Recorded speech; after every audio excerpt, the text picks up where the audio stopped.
tell you that I love you and much more, but I just can't find the words now. I don't wanna keep it to myself, but every time I open my mouth I'm stopped by my pride, yeah. I'll be typing then deleting, you must think I'm so confused. Baby, baby, if you only knew the truth. Need the moment, need the minute, just as bad as I need you, even though I'm way long overdue.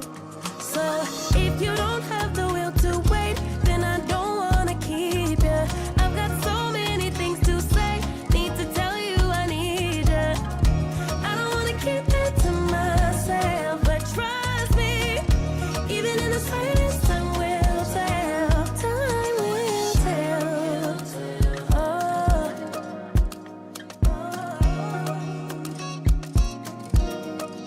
Guess I blame it on my past. Used to plan the future way too fast. Why repeat it when it hurts so bad? Why repeat it when it never lasts? I'll be typing then deleting, you must think I'm so confused. Baby, baby, if you only knew the truth. Need the moment, need the minute, just as bad as I need you, even though I'm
I keep forgetting I'm getting older, but when I realize it's too late, wanna be young again, do it over.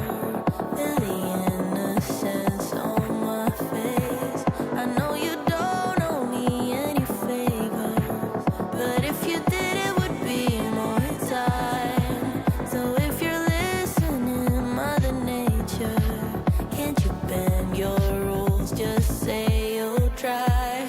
Say you'll give me a chance. Say I won't have the last dance. Say the hourglass in my head is never running out of sand. Say you'll grant me a wish. Say I won't have the last kiss. Say the hourglass in my head is never running out of sand. Say,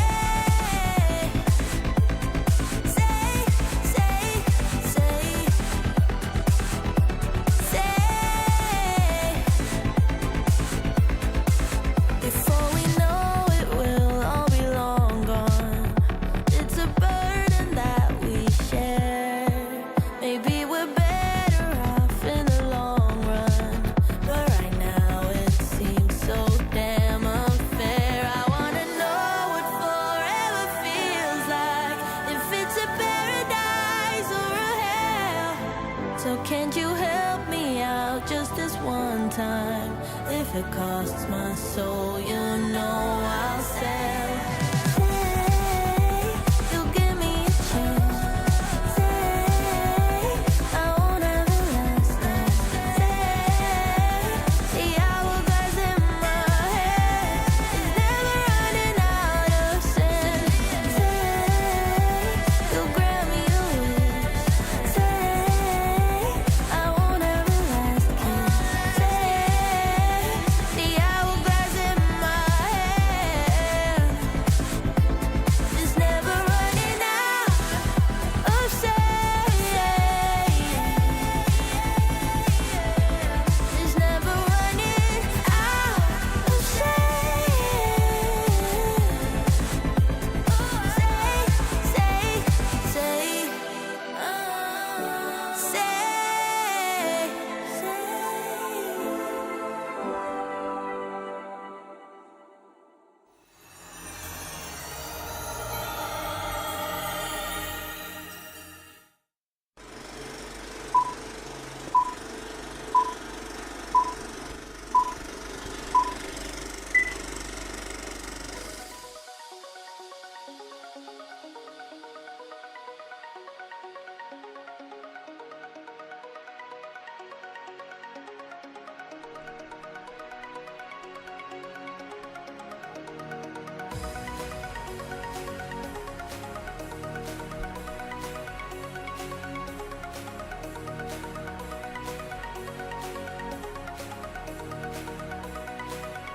Hey there, welcome to the 757 Spy Flight. Thanks for coming by today. T-Bird, Martel, Meanies. Did I say that right? Thank you for putting in wows in at wow time. And wow, it's good to see you today. Hi DC, you came in too. This airplane got updated and it's flying time.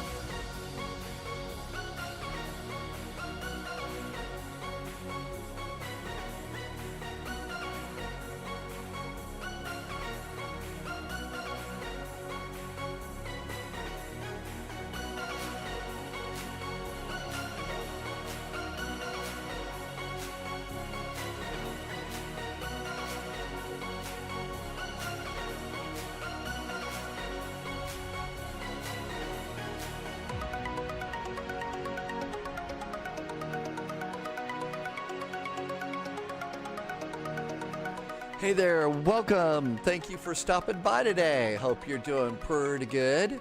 Nice to see you. Thank you for stopping in today. Aviator Locken is back too. Welcome on in. You went to talk to a CEO of a flight school today? No kidding. That was pretty cool. Senor Tomas, welcome aboard. T-Bird, always good to see you. Thank you for stopping on in. Super duper happy Thursday. Hope you had a good Tuesday and a Wednesday. The iniBuilds A300 got a little update here. And I think one of the biggest things that I really liked about the update that we had coming in was the fact that you can now, just like over in the Phoenix, you can get not only the the Lido style of charts, Jepson charts, but also Lido style charts, which I'm really enjoying using. So that's now in the EFB in this airplane too, and I think that that's awesome. Onarf, welcome aboard. Thank you for coming on in today. USMC vet, excuse me. Yeah, absolutely. There is a new YouTube video up from our friends at WinWing, and I've got to say it looks really, really good. I think everything that they're showing looks awesome. Can't wait, until we get to a point where, we can order stuff like that in the United States and not, pay, 3 times as much. But, I think that it's going to be so cool when that comes out. The throttles look great. Maybe by the time the silliness is over and, we're not doing the tariff stuff, that'll be about the time that my throttles are given out, and it'll be time for some new stuff. And then the rest of it looks really, really nice too. So good to see you. Thank you for stopping by today. Let's see. Give you constructive criticism, hand-to-eye coordination. That's one of the hardest parts about that.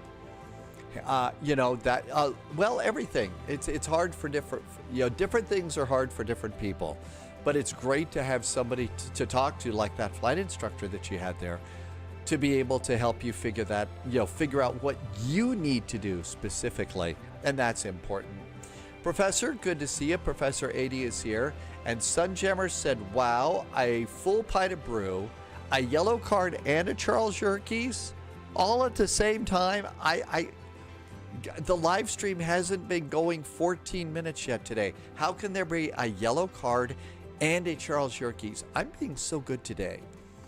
Danny VDW just did a resub. Hey, Danny, thank you for the resub today. Welcome aboard. Thanks, Danny, for always being in here, always putting in the cute little high sheep and also the blue and yellow flags. Always appreciate it. And Danny's been here for 52 months. Thank you for some great jet fuel in the flight plan. And Blue Idol is here. Star Lugo is here. Hi, Star. Welcome aboard. So, shall we hop on into this airplane? The iniBuilds A300 got it as DHL, so postman, for today's flight. And let's hop into the cockpit. Oh, it's to keep me on my toes. Okay. Got it. Well, you always need somebody to help keep you on your toes, right? Spoiler alert, I did take the airplane on a quick flight yesterday, and it works so well. This airplane just keeps getting better and better. I did change my throttle configuration though, as opposed to, running it like I do in the A319 and 20. I had to change it to a toggle for the reverse thrust. Otherwise, I wasn't going to get any reverse thrust. Maybe I did something wrong. Fortunately, I was landing at a long runway, so, we could do just brakes. But these cargo planes do need some reverse thrust for sure. Carlo, welcome aboard. Thank you for coming in. Good Abend back to Germany. I hope it is nice in Germany tonight. Looked like it was pretty nice in the EU. Looks like there's been some nice weather in the UK as well, too. So not quite as soggy. We had a soggy Monday night and Tuesday here, but it's starting to clear out just a little bit. Mr. Jazz, helping us to keep things jazzy here. Thank you for helping us keeping things jazzy. And I saw Mr. Posh Martin is also here helping us stay jazzy and posh. So welcome on in. And we just got a raid from Arch NDA. Arch NDA is here. And the controller on duty who saw when the VOR at LAX was assaulted by a crazy simulator pilot who couldn't stop running into things. Hey, Arch, welcome aboard. I hope you're having good flights. The A300, that's right. You look in this cockpit and it doesn't have a side stick. It's got a yoke. It's got all sorts of little Boeing things in here and McDonnell Douglas. So I like to call the old Boeings, you know, a little Airbus, a little Boeing. I like to call this one a little bit country, a little bit rock and roll. And you can decide if that's an okay way to put it. Hey there, Wet Paint. Welcome aboard.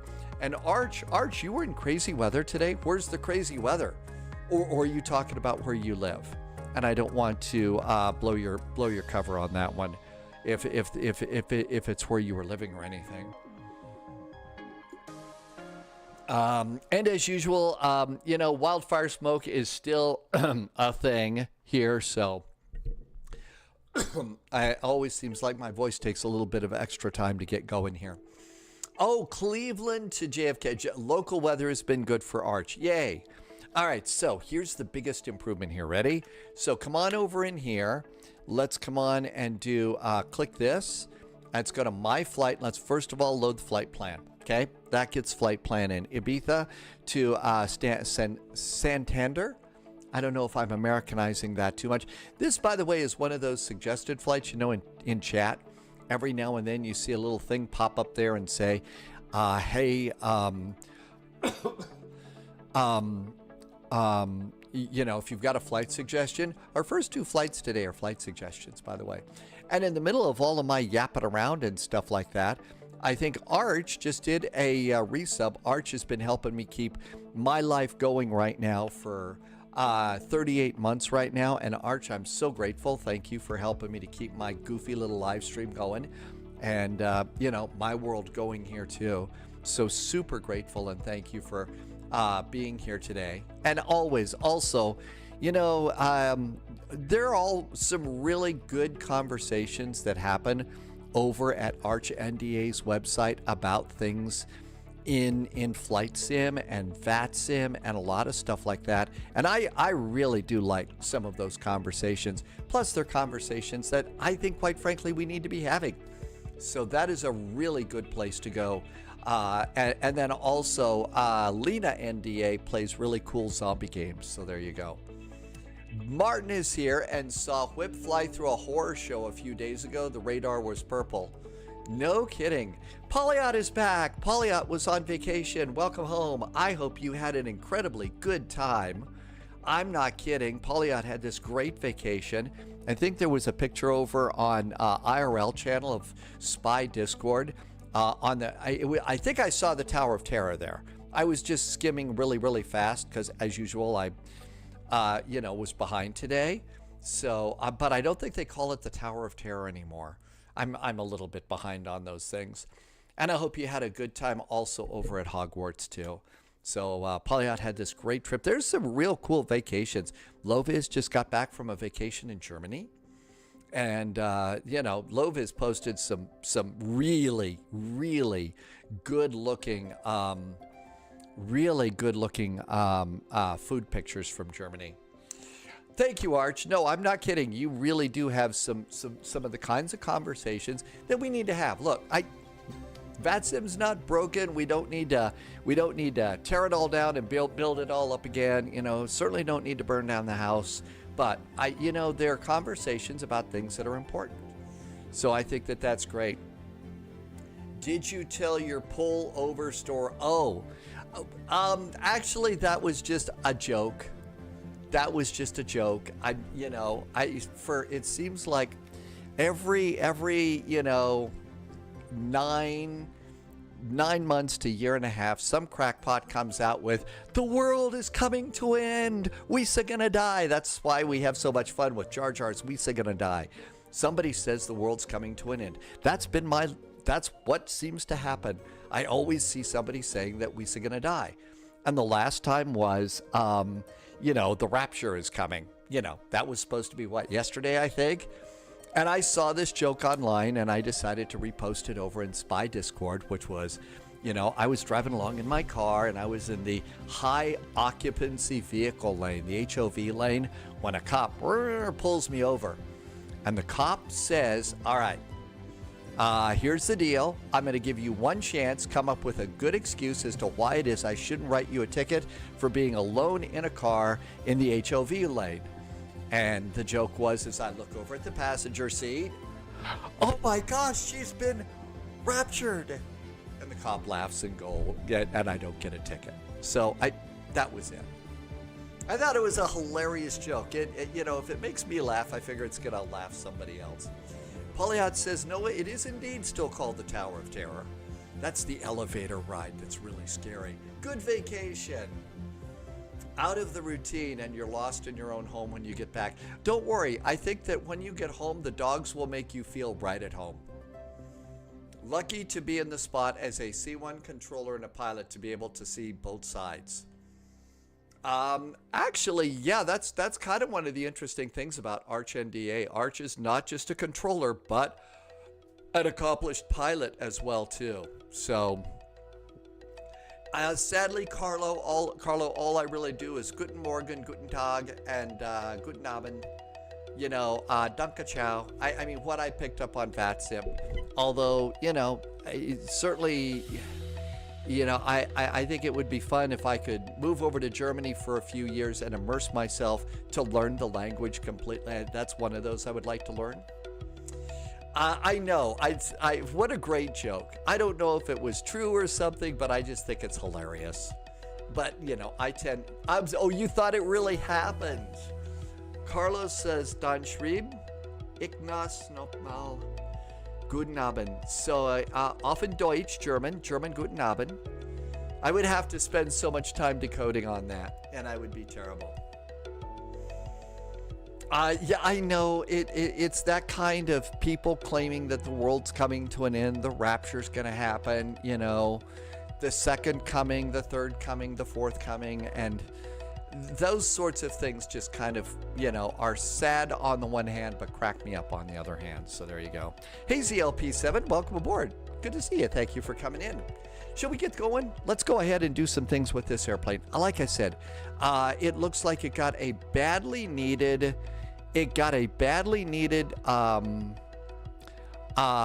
performance update. There was a list of things that got updated, but I'm jazzed about this right here. Now we can go in and we can get an AGC. We can now use the Lido style of charts, and I think that this is really cool. I like these charts. These are the more modern ones. I'm not saying that Jepson's bad. I really am not, but I like these better. It's cleaner. I can understand them. I can find information in this a lot better, which is awesome. Aviator Lock-in. I am respectful of those who are. I am respectful of those who are. Is the best answer that I can give you on that. So I did find one potential problem with this right now. SimBrief says departing on runway 6. So RNAVs for runway 6. Hey, Speedbird. Good to see you. And ATCS1 and PS Morandi is here. Welcome, welcome. Thanks for coming in. So this is the other thing I kind of like it. So they group the SIDS and stars in a lot of airports by runway. So we're departing off of runway 6 today. And so here are all the departures for runway 6.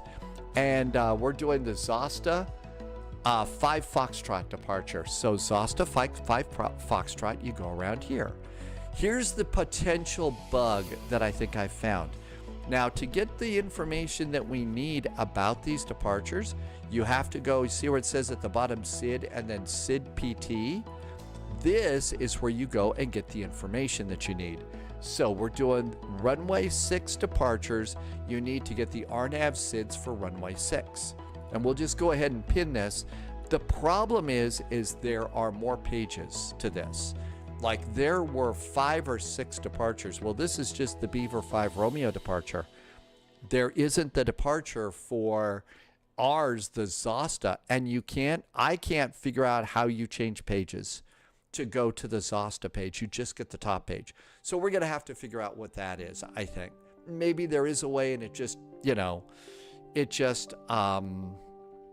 It escapes me, but I don't know how we can get to page 2, 3, 4, 5 in the SID PT pages. So what I went and did is looked up over on the Jepson charts and found out that our initial climb and maintain is going to be 6,000 feet.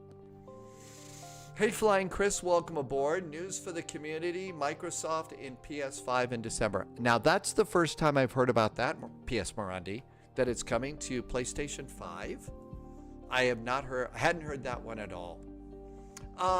Just Speedbird, I think it's pretty good. I did notice that it seems to be a little bit heavy. It seems to be a little bit heavy in frame rates, a little bit still, I don't know. SimBrief has got us coming in on runway 11, and that's going to be an RNAV.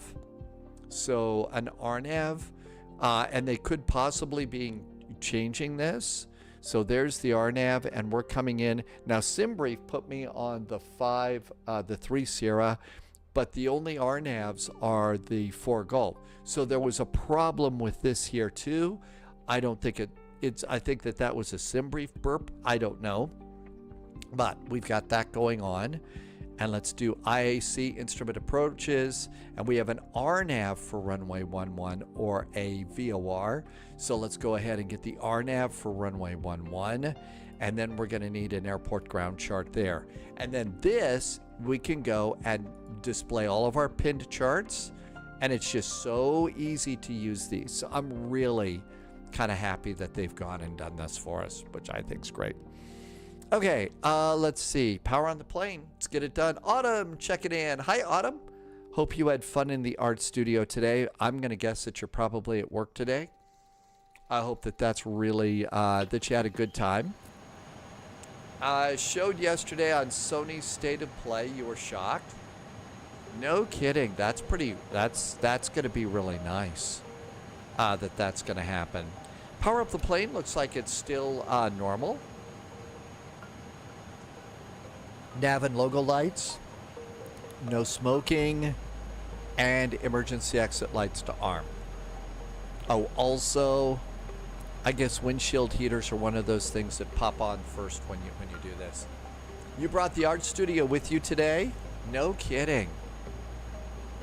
So that's actually kind of cool. ATC, we are in the iniBuilds A300. The iniBuilds A300. Oh, So I discovered something the other day. You know how it is that we've been talking about the model matching for VATSIM. The model matching for VATSIM, FSLTL, model matching that you get from the same place you get the free Airbus. So as it turns out, all this time, I have been updating. I've had really, really old model matching. I've had really, really old model matching. I mean, really old. And so I got it updated today. It was updating someplace else. So there we go. The A300 is still a really good airplane. I know I enjoy this a lot. So, surprise. Hi, SimPilot UK. Pondif, you are on VATSIM. Congratulations. That is a tough thing to do. So, good job. Way to go and get that set up. Now come fly with us. Okay, I've turned off aircraft maintenance, but I do like to go and do the hydraulic service just to get that sort of thing done. I've shut that down. ATCS1 would like to be a controller. Well, you know what? Arch NDA is in chat right now, and Arch can probably tell you some of the cool things to learn about being a ATC person. Okay, let's clear these, and all that looks good. Let's go to menu, ACARS, and SimBrief. And usually I'll turn this all the way down and up 1, 2, 3. And the uplink is good. The correct flight plan is in. So let's come on up here. And I'll usually switch this over to heading and status and nav. And nav. While you're up here doing the one over the co-pilot, be sure and hit those 2 little oxygen buttons there. because like breathing is important, I guess. You've already gone and chosen, oh, so you passed the test, you're waiting for a mentor. 1, 2, 3. So I like to turn these down a little bit, especially since we're obviously going to be flying at night. Align IRS and then clear the reminder. Okay, so all of that looks good. I'm doing just instant light loading. I haven't been using GSX with this airplane except for pushback because it gets cranky, and that's not good at all. Okay, so all of this looks good here. Let's do page B. Loviz. Hi, Loviz. Welcome aboard. Loviz is now getting back into the swing of things, too. So it's not just you, Polyat. Loviz is getting into... In fact, Polyat, I don't know if you saw, but I think it was Loviz's first flight with us. And the first flight, we were being vectored around quite a bit. And it was Buster's dinner time. And so... Loviz on his first flight back was getting the evil eye from Buster saying, "It's food time," because co-pilots can be that way. My guess is you know, your furry friends do the same thing too. Weight and balance. There's Lena NDA says, "Nah, don't worry about them. They'll be fine."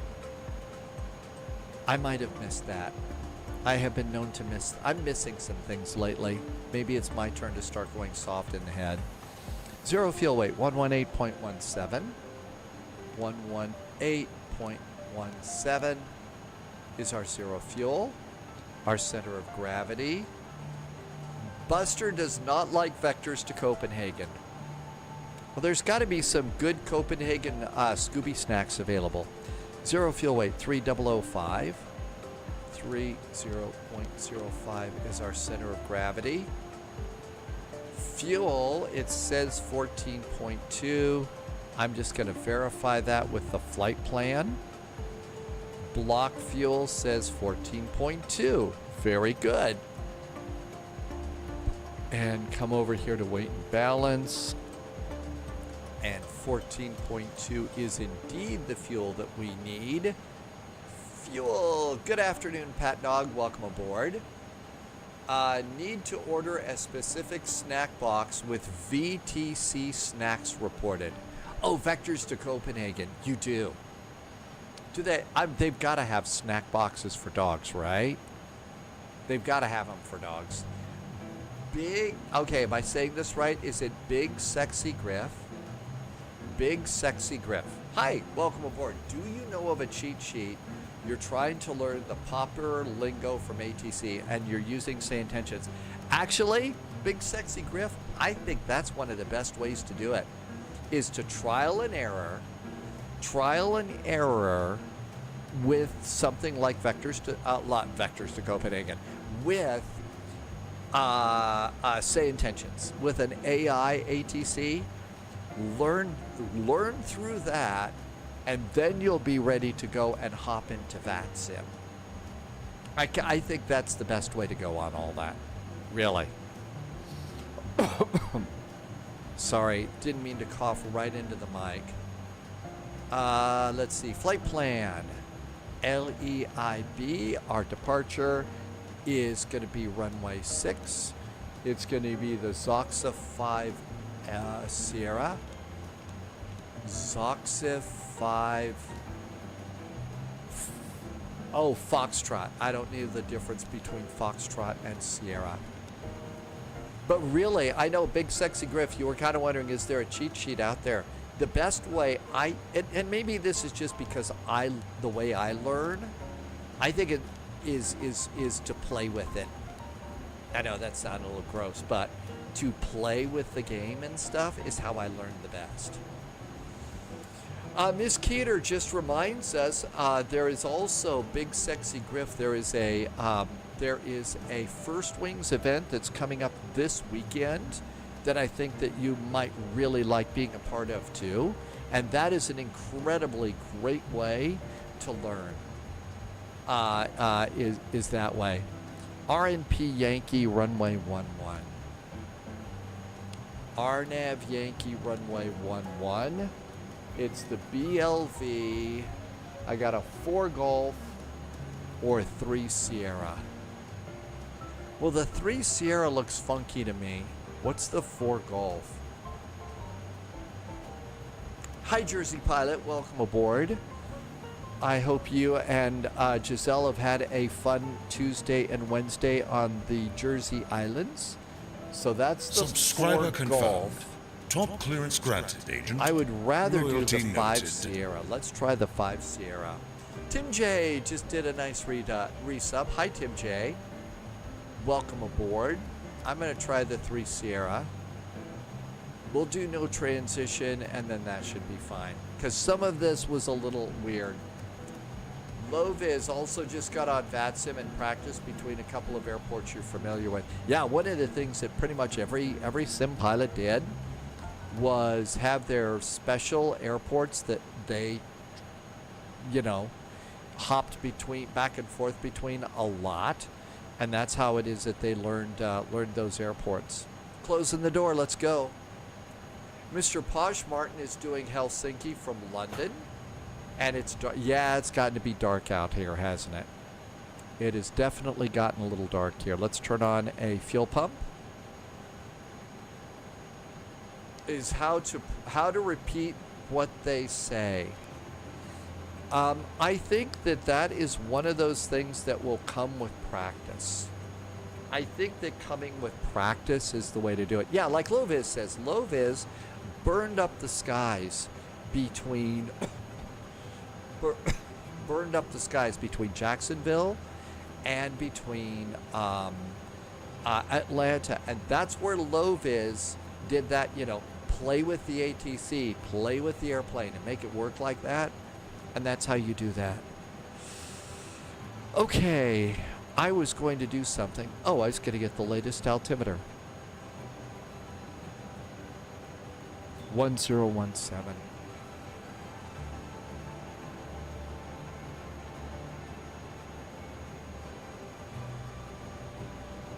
I know that 6,000 feet nav accuracy is upgraded. GPS primary is set. Looking good. Takeoff and approach over there. Let's do pitch trim, yaw dampers. Pop those in and get the APU bleed flowing too. Wheelchair Gamer, Xbox and PlayStation are getting that, and Wheelchair Gamer says that's good news for PlayStation people. Man, the blowers in this airplane sure are loud. Let's come on over here and go to tuning. Let's squawk 1,000 to start. Look above and extend the range. And 1 to 2.8. Okay, that all looks great. Over here, let's go and get our runway heading. It's also available on Game Pass. It sure is. That's a great way to test it out and decide if it's something you want to really spend time and money on. Runway 6 is 061 degrees. 061 is our heading. And no ATC. Well, the initial climb clearance is 6,000 feet, so we'll just do that. Almost time to go. Boy, did it get dark fast here. Okay, all of that looks great. Let's come over here and go to ground gear. I'm going to close the door and remove the stairs. Doors closed. I'm going to manually arm my doors for departure. I changed that to manual on this airplane. It's just so much easier. Okay, everything's looking good to go up here. Let's get all these on and get ready to get out of here. We could taxi straight out here. Okay, that looks good over there. I don't know if anybody's talking because I don't have the Katie Pilot app open. Gotta have the Katie Pilot audio normalizer app running so we can hear that sim. And 3 cheers to Katie Pilot for solving a problem that nobody else was. I mean, that was great. Miss Keeter, we have a lot of wildfire smoke here. Also, to be honest, I have used and abused my voice for literally 40 years in broadcast TV. So you see the gray tinge on the horizon, that's wildfire smoke. Also, it's starting to get a tad bit chillier here. So basically, that's what's going on with my voice. I also use it, anywhere from 5 to 8 hours a day solid. So there you go. Oh, really? Irvy's uncle was watching Irvy fly, and now your uncle is ordering a PC to do his own flight sim. You know what that means, Irvy? You know what that means? Guess what? You're an influencer now. How does that feel? Hi, ZLP7. Welcome aboard. Flying Winnebago. Welcome, welcome. We're safe from the fires. I mean, I live in the middle of, a town. I'm not going to have trouble here. Okay, APU bleed generator is on. Disconnecting ground power. Remove the GPU. Chocks are gone too. Let's get out of this page. And let's do takeoff page. We're departing off of runway 6. Sync weather. Calculate. We're going to flex to 58 degrees. And so auto, flex, and 58. 58 degrees, that looks really good. It's going to be 146, 149. 146 is V1. We'll rotate at 149 knots. And V2 is 154. 154.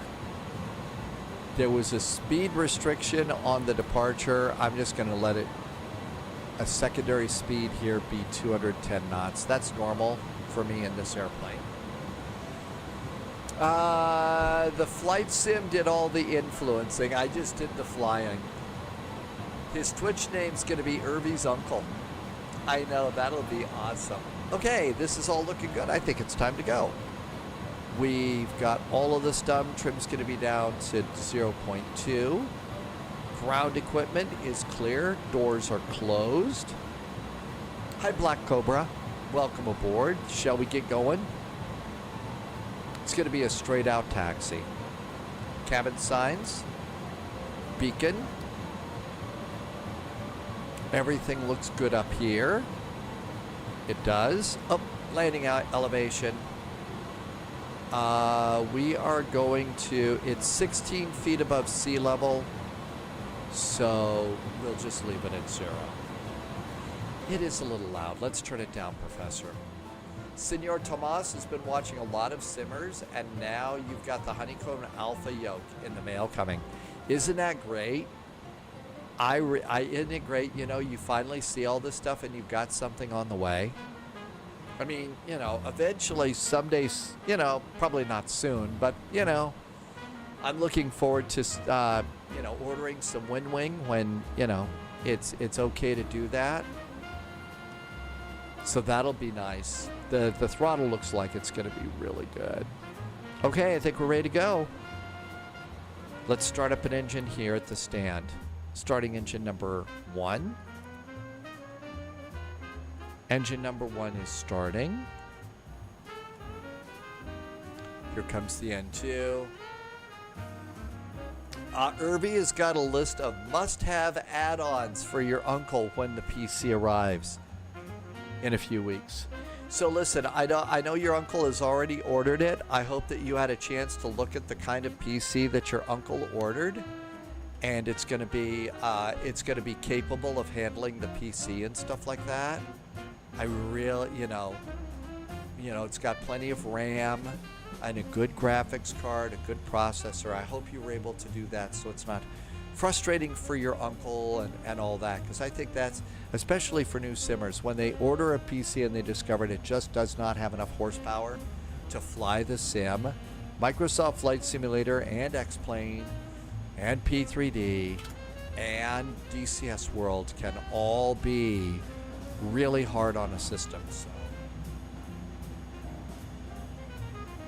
I saw another video out on the C-130, the military cargo plane that's coming to DCS World. It was one of the DCS YouTubers, and it really looks like that's going to be an amazing airplane. Very, very deep airplane and stuff. Loviz downloaded a classic Continental livery for the A300. You're going to fly IAH to Mexico for Visit Mexico. We can make that our third flight today if we want. We could do that if we want to a little bit later on today. Starting engine 2. And engine 2 starts. There goes fuel flow.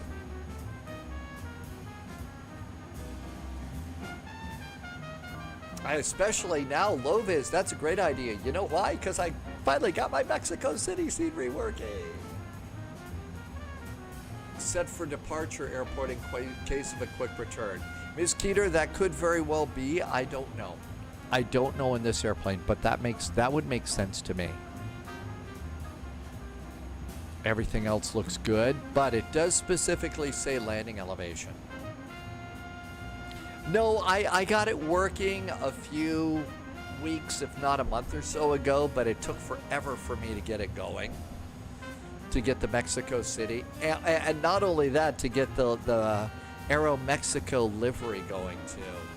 It is a nice scenery. Started back to normal. Bleed off. Everything's good there. Flaps 15 and 15. Auto brakes max. Speed brakes are armed. Generators are on the engines. APU is off. Taxi light on.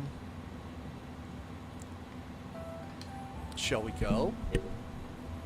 Parking brake is off. Tow brakes are on. Nobody's coming that way. Anybody coming this way? Nope. Here we go. I see an airplane on approach.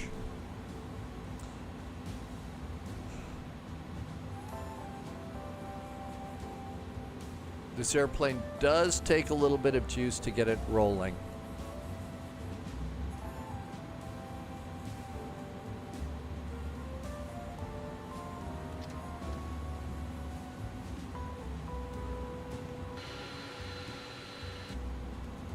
There we go. Twin Smile Aviation, welcome back in.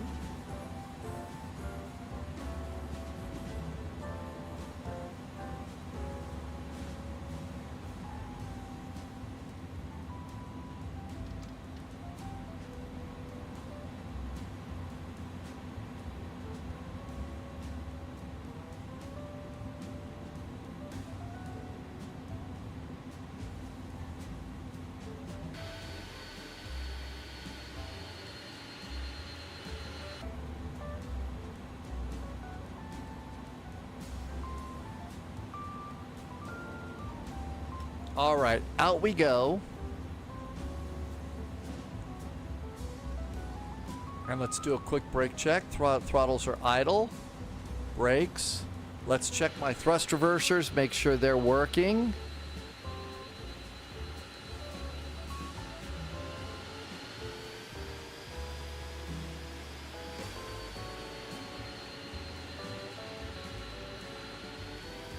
Reversers work. Good. They weren't working before.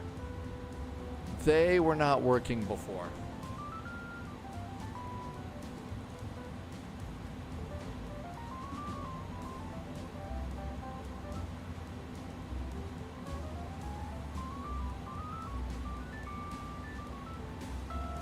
Tim J had an interesting take on what all that might mean.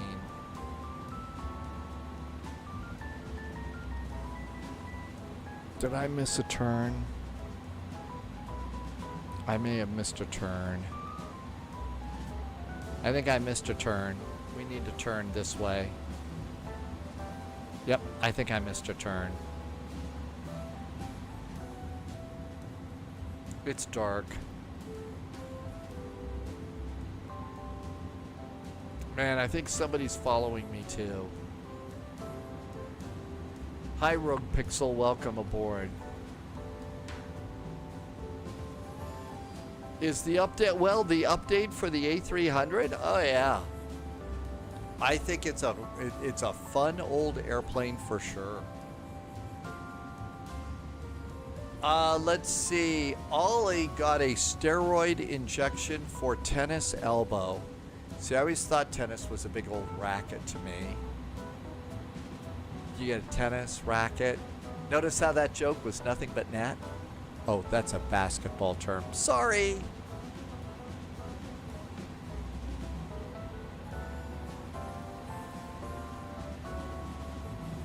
Yellow flags on the field. Is that a taxiway? Yeah, it is. Okay, that's what I missed. Sure seems like a narrow taxiway to me.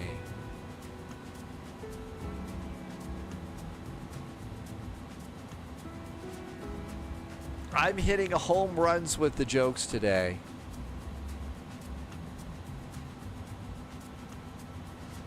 Okay, so we just did tennis, basketball, and baseball. What's our next joke? James the Subscriber Catcher confirmed. is here with a resub. Top Hi, clearance James. granted, Agent. Loyalty Thank you so noted. much for the really nice resub. Awesome jet fuel in the flight plan. James has been here for 8 months. Tim J says it's a 16-month anniversary, and CLP has been here for 35 months. Thanks.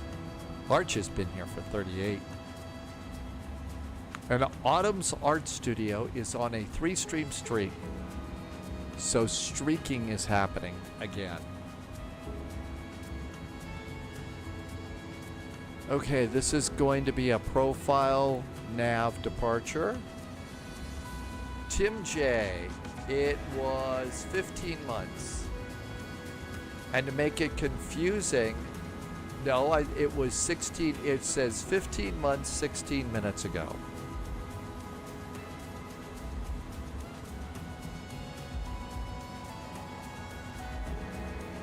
Oh!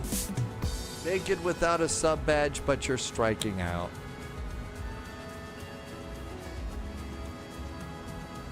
Okay, I think we're all ready. I sincerely hope so.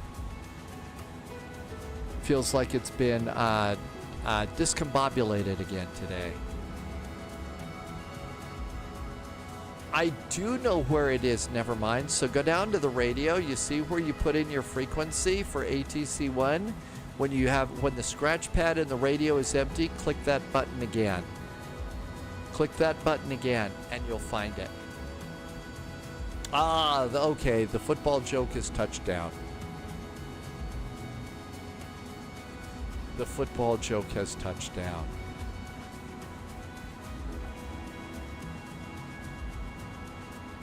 Ibiza traffic, there is a yellow Postman cargo A300 taking off runway 6, Ibiza.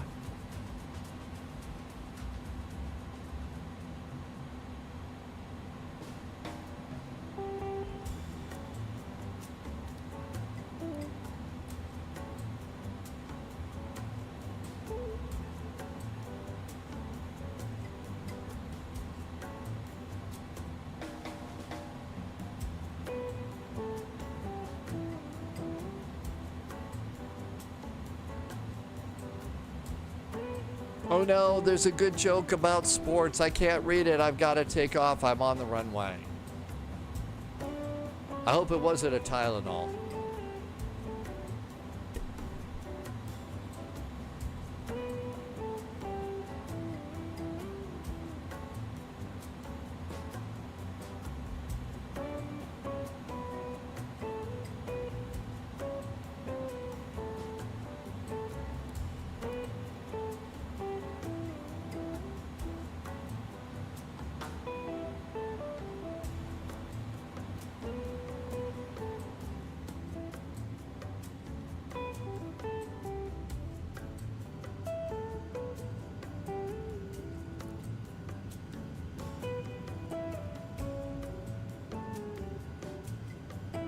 The hidden button is hard to find on this airplane, especially at night. Somebody started a hype train. Thank you for doing that. 120 knots.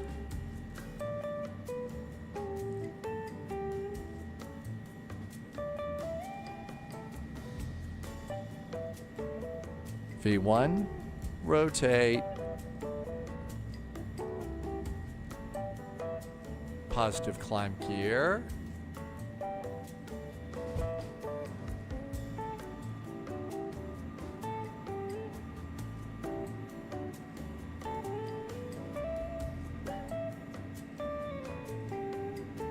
Gentle turn.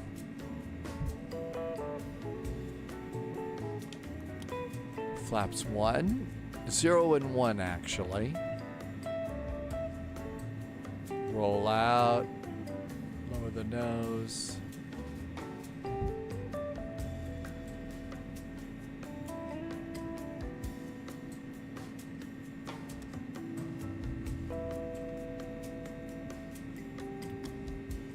AP. Flaps up, speed brakes disarmed.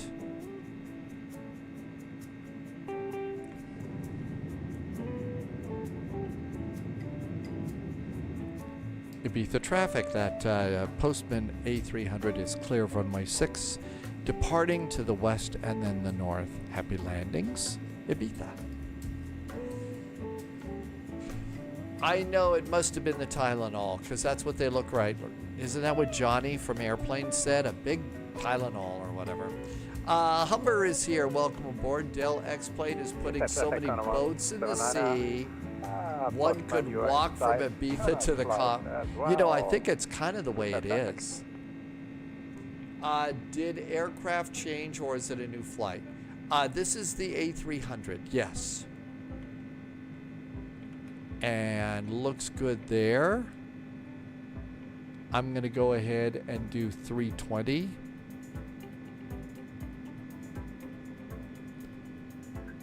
And profile. Something about Godzilla. And there's our departure. Landing gear to neutral. Always got to remember to do that. Apparently, if you forget to put the landing gear into neutral, you won't be able to turn on the auto brakes for landing.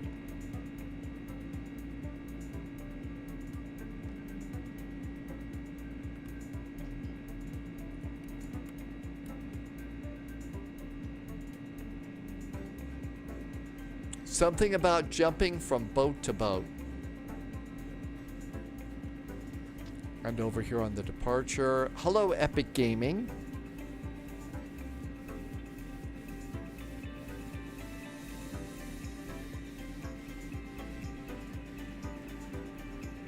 I haven't looked at the Enroute map yet. Epic Gaming was busy at a cricket match today. Sorry if you get crickets on that joke. That was funny, right?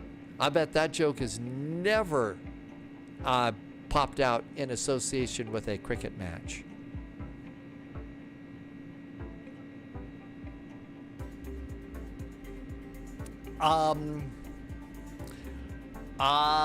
You know, something doesn't look right, does it? I don't have a tape on my altimeter.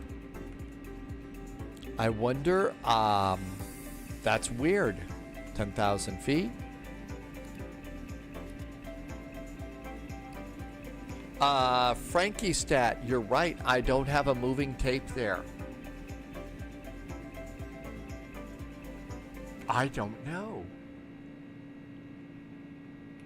I wonder if that was an option to turn off here. I have just been banned by the head of the Cricket League. So let's see. IRS, rudder, link instruments, realistic fueling, Lido style of charts, metrics, kilos, IDC. I did turn off automatic door arming. curved ND tracks. I don't see that that's something that we turn on or off. James the Catcher says no, no, no. In the A300, James has never seen a tape.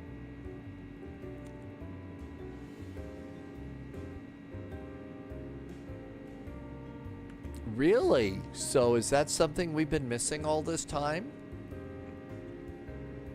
Pondiv has a suggested flight. The link should pop up in just a little bit about where to put those.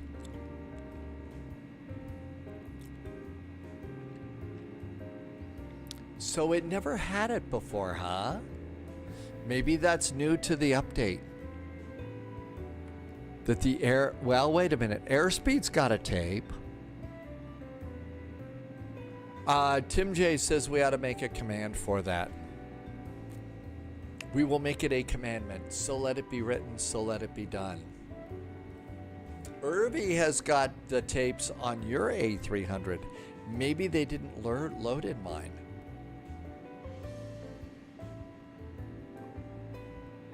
Maybe it's an option. And DHL said that they didn't need that. James the Catcher is looking at a picture of an IRL cockpit and it does not have a tape on the altitude. Really?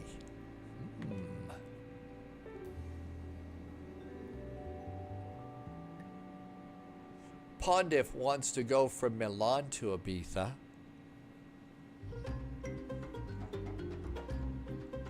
Maybe you forgot apply altitude tape on the right side.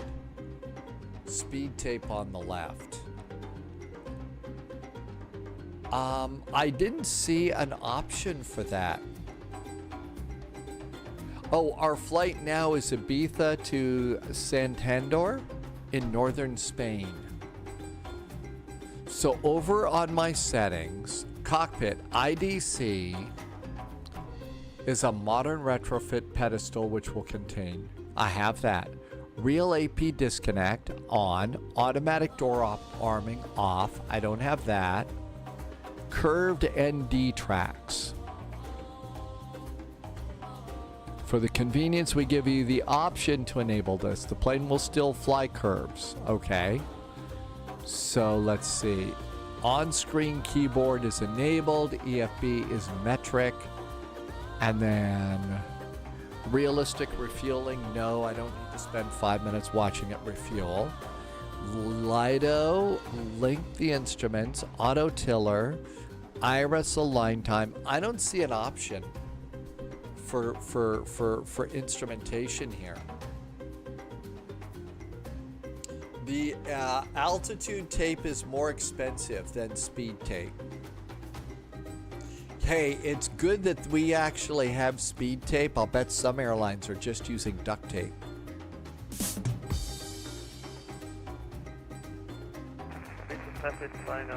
Loviz is going to check to see. Thanks, Loviz.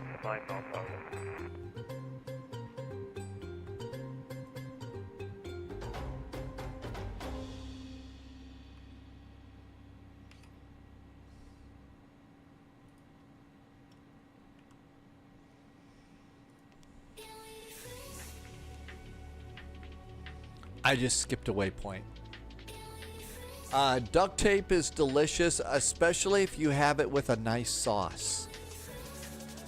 Oh, I see the jokes are gonna get saucy today. Yes, especially Peking duct tape.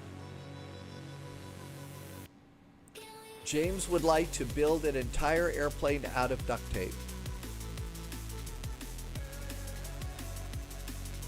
Oh boy, stretch.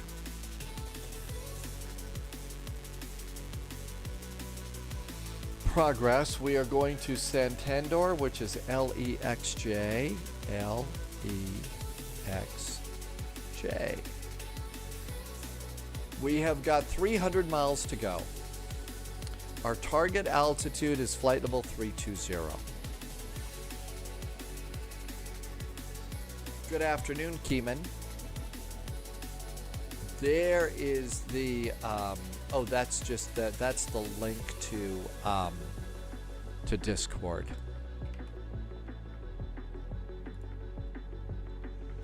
I've seen the boat made out of duct tape, but would not trust a plane. Pondif has got to go for now. Thanks for coming in, Pondif. We'll see you next time. Have a great evening. And that looks good.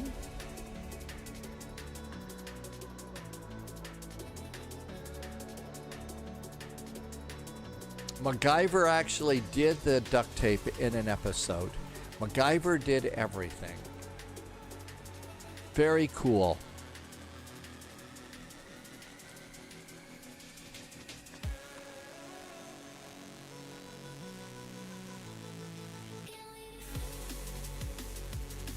And I usually will put the co-pilots on waypoints and the McDo for the pilot on progress.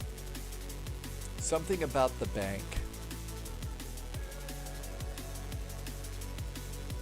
Okay, so let's see. There is a VATSIM event. It's Mexico City. And there is a old Continental livery that Loviz found for this airplane.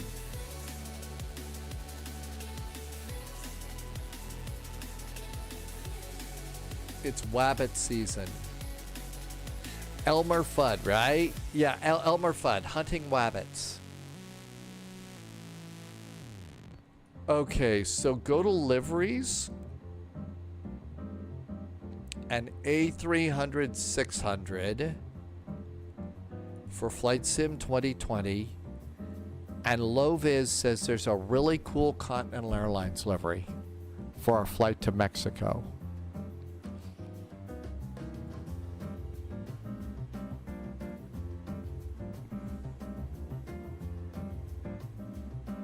I'll bet it's a meatball livery too. Hey, we got a Lufty. Iran Air.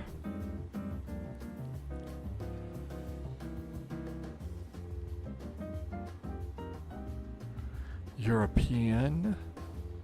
Eastern. I think Eastern might have been the launch customer for A300s in the US. I think Eastern was the first to pick it up there. Loviz says, look at the bottom of the list for the meatball livery. Shall we just go to the bottom of the list now?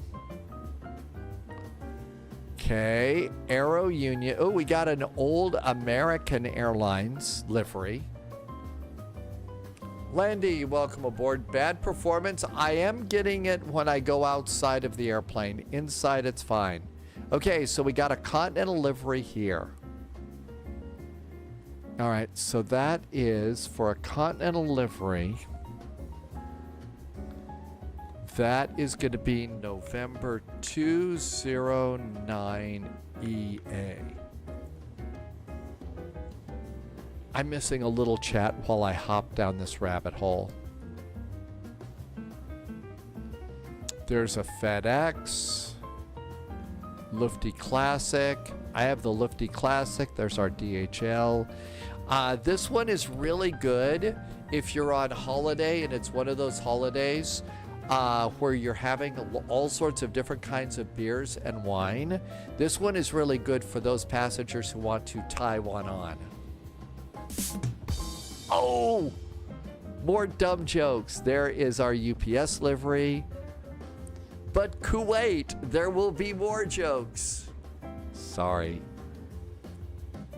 Maybe I shouldn't take 2 days a week off. I get too rested for my bad jokes.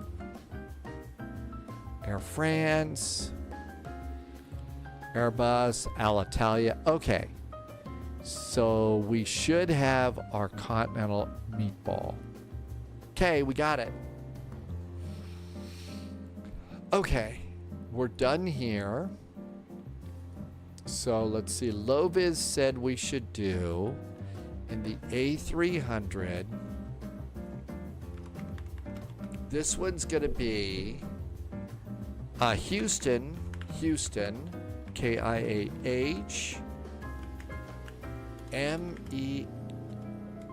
Mexico City, MMMX, I believe. Whoops, okay, MMMX. And then we've got an airplane there. MMMX. Thanks, Loviz. Now, Loviz, do we have time to do our ATR hop from Seattle to Portland before we do to go to Mexico City?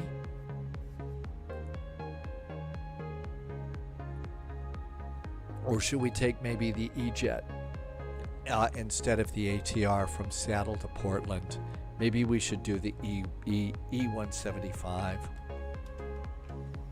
Might need to go a little bit faster. Okay, let me get the next command updated for you.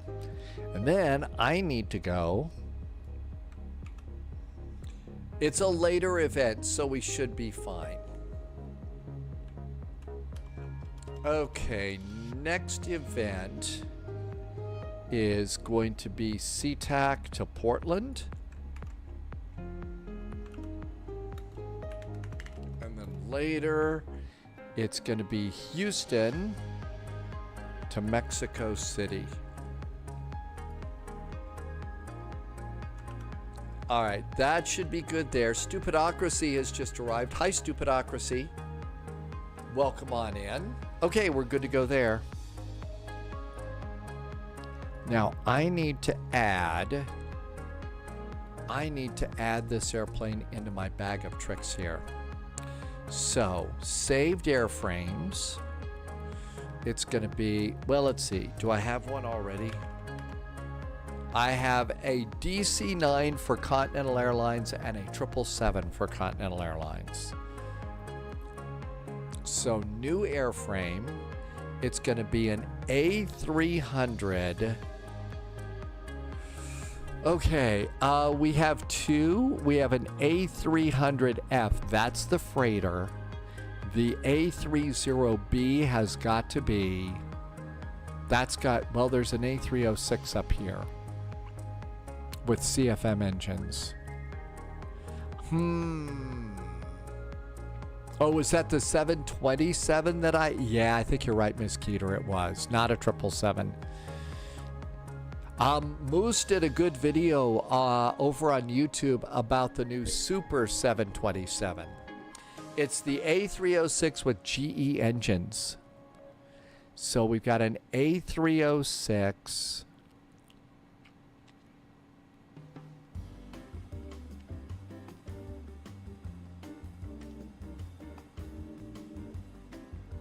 I think it's the one at the top. I do have another one. Let's see if I've got the other one set up here. A306. So let's see. I've got one for Lufthansa, and that's going to be the A306. That's the 300 B4 600s. It's the CF6s here. Just type in the 306 and that'll get us to it. Okay, that should do it. So new airframe, A306. There it is. Now then, there's an iniBuilds, and Loviz says to use the General Electric engines for this. Okay, so this is going to be Continental. So Continental Airlines. Our tail number is going to be, I bet we'll call it EA. Now then, it was an Airbus. Back in the day, I'm wondering if all of the Airbuses were kilos. I'm going to leave it. It's an Airbus. I'm going to leave it as a kilogram. Let's just leave it in kilos. Save the airframe. Okay, we're good. We're for our next flight. Actually, our third flight.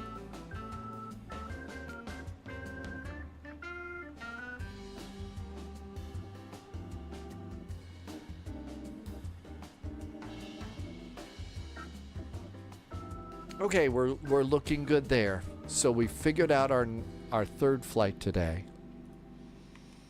We're at our final cruising altitude. Cabin signs, lights, starter, pressurization. Everything's good there.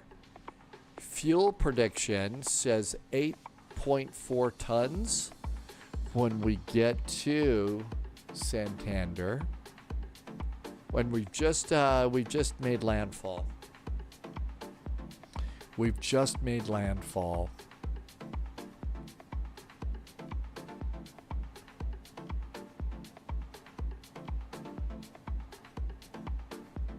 Something about appeasing. Oh, I seriously think that I'm just going to have to give up. I'm sure the flight sim gods will never forgive me for whatever transgression I have done.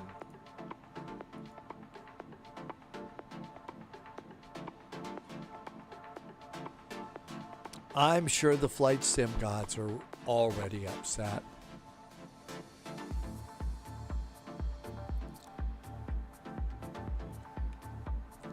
Nothing to worry about here. We could go, and there's a tool in Navigraph to take a look at the arrival airport and see what to expect for what's the best runway. Maybe it's changed. So, doesn't really matter. Oh, you're sacrificing me. Oh, okay. So runway 29 would be a lot better. They're both about the same. There's no wind. My guess is runway 29 is an ILS. It's a straight shot in from our arrival. I'm kind of thinking based on the current weather where we're going, I'm going to switch over to runway 29.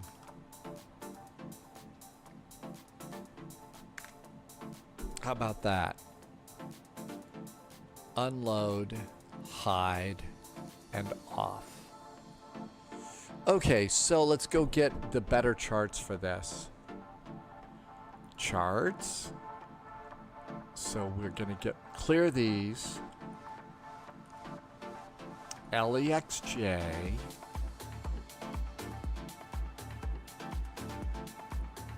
Stars, Foxtrot, runway 29.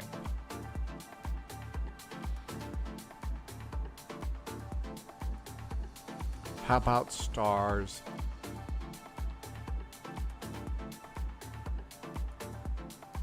Yuval, welcome aboard. I think we want this one. And we're coming in on the BLV 6 Echo. It's going to be the 6 Echo is our new arrival. All right, so it's the Alpha Echoes. And that's going to bring us into the ILS Zulu runway 29.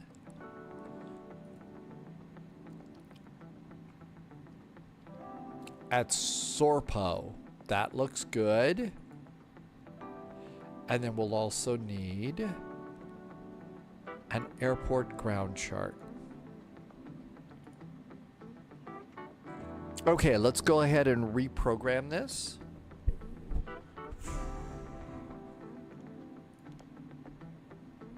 Flight plan. Page, page, page, page, page, page, page.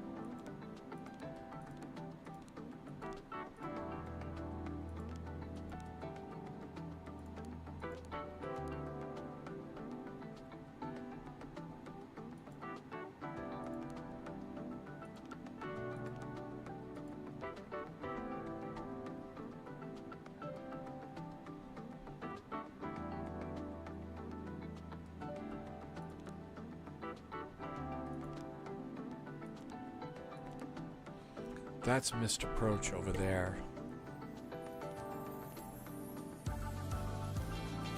Star.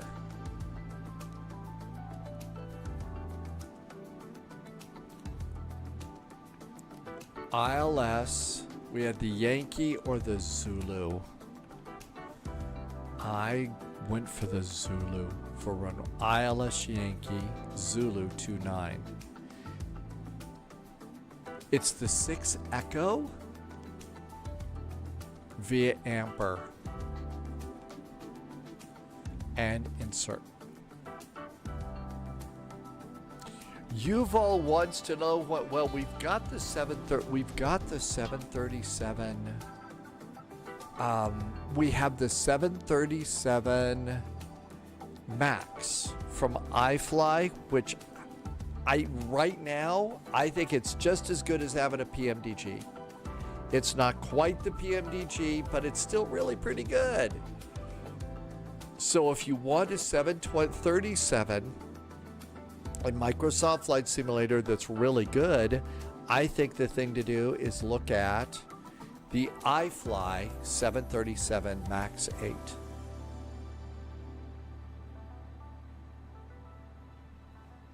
I think that's your best bet. Okay, we've got that. Now we have to dial in our own ILS. The ILS is 110.9. 110.9. Our inbound course is 290 degrees. 290 degrees.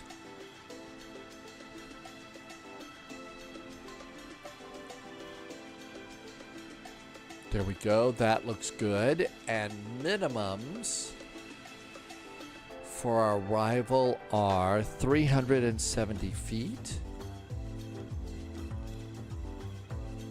There we go. All that's great.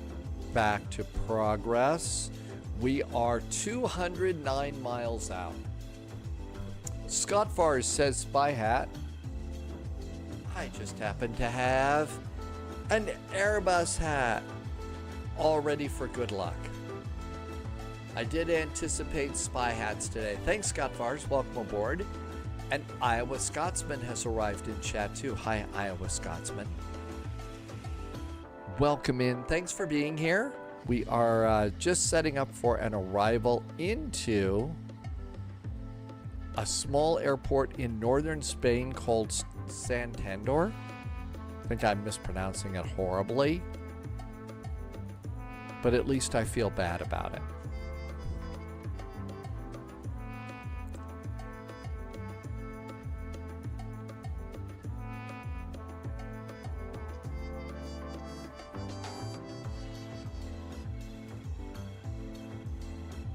Santander. Thanks, Irby. Santander.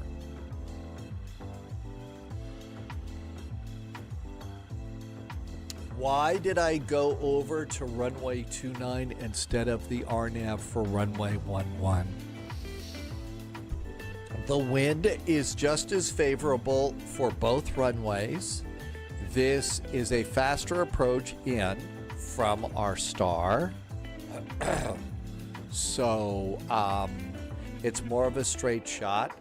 And I kind of felt like the star that SimBrief gave me was a little bit wonky for this arrival, and I didn't have a chance to unpack the arrival and figure out what was wrong with it. So that's why. Santander. Scott Fars got home from a short workday today. So short work days are really kind of nice work days.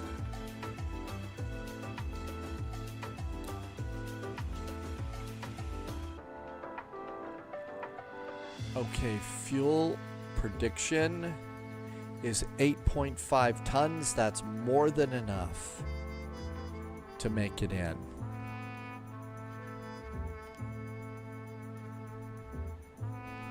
I don't think you can, at least I haven't found a way to do, our groovy little range rings that we do.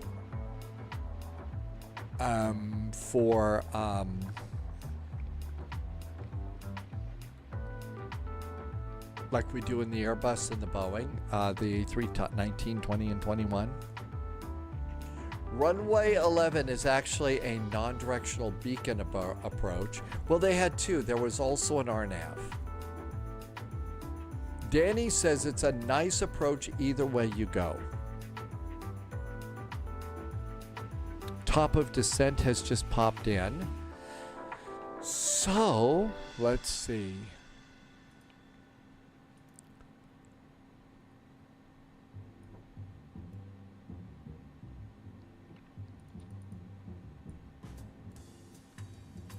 No lower than 6,000 feet to Nervi.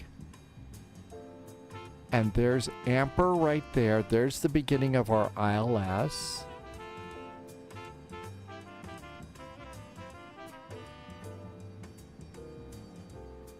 And that's going to be 4,100 feet.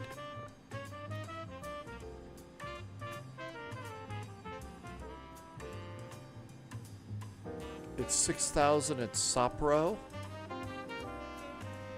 And it's above 4,100 here.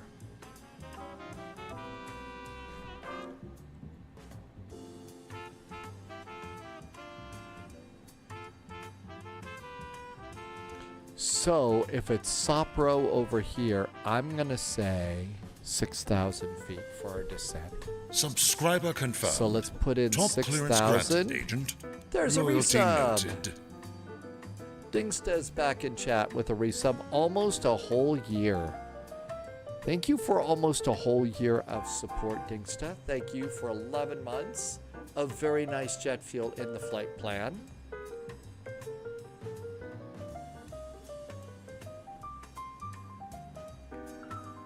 And I'm also going to arm my descent. Profile descent is now armed, so this Airbus will actually auto descend for you. The others don't, but this one will. I think the A380 will do an auto descent as well. So these are the only ones that Airbus will let you set up the descent and have it automatically do its thing.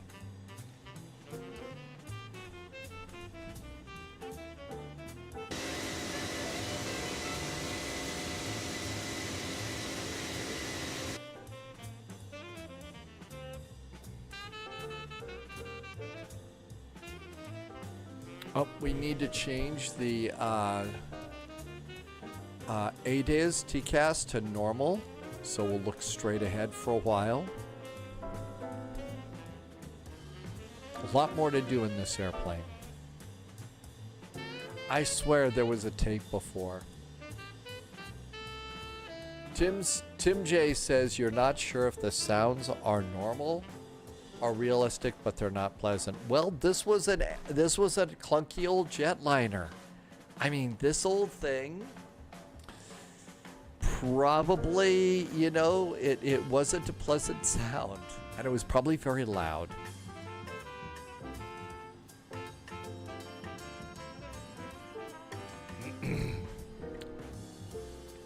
I did turn some sounds down in this airplane.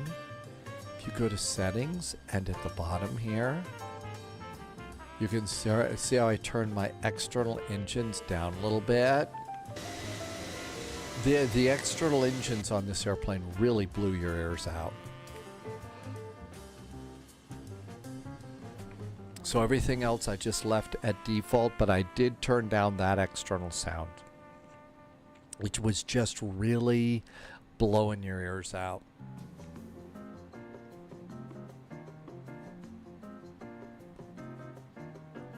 80 miles to top of descent.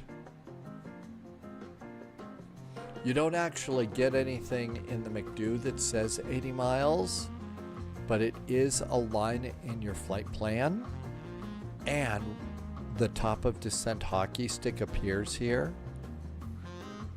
So that's how you can keep track of that, and then keep my heading bug straight up.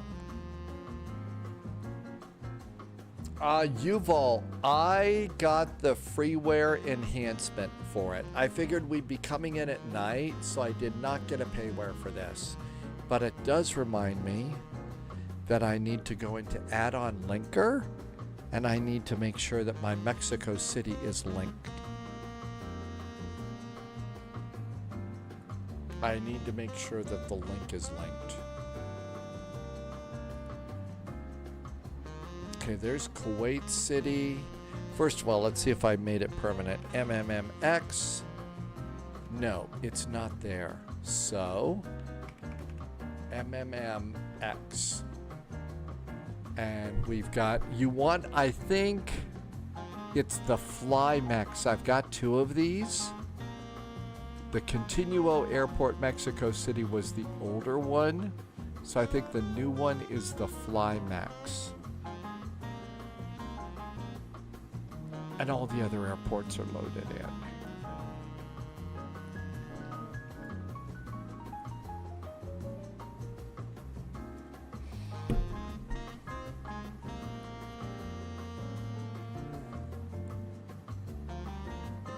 Doesn't look like there's a lot of ATC on this.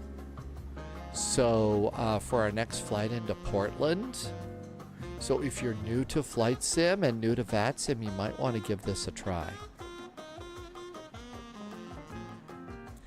Yep, I do need to start deleting some of these, and most of the time I do get it deleted. Fact is, we could do it today with this one right now. Let's get add-on linker again.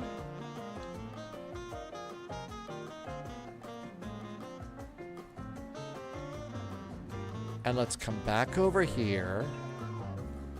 MMMX. So the Continuo, I'm going to right-click, manage add-ons, and delete that add-on. Add-ons cannot be deleted while the simulator is running, but it's not turned on, you horrible.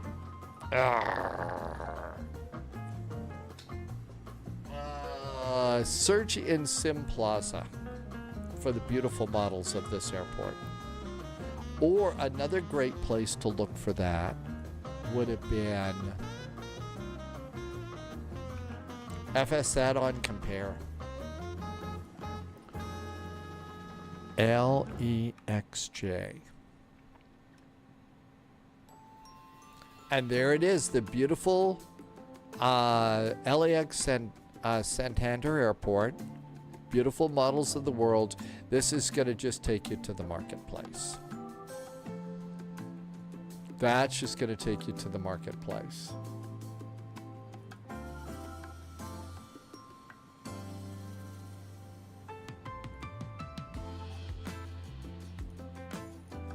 All right, and 40 miles to top of descent. That's right, Irvi reminds us, I didn't want to say for sure because I'd forgotten. Irvi, thank you for chiming in on this one. Yes, we don't want to use the illegal pirating stuff. We never want to do that. Danny VDW has the scenery, and Danny says that the beautiful scenery that from the marketplace is a nice airport.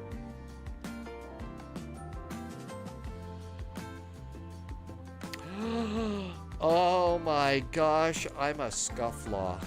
I'm a bad person. I have just been notified that I failed to pay a toll. And if I don't pay it by clicking this link right now, I could be in trouble with the law. We don't have toll roads in this state. I haven't been in a state that is in a toll road for over 5 years. I think it's a scam. I think I'm going to delete it and mark it as junk.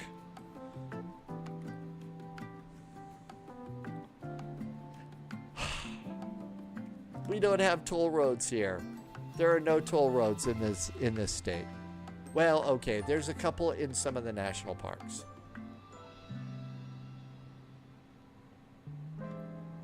Buckeye is in with a 400 stream streak right now. That's a lot of streaking, Buckeye. You know, it's getting to be wintertime here in the North American continent. I hope you don't catch cold from all that streaking. Scott Vars lives near Florida, but you haven't been through a toll road in 3 years. Yeah. Uh-oh. I have been disconnected from the voice server. They've been having trouble with the voice servers for a while now. In fact, I've been disconnected from the voice server twice today.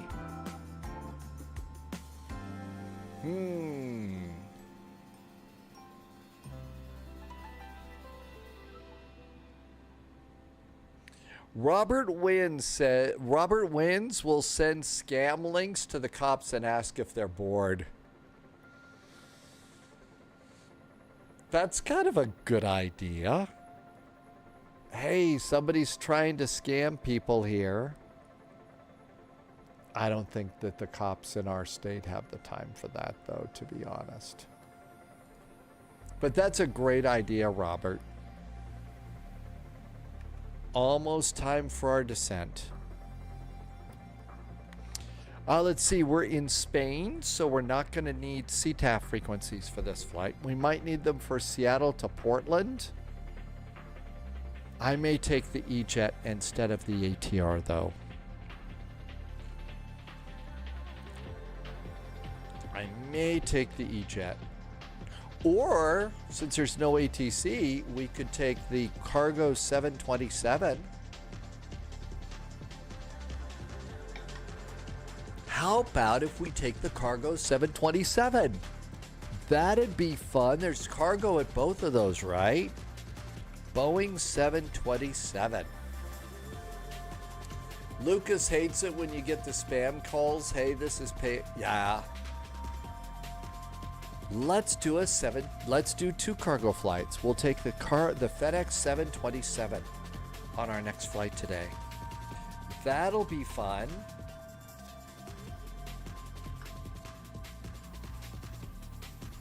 Good evening. AZ is checking in from Brussels. That's right. Wait a minute. Are you on a vacation to Brussels right now? I think you're on a vacation, right? All right, so we're going to have to do our own VOR to VOR flight plan. KSEA KPDX. Okay, so this will be real simple. Let's see what's happening at both airports for sure. That's right, AZ is on vacation. Have you run into any of those little counters where they're selling Brussels sprouts? Okay, SeaTac. SeaTac, departing runway 34 right.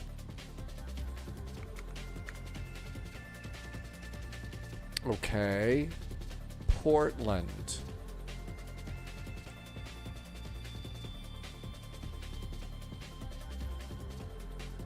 28 left and right.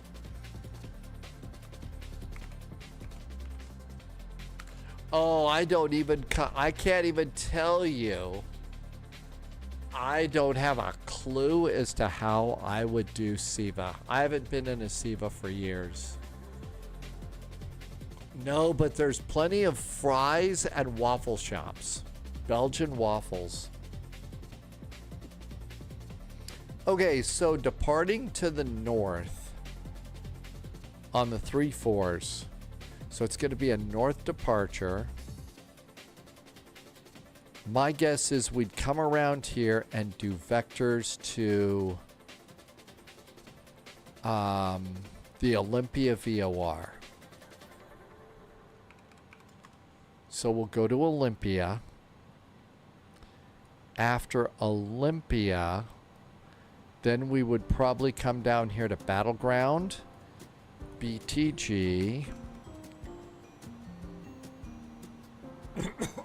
Sorry. And yeah, that's the crazy thing that we've recently learned. It's French fries are actually not French. They're Belgian fries. Energy, you talking about this little website here that I'm flight planning with? This is sort of a live flight planner. It's really, this is a cool one, Energy. I'm putting a link into chat. It's free to use. One thing to not do is, unless you want to use it as a real pilot, don't bother creating a login or anything like that, because this is a real world flight planner. And you could actually file a flight plan with this. A real world one. You don't want to do that. AZ's doing Belgian waffles. That's right. Yeah, real Belgian waffles are not like what we get in the grocery store. Enroute, this is your home city, LEXJ. So we're going to your home city. I've been pronouncing it Santander. Is that even close into it? It's not a question of not being well. So, you know, Mr. Posh Martin, my voice, like I said, I was working in broadcasting for 30 plus years. So I've worked this really, really hard. There's smoke out there. And I've also been live streaming for about 5 solid years right now, with maybe a day off or two in between, because it's really hard to make it as a live streamer. And so you've got to be here every day, almost. So that's what's going on. I need to get a little bit more successful so that I could go and just, you know, sit on a warm beach for a week and keep my fat mouth shut, because the voice has been overused. Guten Abend, Wesley. Welcome aboard. Captain Sibby is here. Hi, Sibby. Hey, how's Indiana Jones going? How's the Indiana Jones game going? Okay, we got to get a navlog, and I'm going to save this to the desktop.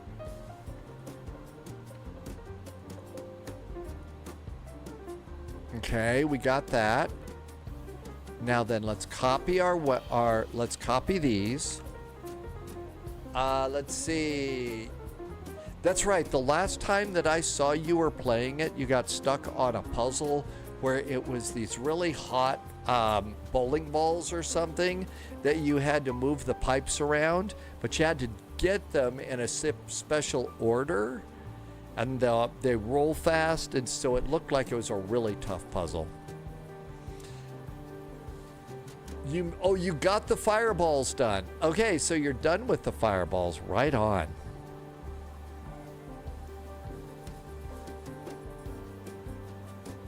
I'm going to expect a landing on... I'm going to expect a landing on the right side.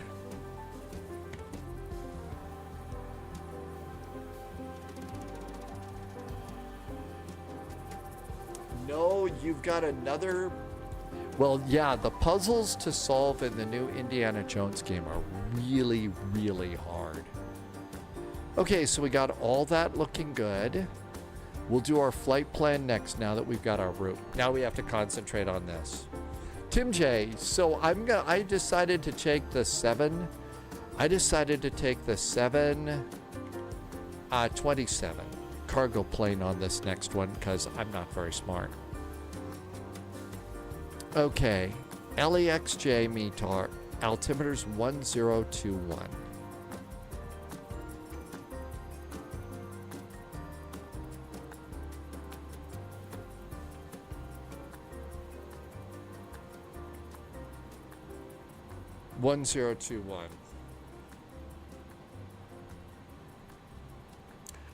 Oh, you mean not good at explaining the puzzle?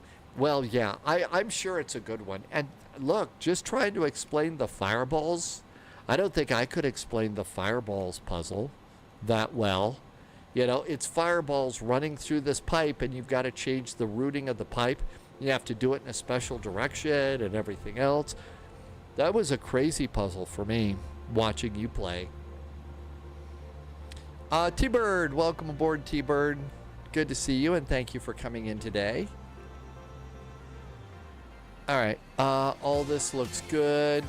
Takeoff and approach VAP. I'm going to do flaps 15 and 20.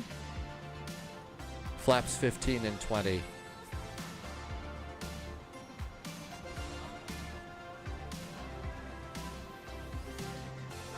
That's right, Indiana Jones and the Great Circle. Sibby got the new DLC. Sibby got the new DLC, and it's really good. Oh, it's the Getting Lost song. That's what we're going to do. We're getting lost now.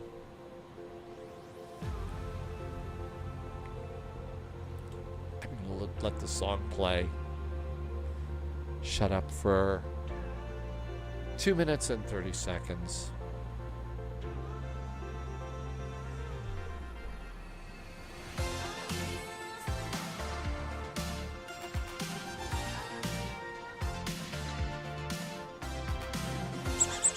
Hey, Flash Top. Flying Winnebago. No, we got to pay where.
Subscriber confirmed. Top clearance granted, Agent. Loyalty noted.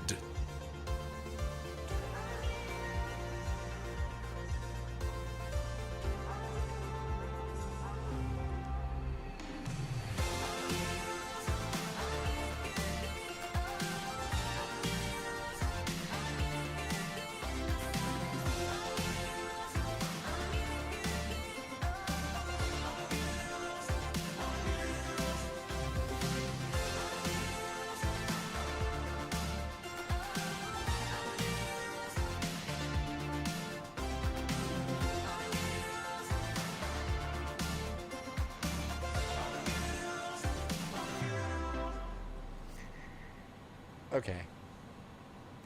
Let's see. Page wants to get X-Plane. X-Plane is a very good simulator. Okay, it models airplanes very, very well.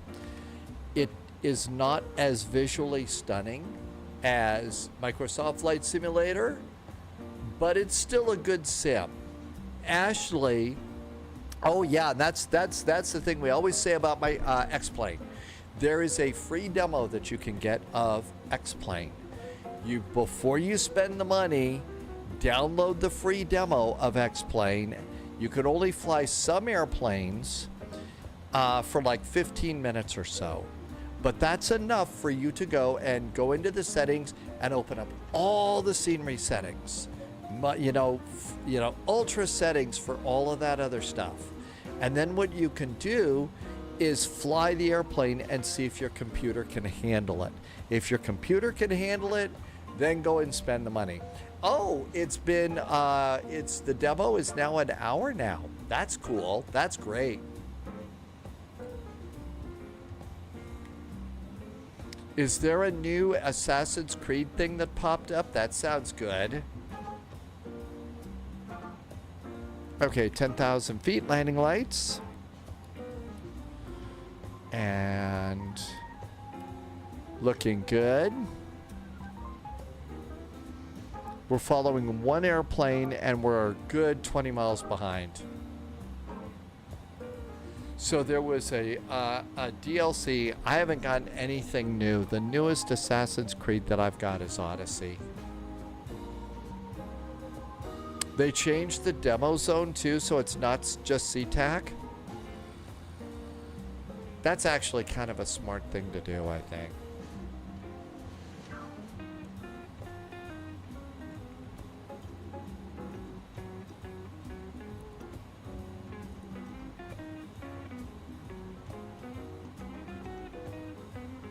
Manual speeds now.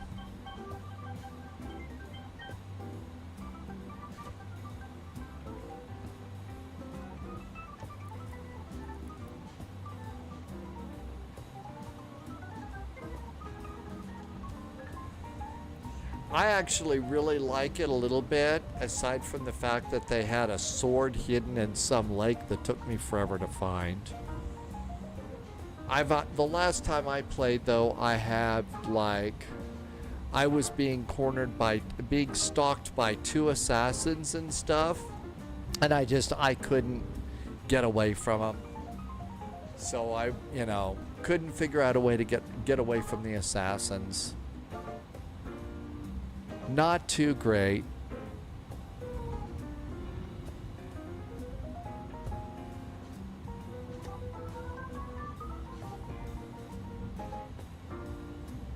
Thank you for taking the time to continue to explain Ashley and continuous ignition. That's really nice.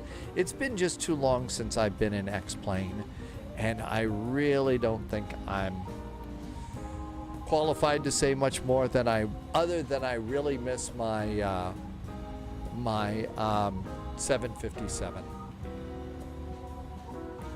in there.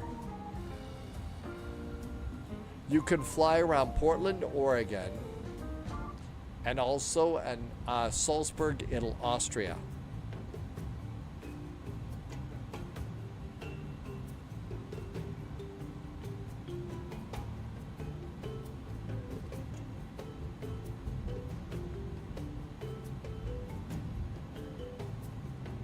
Flaps 15 and 0.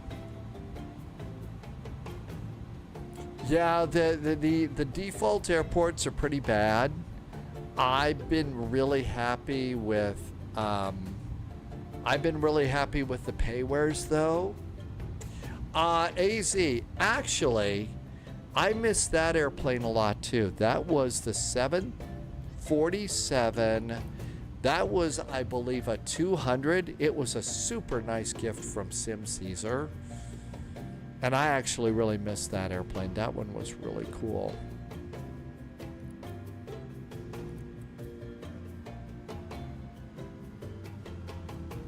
Santander traffic, there is a DHL A300 on about a 20-mile final for Santander runway 29. I should pay better attention.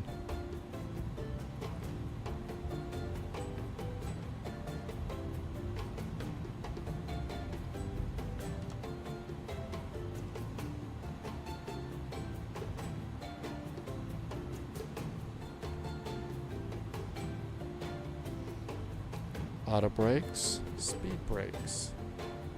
T-Bird says, look at this.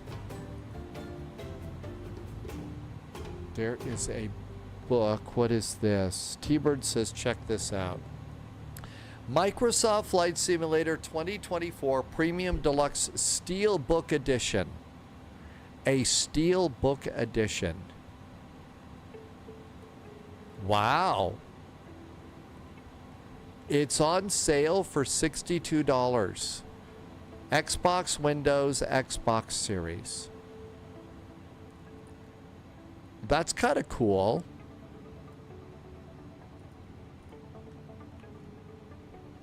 It's a steal of a deal. Oh.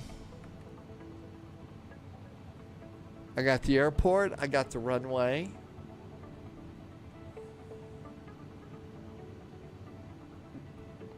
I wish that, to be honest, they were a little bit better too, but you know, I don't know. Oh, that was an unintended pun, as opposed to the intended ones that we do here. Or was that a united pun? No, it's unintended. Okay, runway 29, we're going to try and get Yankee 2. Santander's active runway is number 11. Number 11. Okay, we've got somebody using runway 11. I'm going to try and get in ahead of this airplane ahead of us. Let's see how we're doing here. Okay, here's Santander. That airplane appears to be going in the opposite direction. And so we're coming in there. So they're going in the opposite direction. We decide 144.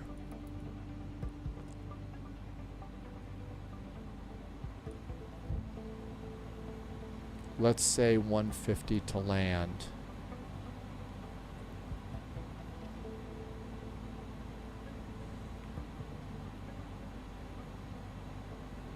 Well, I don't want to just arbitrarily see them raise the age, because there are some absolutely brilliant kids that are flying with us right now. Some of them are annoying as hell, yes. But I know some adults that are even more annoying, believe me. So I'd really hate to see just an arbitrary age cut off for some of the kids.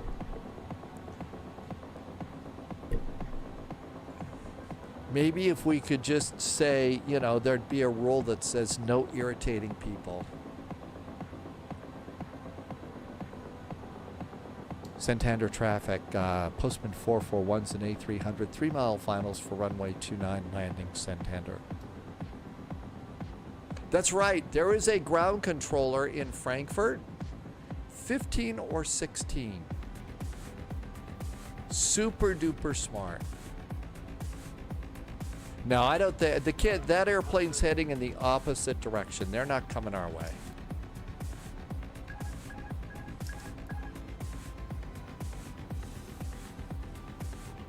And there's maybe it's the same one. There's also one that regularly controls in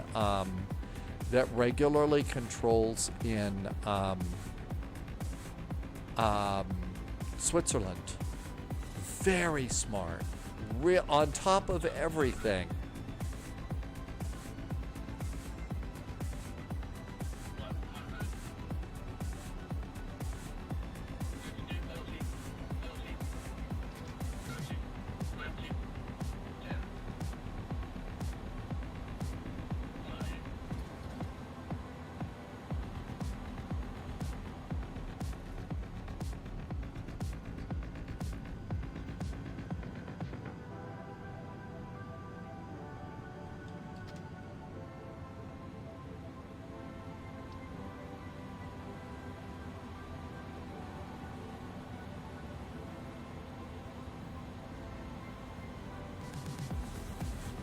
My reversers did not work.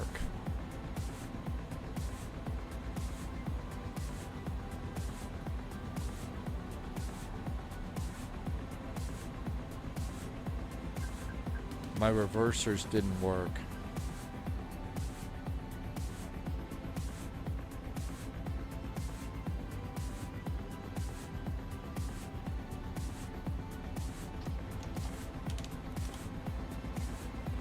That's something I'm going to have to work with on this airplane.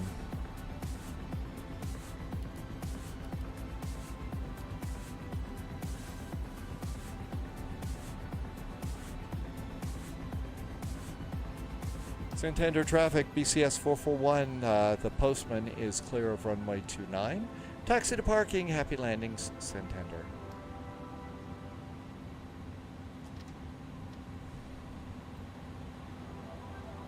I'm just going to turn on the brake fans right now because I really had to stop on them. It's a little airport in the north of Spain, Sibby. Airport in the north of Spain.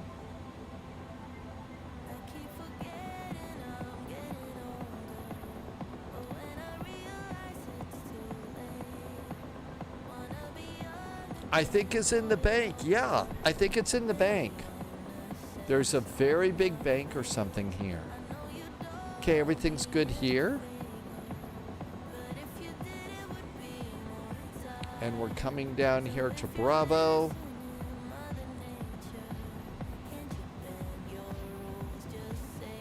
It is a bank. And that's where the bank name comes from, is from this town. So this is probably where the headquarters is. Okay, no. We're not going to turn on the APU. And I think that Ryanair has probably got to be turning back around here. Next flight is the 727 from SeaTac to Portland.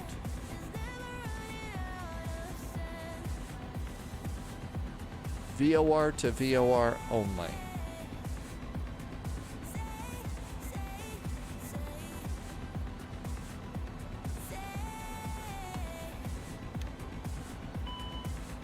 Engine number 1 off. Yeah, brakes are a little hot. Wesley says they have good interest rates. I'm always interested in interest rates. That was an interesting comment. Oh! Captain Sibby, this is the A300 from iniBuilds. It's the A300 from iniBuilds.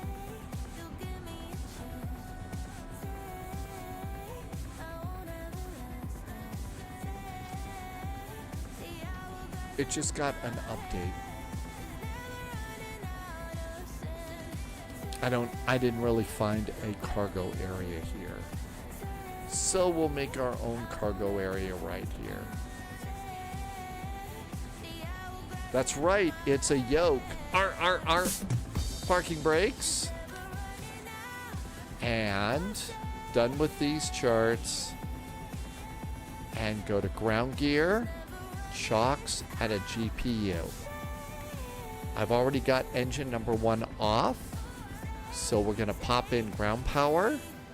And once we do ground power, we can turn off engine number 2. Number 1, actually. And so that way we don't start up the APU. And we'll come over here and do standby. And then we need to disarm our doors. And we're going to do right stairs, door, and cargo.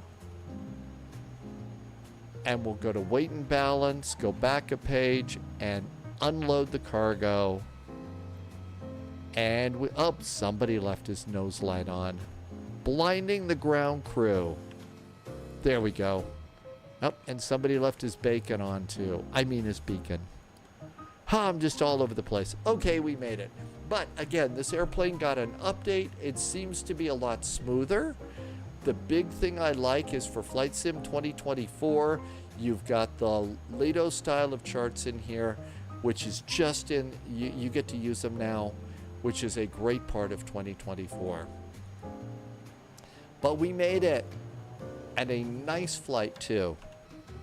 And we found out that the Bank of Santander has great interest rates too.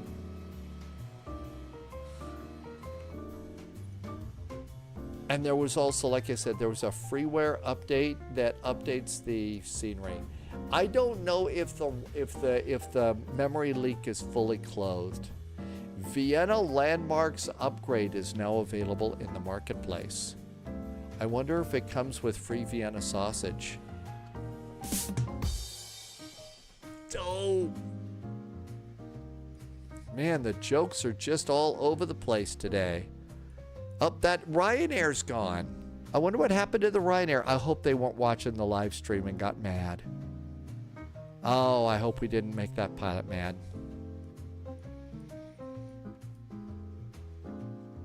Yeah, we got to figure out how to get...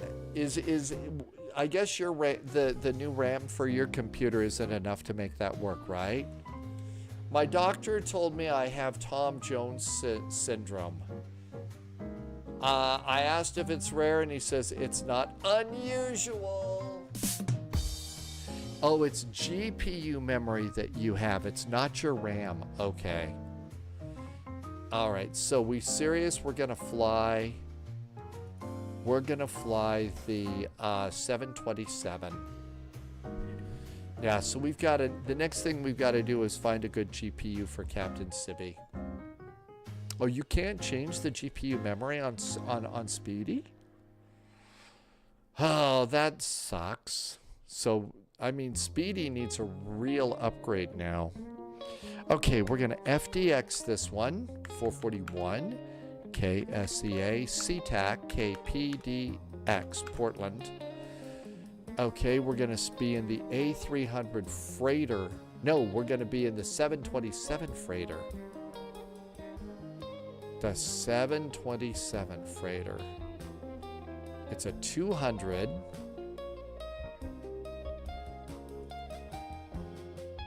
And we're going to do a FedEx. Runways for departure, 34 right, and I want 28 right to come in on. Because FedEx is on the south side of the field in Portland. I'm going to leave it in kilograms. And I'm going to add 15 minutes of fuel. Okay, let's generate a flight.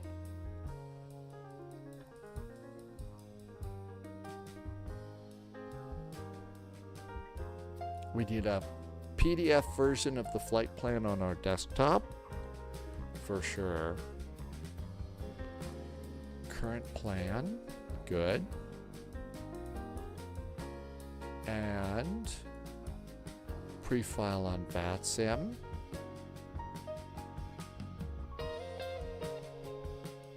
$15,000 feet for this flight. And I totally screwed up the flight plan. I forgot to put in our flight. So we have to redo this plan here.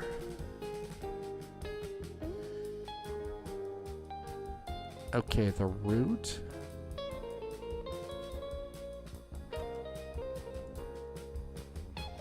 Okay, so this is going to be slant whiskey.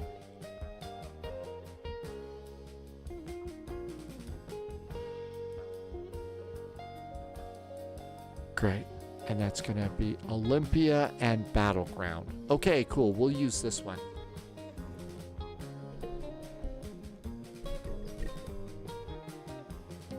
That's better.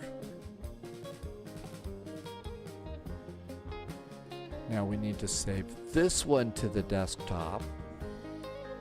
And let's do current plan and sim brief and pre-file this one. Gigliotti's, is add-on linker only good if you have a lot of paywares? Actually, I don't know if this is the right way to look at it or not, but most of my payware sceneries, I am now just doing payware sceneries. I'm just doing my payware sceneries. And this was supposed to be 15,000. I'm doing my payware sceneries. I'm just letting all my paywares hang, stay in the community folder, and I'm only moving the freeware sceneries in and out. Okay, let's pre-file. All right, I think we're good there. Let's see. Let's go and get the sim.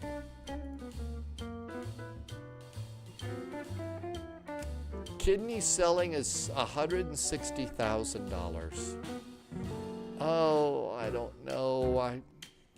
It's got to be a better way. I don't think we can wear an Airbus hat in a Boeing 727. I mean, seriously. That's like serious crossing the streams there. Let's see. Navigraph. I think we have to use Navigraph charts.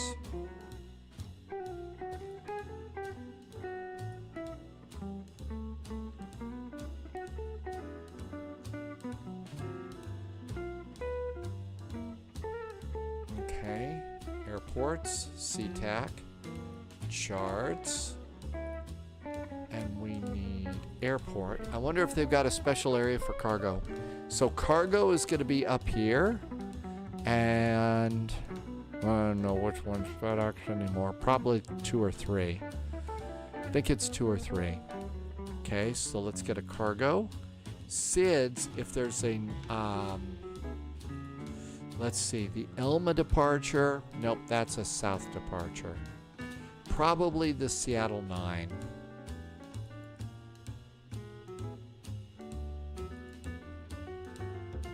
We're not going to do the mountain departure, so we'll plan on the Seattle 9 departure. That might be good. Why did the kidney break up with the bladder? He couldn't handle the pressure. Philip would like to do Trondheim to Bergen. Trondheim to Bergen. We departed out of Bergen last Monday for Vectors to Copenhagen. We've been to Trondheim, but I don't remember when. It's been a while.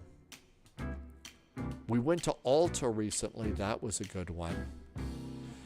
Okay, the Helen 6 arrival. Well, the thing is we're coming into Battleground. We're coming into Battleground, so I don't think we need Subscriber any of the confirmed. arrivals. Top clearance granted, Agent. I don't Loyalty think we need any noted. of the arrivals this time. But we're coming in. We want 28 right and then 28 left. And taxis. Philip has not been in Flight Sim in a decade. If it's been a while, there's a lot that's good and new.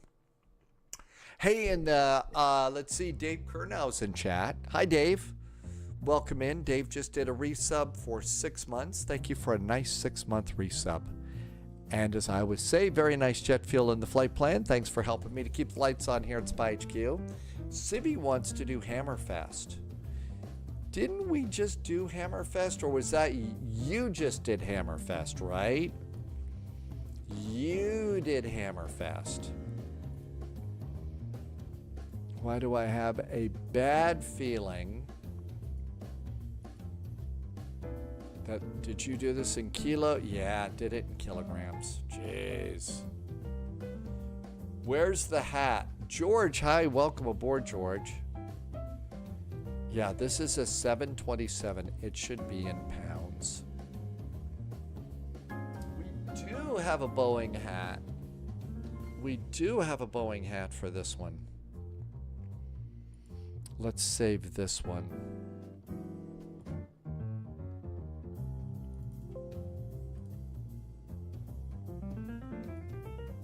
Okay.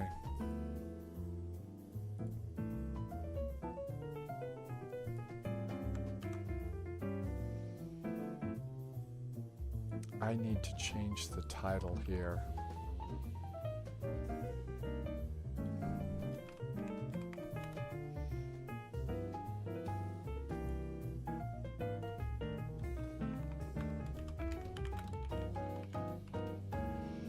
All right, let's see if I can do the, uh-oh, I'd better be on my A game for changing the title now, because Polyot's back from vacation.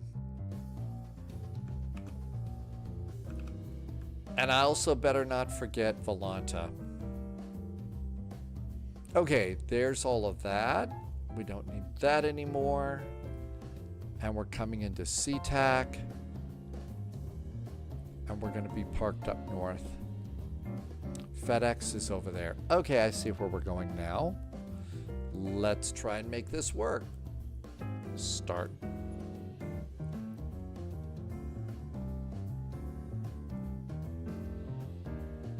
And it's always got to freeze a little bit when we start here. That's right, Canadian Bear. I better not forget Volanta. Better not forget Volanta either. Otherwise, the angry Volanta voice will be back.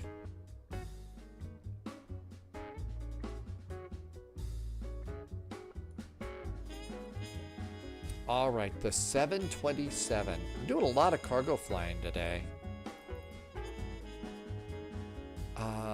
Boeing 727.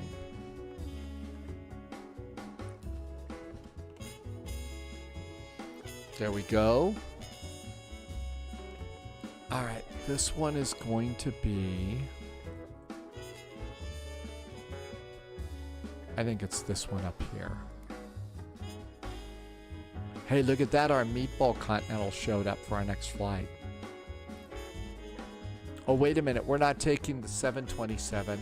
We're taking the A300 as a Continental.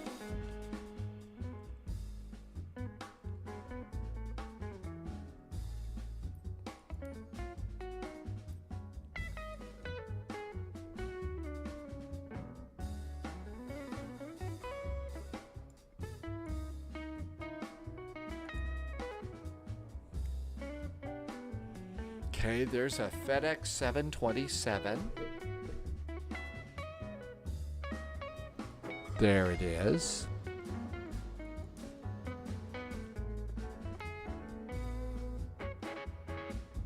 And save and go back. Hi, dogs. Welcome in, dogs. Thank you for coming by today.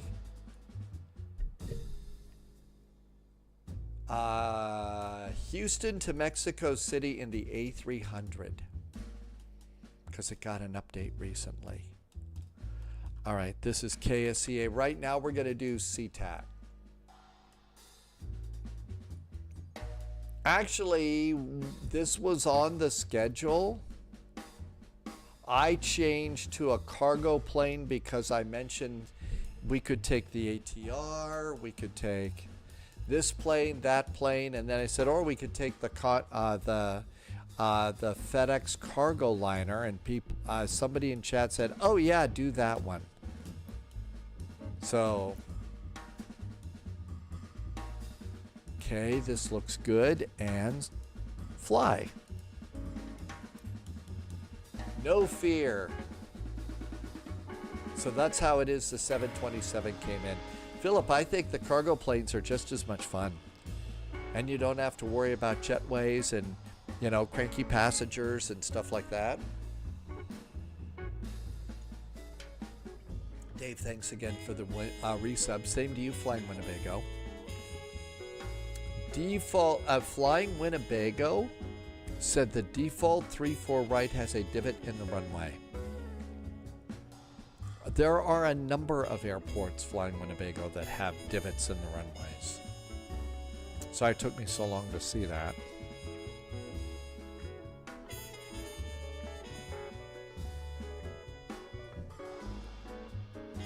How was our landing in Santander? Minus 107. Minus 107. How about that for better on the runway? Sure, my, reversers didn't work too well, but that's a pretty good gentle landing rate, I think. That was a really good landing rate.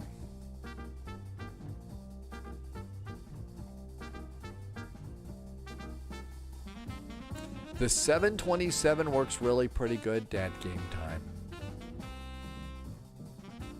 All right, Volanta is done.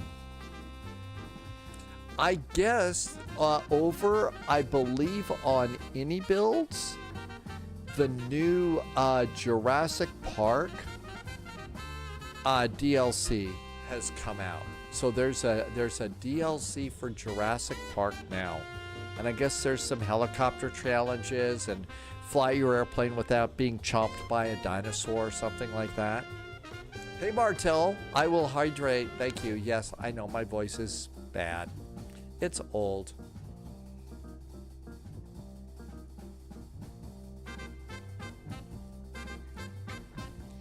I think it's iniBuilds. Maybe it's Orbix. I'll bet it's Orbix, not iniBuilds. Because Orbix... Yeah, I think it's Orbix.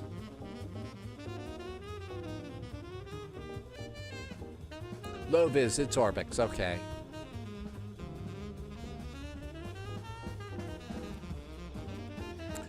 I think that there's several levels of Jurassic Park. Hey, there's our 727.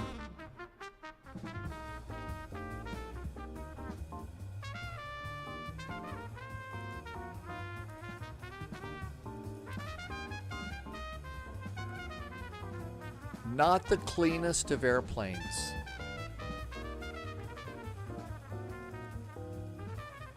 There it is, Jurassic World Archipelago. Explore the islands. Now available for Flight Sim 2024. So let's see, what do we have? Developed in collaboration with Universal, available for just before the events of the 2015 Jurassic World film. The islands are captured at a moment when the park is operational, but not everything is under control. Isla Nublar hums with activity. Monorails weave through the jungle. The Innovation Center, blah, blah, blah. Meanwhile, Isla Sorna remains untouched. Its abandoned structures slowly being reclaimed by nature.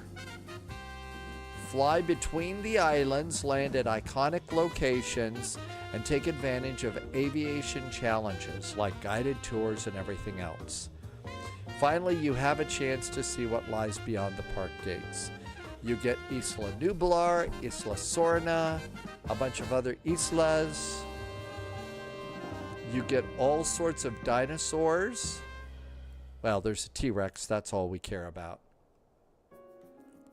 There is an Ultimate Jurassic World pack. So this is a $25 add-on.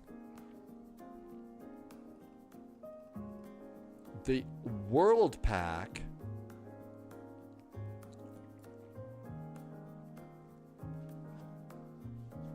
well, the World Pack is like $50. So it's $50 for that. Sibby, you want to do the new Jurassic World game?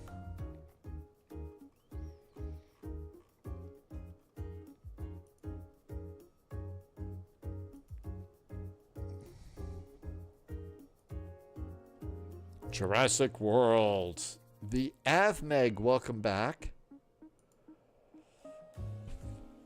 Okay, that looks pretty good.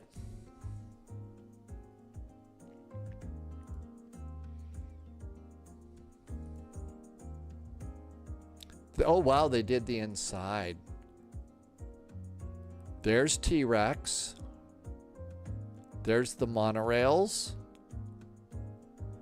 There is a arrival area. There's falls. There's helicopters, which I suck at. That's got to be the Velociraptor pin. There are lots of places to fly helicopters around. And there is a big airport. I don't remember there being a big airport there. Looks like, oh, wow, maybe they've got liveries for different airplanes too. It looks great. Frankie says it's, yeah, I $50 might, I think you've got to be like a massive, you've got to be like this massive, if you're a real fan of the movies, then I think it's probably great. Or if you're looking for helicopter challenges or stuff like that, then I think that it's probably a great one. But if not, Flying Walnut says posture check. Yeah, I'm sure I'm not sitting very well right now. Oh, Average Meg. It's my weather pal. Average Meg? Really? Subscriber is it confirmed. Average Meg? Top clearance There's granted. nothing agent. average about you. Loyalty I'm noted. sorry. It's above Average Meg. Megsy, I can't believe it. Holy cats. Welcome, welcome. So we're about ready to fly a really cranky old airplane here. Larson, thank you for the resub. Hi, Larson. Larson's been here for 21 months. Personally, Canadian Bear, you want the 24? I think what we probably ought to do is look at it and let's see what we get with each one, okay? We ought to look at the ones to see, you know, what's the best one. Because it could be that maybe the $50 ones just got stuff in there that we're not going to use, right? I think. Let's get on VATSIM and do this. Remember, we're doing Houston to Mexico City in the old... Man, we're flying all the old planes today. Oh, Frankie said to relax. Oh, okay. Oh, that was not a resub. Larson did the resub. Frankie Stats said to relax. Okay, let's get on VATSIM. So, Megan, since the last time that you saw all of this flight sim stuff, wow, have we got some cool new things in the world of fake planes. Okay, this is an FDX Flight 441. We're a Boeing 727-200 cargo jet. and connect. All right, that looks really good. And I think I just got a auto squawk code. We got a squawk for today's flight too. Now then, I think we need charts for this, don't we? And we got charts. So all of this is good. There's ATC in Toronto, so I think we're groovy there. Let's hop on the airplane and see what we got. So this cranky old thing, oh my gosh. Average Meg, you need some Italian beef sandwiches or deep dish? I know, those were the days. Oh, and I ran across that one picture of two very, very happy people at that one place that probably has gone out of business since we left Missoula. I mean, we were two happy campers there, that's for sure, but my gosh. And also, you should know that those two special cans you autographed are still in the spy galley. All right, we need boarding stairs. Let's set some boarding stairs and open up a forward cargo door. And there is our old school 727. Best lunches, yeah, they closed down without us. No kidding. Oh yeah, of course I saved those. Of course I saved those. Okay, we need to open up upper cargo.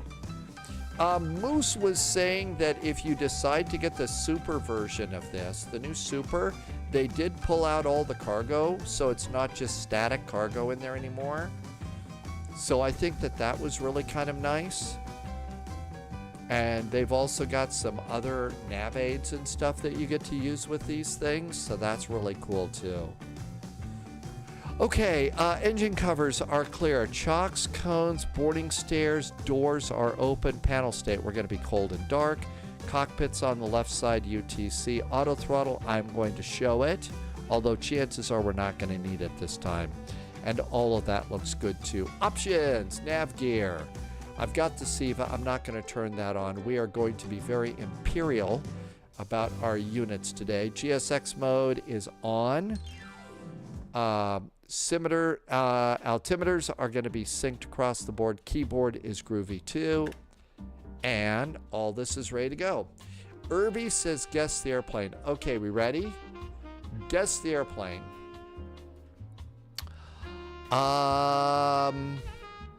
Ryanair.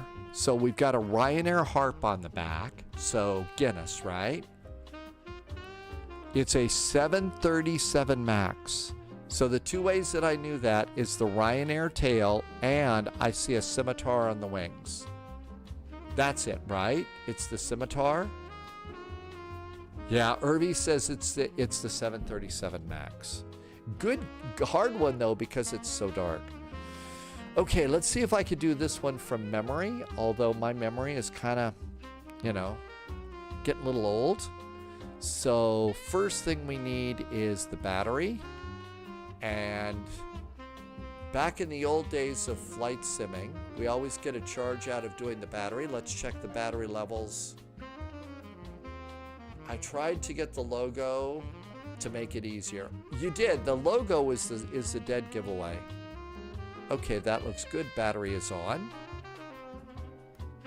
Okay, battery looks good there. We've got ground power. And all of this looks good. Let's come on down here. I don't think we look at the DC meter. Let's get ground power popped on. And ground power should be on. Turn external essential power is on too.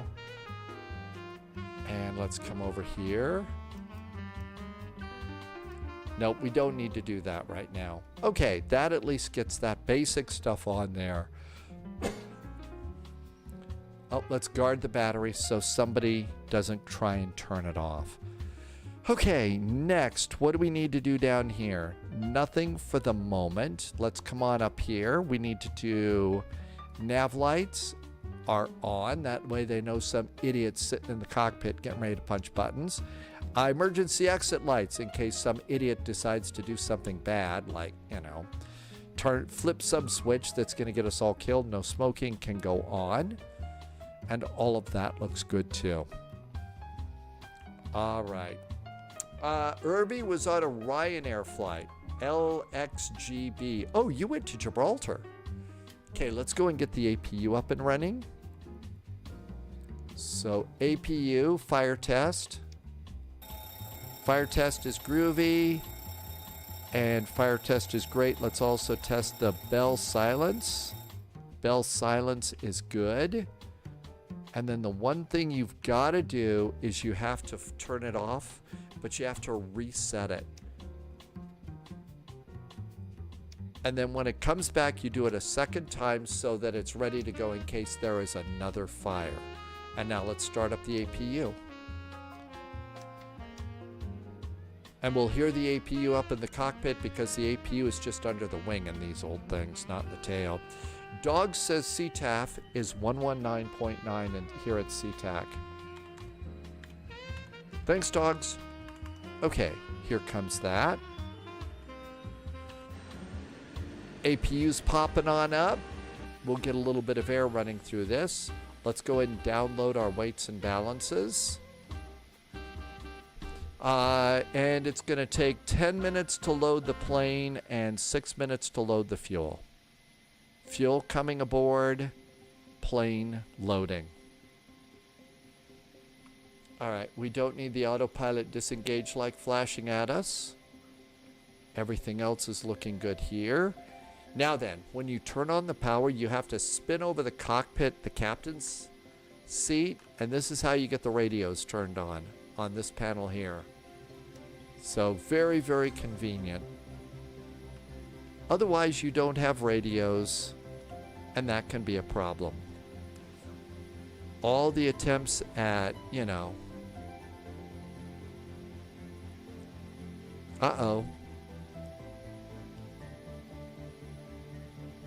well, they're full bright, but I don't know what I did wrong. Okay, what did I forget over here on the electrical panel? I've got external power in. We don't need, well, we could turn on the front galley power. There isn't a second galley. They ripped that out. Essential power is on external.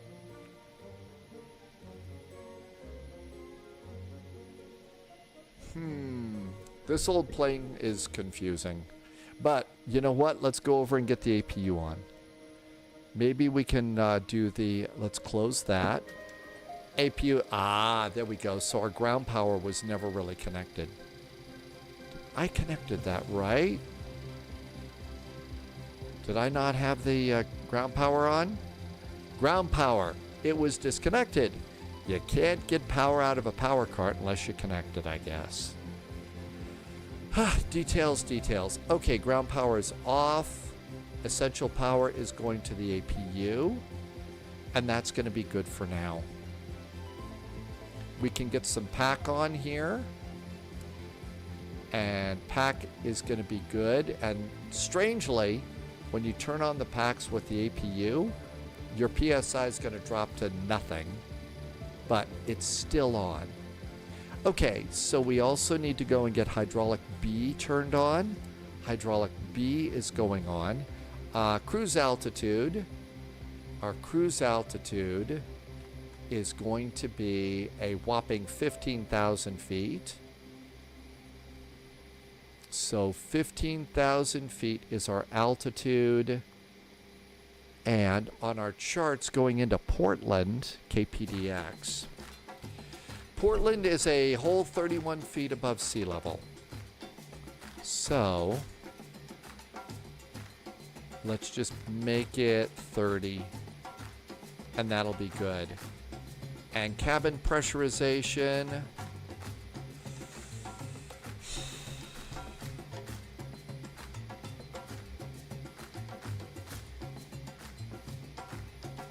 we don't care. We're at 15,000 feet. We're not going to worry about cabin pressurization. People can just blow out their nose or something like that. Not that there are that many people on board anyway. I don't think we do that yet. Okay, no ATC. So let's get, how's everything going here? Fuel should be aboard. Fuel looks good. And all of that looks great too. I am not touching the SIVA. I don't care what they make me do. I am not touching that thing. SIVA makes everybody cuss and swear. Squawk code 4614 4 6 4 1. Cool. Good to go there. And that looks great.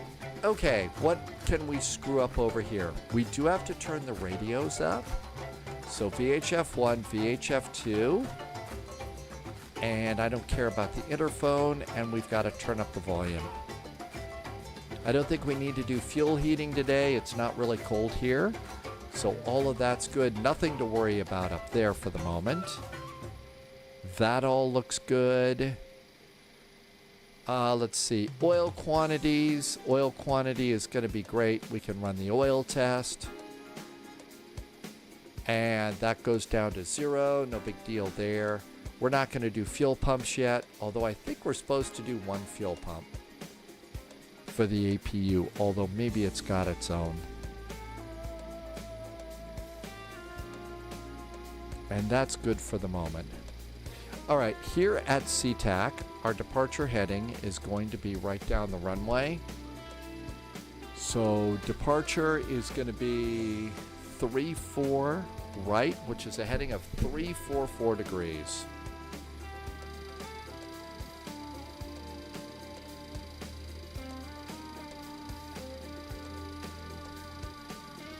That's about it.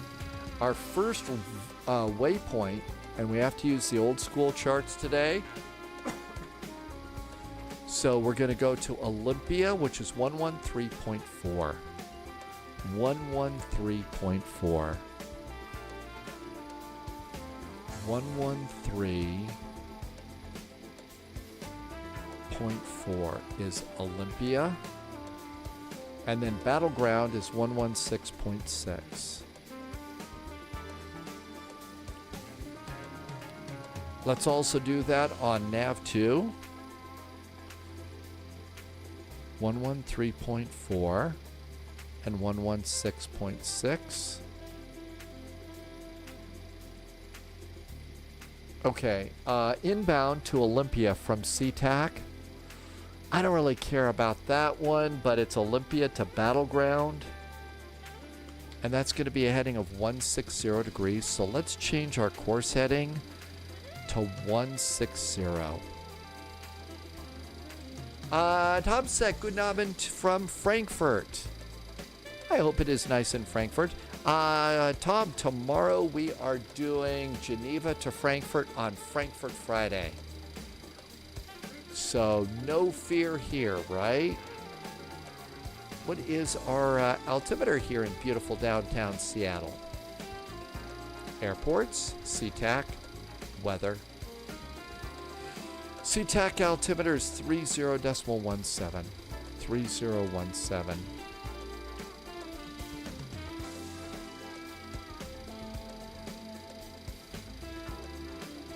And it did not set the backup altimeter, so that's not fixed. 3017. Did we get the co-pilot set up? Nope, didn't fix the co-pilot either. So, let's see. Dog says there's thunderstorms in Phoenix tomorrow. No kidding. Sure. I don't know that we've got anything after Frankfurt Friday, dogs.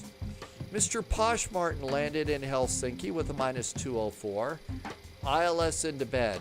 Hey, Mr. Posh Martin, thank you for coming in, reminding us to keep things posh and cool.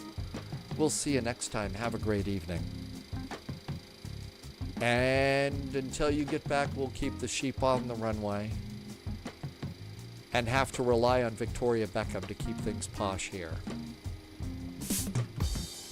Didn't think you were going to get a Spice Girls joke there, did ya? Okay, Dog says CTAF is 119.9. So 119.9.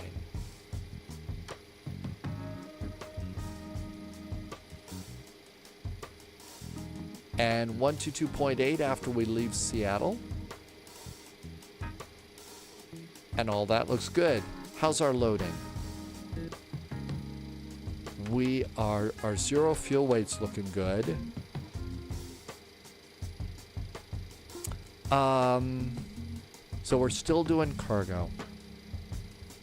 1 minute 52 seconds to go. I think that's fine. Uh-oh, big scary clouds over there. But it's also Seattle and it's also in the afternoon.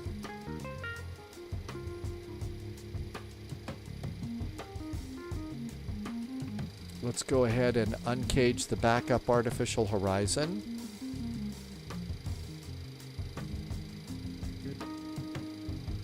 That looks good.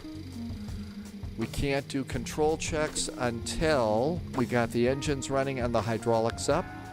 Oh, I think once you get hydraulic system B up and pressurized, you're supposed to turn off one pump to save power. How do I learn all the different planes I fly? Well, I learned from really good people. I watch Mustafa videos for this airplane because Moose is really good. And as I always like to say, Captain Sibby, I learned all about Airbus from you, so I actually pay attention when somebody who knows what they're doing is flying an airplane. So there you go. And for all the things that I don't know, I'm really good at what we used to refer to in the broadcasting and weather business is if you can't dazzle them with brilliance, baffle them with bull. Dogs wants to do Albuquerque to Phoenix tomorrow. I've got the one good scenery right now, Dogs. And I'm trying not to just buy everyone up until the economy gets better. Just as a live streamer, I'm trying not to just buy up everything for the moment. That's the only reason. Okay, we're good to go here. That's the only, I bet it's nice. Sibby, if you can't dazzle them with brilliance, baffle them with bullshit. Let's go close the cargo door. Cargo door is closing. Mustache, bonsoir, thank you for coming on in. I hope it is beautiful. Traffic, Good to see you. Passing to runway 34 right via Whiskey. Bravo. 34 right. I think we could also close the main door. Let's close that one too. Top door's closing. Almost time to get out of here.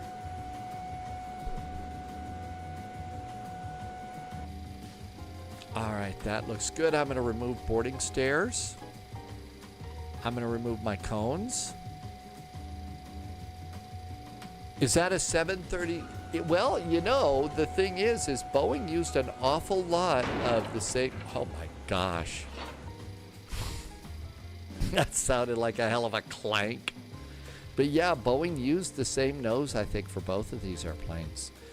I think it's time to go. Do we dare let GSX push us back today? Okay, parking brakes are on. I'm going to remove the chocks. Everything else is clear there. Pre-flight is done. Takeoff pages. There's our weather. We're going to go...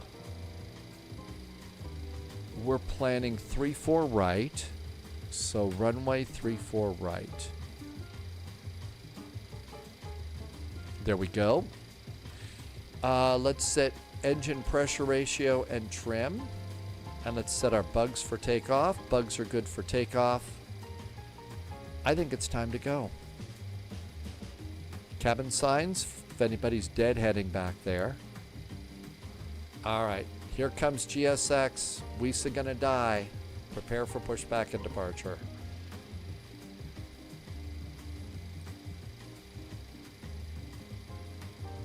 Is this the plane from Innsbruck, Sibby? Yes. Sibby is referring to an unfortunate incident a long time ago, a galaxy far, far away, when we were flying the 757 into Innsbruck. And it was really one of the... Hello, Captain. We are ready for pushback. All right. We got the pushback operator with attitude today. Hey, attitude pushback pushback chief. Yeah, this one you can clearly tell is not happy to be here. But anyway, it was the first time that I ever did the circle to land. Very first time. I'd never done it before. Departure checks completed. Bypass pin inserted. I'm going to go into Beacon. And as we were setting up to land, after the circle to land, some idiot spawned on the runway. Now, that's one of the things that you just don't do is spawn on the runway. You just don't do that. And this person did.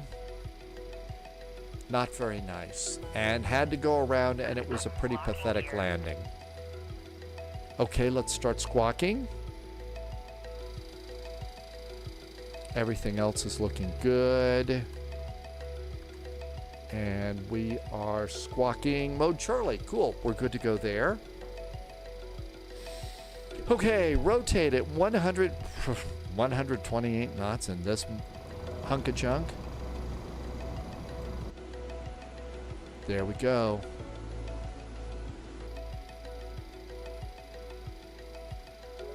All right, let's do nose right, tail left. Release parking brakes, please. Release parking brakes, please. All right, I think we're ready to go here. Start order on a 727 is engine 3, engine 1, and engine 2. Commencing push. All engines clear. Start at will. And away we go. All right, let's try and start some engines here. Okay, come on up here. Uncap these. That looks good. Now then, I think we have to do the packs off. So packs going off. Packs are off. We have PSI in the engines. Starting engine number 3.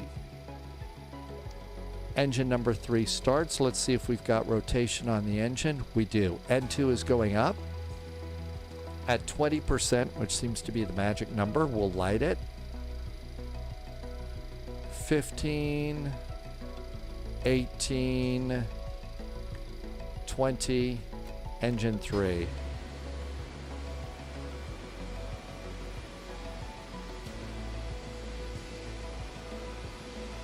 Engine 3's going. Wow, look at all those stormy clouds.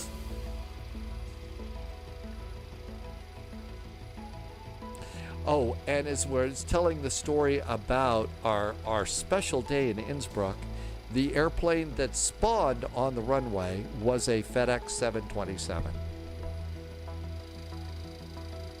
So it was a fun day, and then so I had to go around. I mean, that's the rule on VATSIM. If there's a plane on the runway, you're not supposed to land. And then, Please set parking brake. what was really super duper annoying about the whole thing, parking brake set, was the fact that pretty much we were all flying X-plane those days, and everybody from Laminar was watching. Starting 1. So everybody from X-plane, Austin, everybody was watching that day. Uh-oh, Sibby still has it saved. Really? I think really what you see is my landing. I'm not sure that you see the spawning 727, but what you see is my landing, which was terrible. My next landing was great, but I came in so hot, bounced off the nose wheel, came down on the main gear, and couldn't stop and ran into... It's a fast food place, but I call it the liquor store at the end of the runway. Left is clear. Right is clear. Cool, thank you for that. All right, everything looks good. We flew this airplane last week on a really cool historic flight in the 727. It was a great flight in the 727. Oh, somebody forgot his fuel pumps. And it was that flight in Chicago. And it was a great flight in Chicago when they flew a 727 over to Meigs Field. That was a fun day. Okay, got one more engine to start. Starting engine number 3.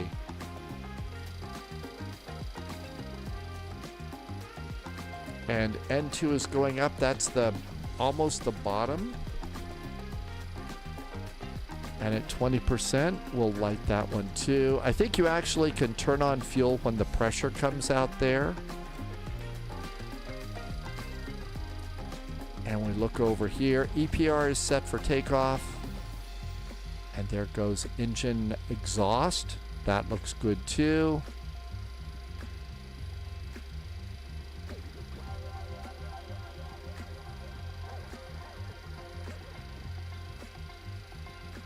And that engine looks great.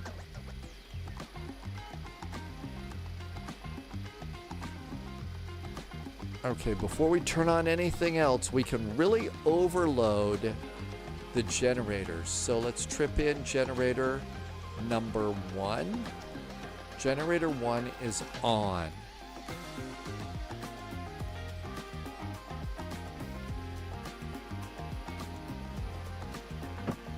That looks good. Now let's check generator 2. And we have to adjust the frequency of the generator to get the lights out.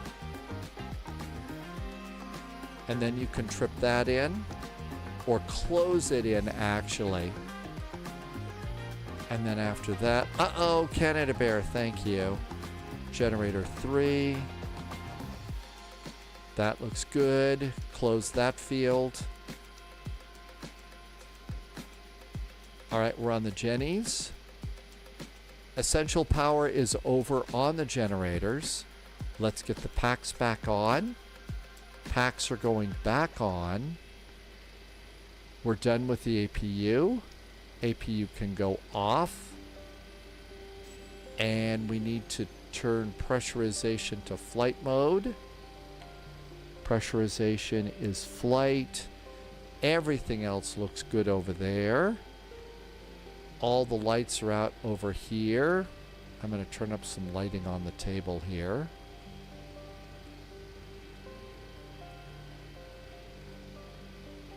There's some lighting on the table now. And all that looks good. Okay, fuel pumps are on. Generators are all good. Let's come on up here. We're going to need windshield heaters on. Heaters going on. Windshield heat is on. Probe heaters are going on. Probe heaters are on. There we go. And what are you yelling at me about? What's this? Auto brake disarm. That's right. RTO. Flaps are going to be 15 for takeoff today. Not like the 727 where flaps usually are going to be flaps 5. So all of that looks good. We need a taxi light. Shall we go? Parking brakes are off. Let's see if this thing will actually go.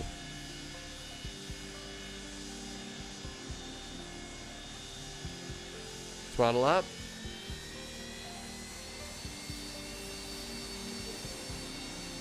Lampon 4 is in chat. Lampion. Did I say that right? Hi, Lampion. Welcome aboard. Glad you like what you see here. Thank you. Let's see. Trim for takeoff is 4.0. Trim. Seattle traffic, American 462 heavy, taxiing. I think that's it. To runway 34 right by Bravo. Seattle traffic. Dogs, after seeing the video, it's making me wonder if you can recreate the video with the Bluebird. Oh, absolutely. When the Bluebird's out, you bet we're going to do that, dogs. Yeah, when the Bluebird 757 comes out, we'll definitely be taking the Bluebird on that flight. I mean, the circle to land at Innsbruck is awesome anyway. It's a fun one for sure. Irby, thank you for fixing the title. Apparently, I screwed it up. Okay, anybody over there? Nope. Anybody over there? Nope. Let's come on around here. Loviz says the Condor just retired their last 757. So really, at this point in time, the only thing that's going to be flying 75s. Boy, about the time that Bluebird comes out with them is going to be, I guess what? It's really going to be the, I think it'll probably be the cargo liners. I think United is slowly getting rid of all their 75s. Delta still flies them too. I think Alaska finally retired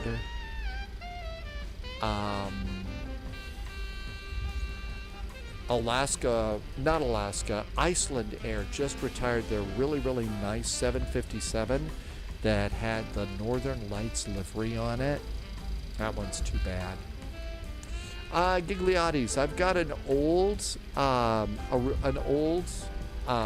tiller that somebody gifted me a while back. It's getting a little old. I think that once the tariff wars are over and stuff like that, I'll kind of look forward to maybe getting the tiller from Windwing. Hey Wobby, welcome in. In fact, we all saw a really great video from Windwing. Loviz is made marinated steak, chicken sausage, and fries in the air fryer. Okay, who's not hungry? Guess what? You're hungry now, aren't you? Welcome to the Spy Flight. We love talking about food. That looks awesome. American 462 lining up runway 34 right. Really awesome, Loviz. And you did all that in your air fryer. Traffic. That's pretty good.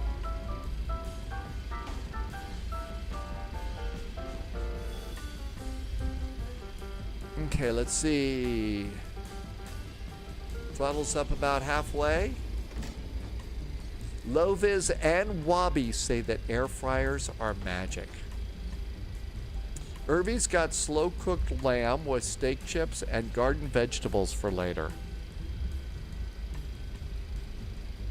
I don't know, seeing, and again, today I was really just so kind of privileged today. A just treasured friend from my last weather center when times were good was in chat. Seeing Megan in chat makes me want one of those really, really good burgers with the steak fries that they had at that place. Captain Sibby has an air fryer too. Really? I knew you had the pizza. I knew you had your pizza stone and you had a little grill. I didn't know you had an air fryer. I never heard about your air fryer. I heard about the pizza stone and the grill. Irvy has onion gravy and Canadian bear, so air fryers are cool. You got it 3 years ago?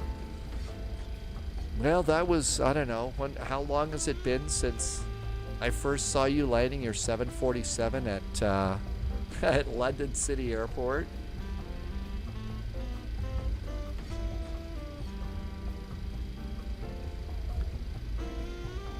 As Humphrey Bogart said to Claude Rains in the movie Casablanca, it was the beginning of a beautiful friendship. There's an event in Miami, TGSJ, TISX. You know what we haven't done? We haven't been to St. Croix in a while. Have not been to St. Croix. That's a good one.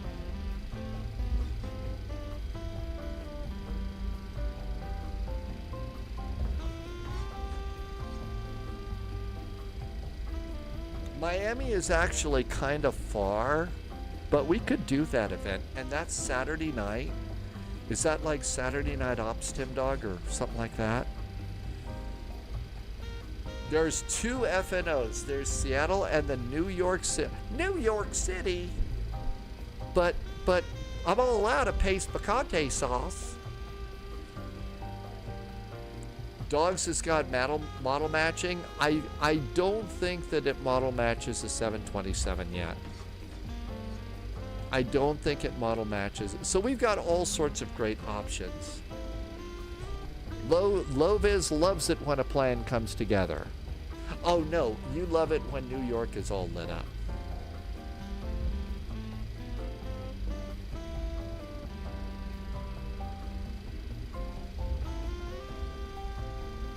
Okay, I think we're ready. The Seattle Mariners won their division last night. Loviz wants to go into LaGuardia. Also sometimes referred to lovingly by real-world pilots as LaGarbage. Shall we do this flight? Here we go. Strobes? I think it's time to give it a shot. Seattle traffic, FedEx 441 727, lining up and taking off runway 34, departing to the north, the west, and south. SeaTac. Strobes? Seattle traffic, American 462 now direct. Brazil, final call, over to Unicom. Seattle traffic.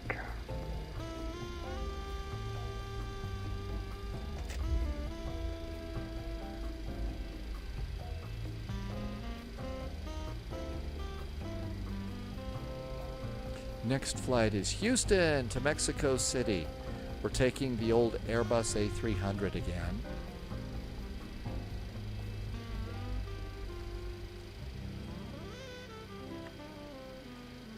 Landing lights.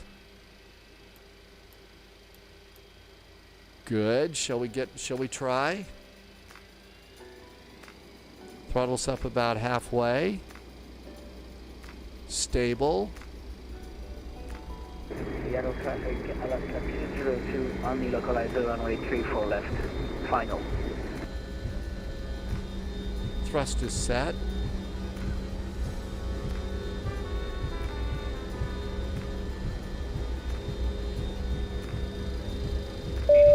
Checked. 80 knots.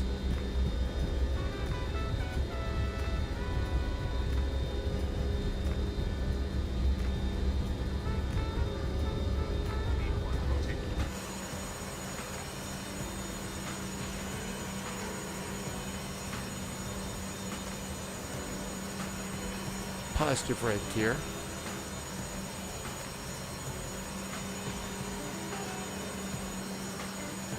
I think we got blown off the center line.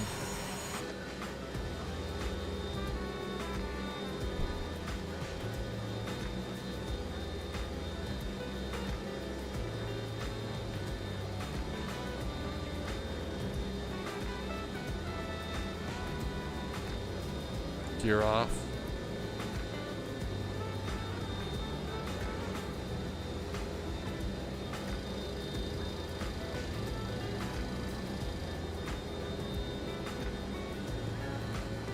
Flaps.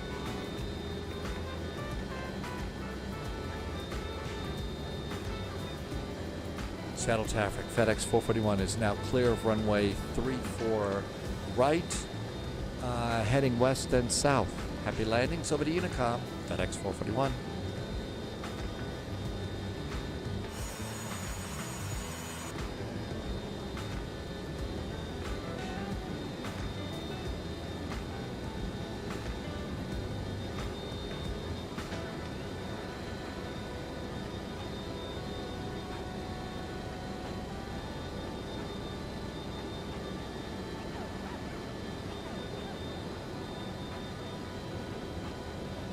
Well, back in the day, fires were really a big deal. They were a super big deal. So my guess is they were really big because they wanted pilots to see them.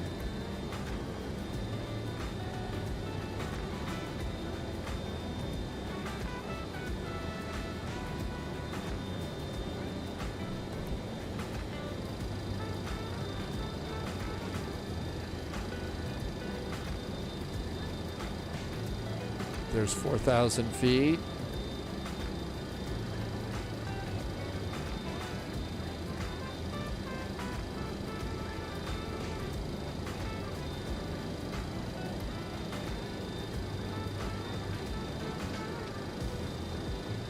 And 37 miles to Olympia.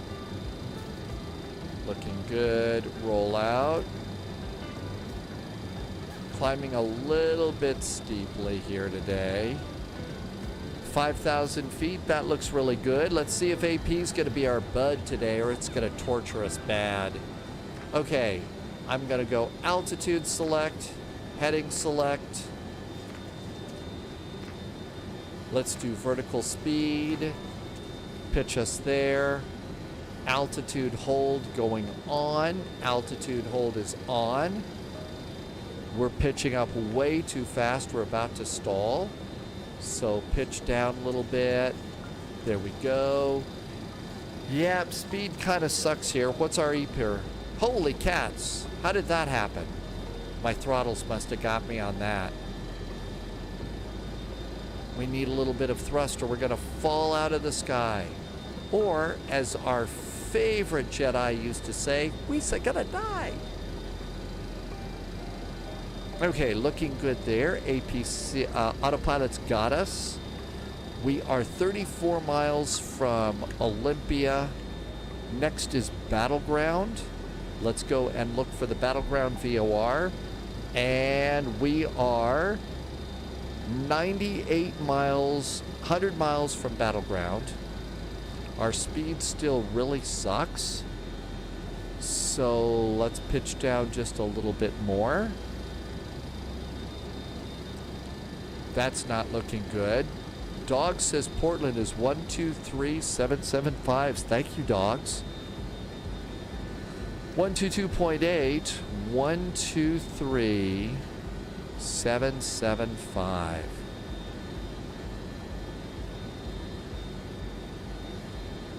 There we go, looking good. 30 miles to Olympia. Now our speed doesn't suck anymore. How about flaps up? Flaps are up. Landing lights, done with those. Everything's good to go there. Look, Mom, it's still flying. We haven't scratched the paint or nothing. Captain Sibby is calling it a night. Good night, Captain Sibby. Have a wonderful evening in Athens. See you next time. We will, of course, behave. Not.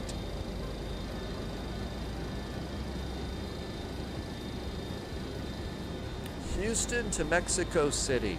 Okay, so we've already flown the A300 once. We've flown this old thing. Do we want to fly this one?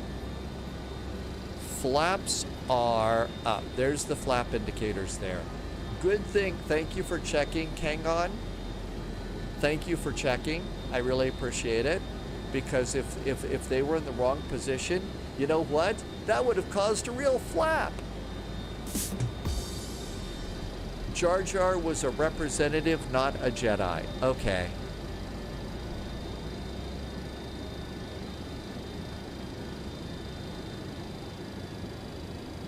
And we were about to overspeed. Thanks, Atlas System. You're absolutely right.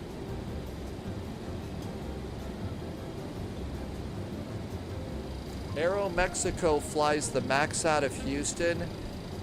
United flies the A319. I was actually thinking of being a real wild and crazy sim pilot and checking out something like a 777 or an A350.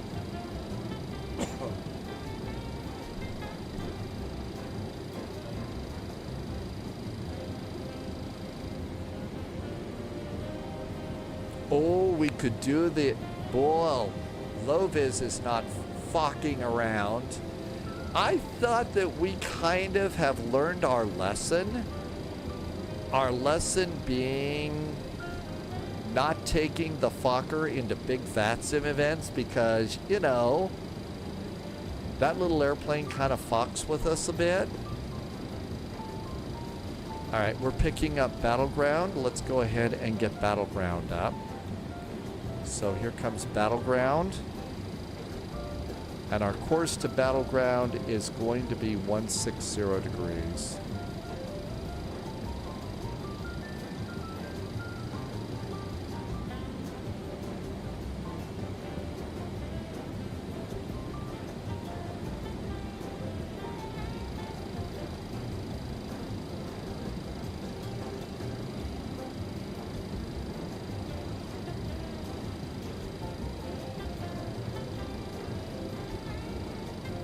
Let's see. Pick a 5-string. Welcome aboard. Do not get anything wrong about Star Trek or you'll hear about it from someone. Oh, that was funny. I know, Vulcan crazy.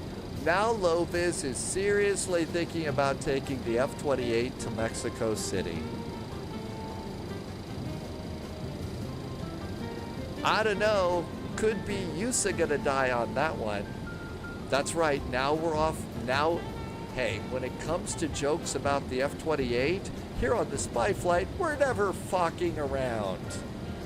And if you're new to Flight Sim, if you wonder what the big old joke is, the F-28 was made by the Fokker Airplane Company.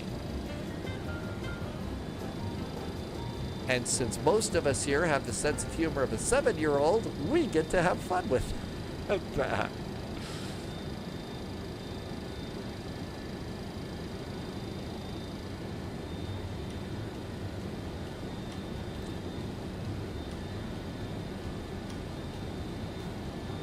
Okay, looking good there. Mexico doesn't, so it's really not too busy at first. Cool. All right, this looks good.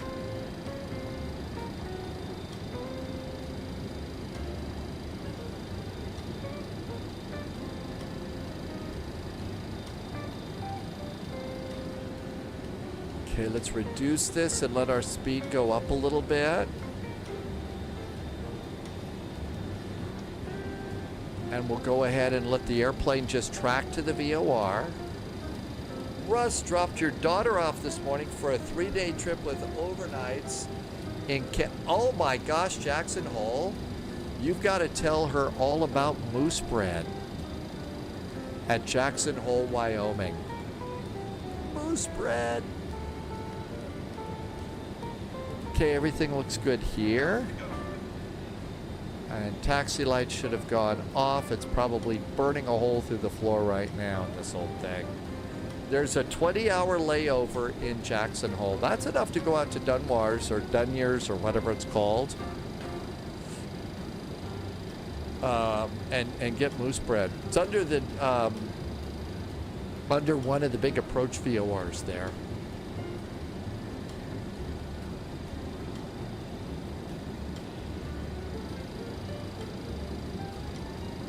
Okay, here comes 15,000 feet. Make sure it holds it off. And Mustafa says you want your fuel flow. Oh, I forgot. I think Moose said about 400. I think it was 4 or 2. Let's see what it is to give us a good cruise speed here. Make sure it snags the altitude. Yep, altitude select is on, and it's going to snag the altitude. I think it's 200 is what you want for fuel flow. And that's going to maintain your speed in the 727. And you can feel like you're all badass and stuff because you're not using the auto throttle. Okay, looking good there. Let's do little arrival math here. Coming in, we're expecting the ILS runway. Sorry, 28 right. Okay, after Battleground, let's come on out here and we'll do a downwind. That's going to be 3,700. Do they have an altitude around Battleground? 3,700. Let's go ahead and make it.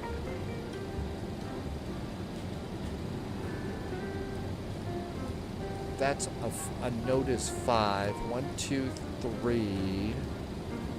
5. Procedures not authorized for arrival on the battleground VOR. Okay. Let's do 5,000 feet. So squishy math. We're at 15,000 feet. Nope, gotta have a 1. Minus 5,000 feet times 3 divided by 1,000 gives us, okay, so we need 30 miles. We are 60 miles from battleground. So I say 20 to 25 miles from battleground. Let's start our descent to 5,000 feet.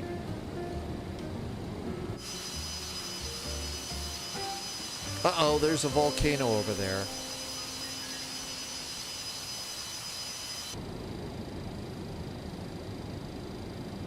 Fortunately, it's not named Vesuvius, so I think we're safe.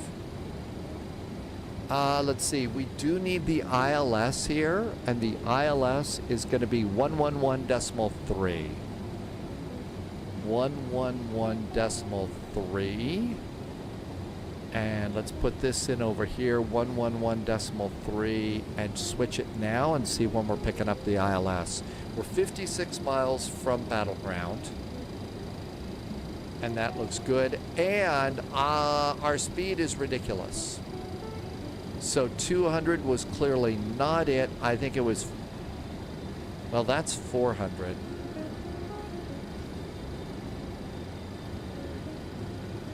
Let's try 4,000 or 400 fuel flow, whatever it is.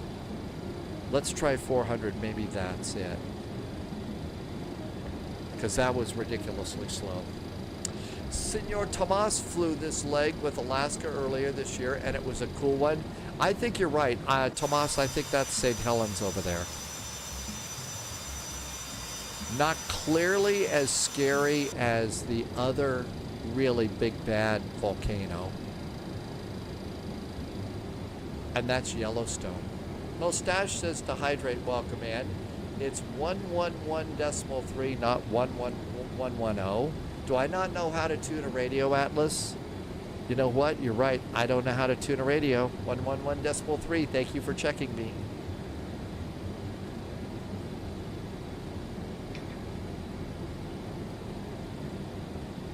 I think I should go. I'm feeling a little Polish right now.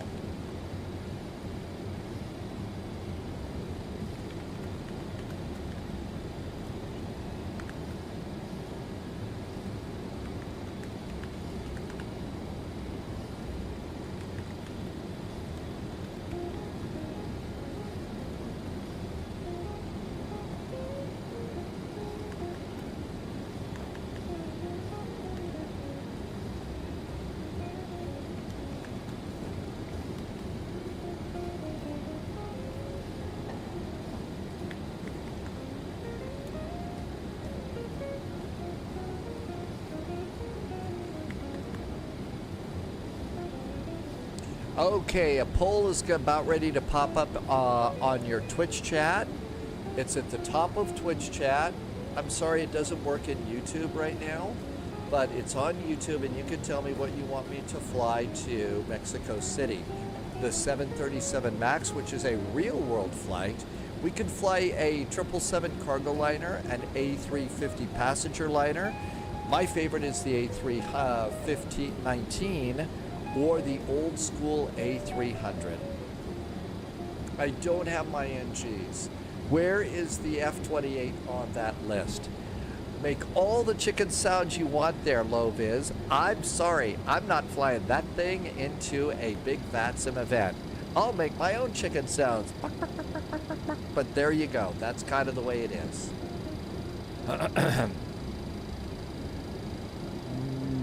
No shame about that at all. I don't know what I'm doing in that airplane.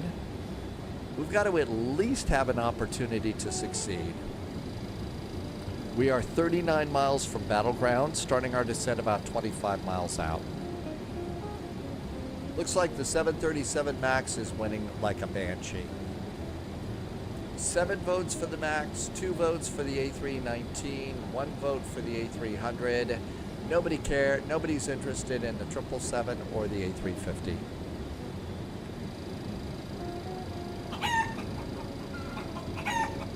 Canada Bear got the chicken working.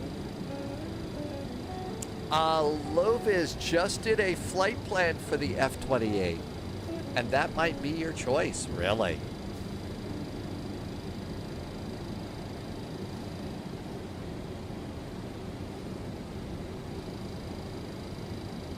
Wabi says everybody loves the 737. 33 miles. So it looks like a 737 MAX. That would be Aeromexico. Aeromexico or United. Although United flies an A319. Loviz says United flies the A319.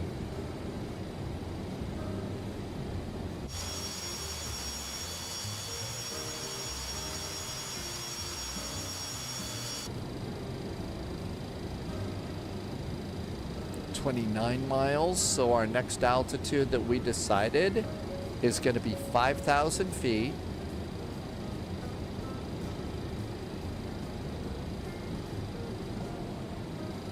I'm going to start pulling my throttles back now. I'd like to get about 270 in the descent. So 270 in the descent. Airspeed's coming down.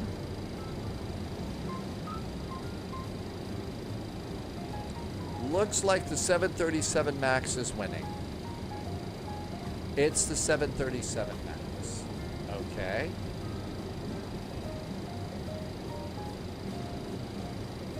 Thank you for reminding me to hydrate.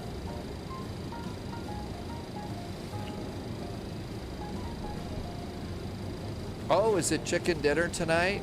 All right, all this looks great. I can do my own descent with that. Let's go to landing. Portland altimeter is 3016, flaps 30. VAP is going to be about 137. We'll land at 140. Okay, let's start our descent.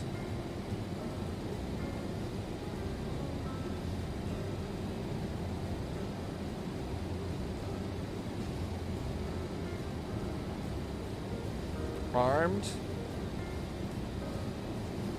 And let's start pitching down.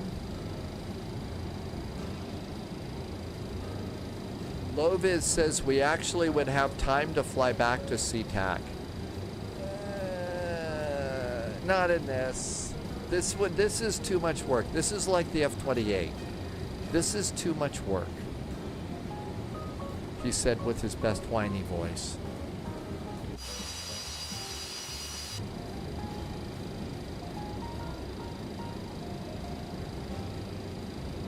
Maybe we'll switch. I don't know. We'll figure out something.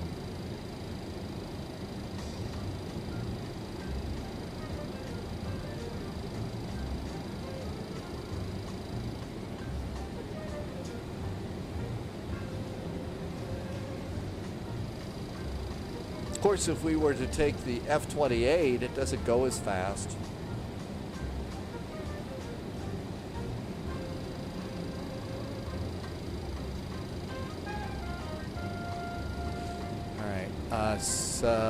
Altimeter is 3016.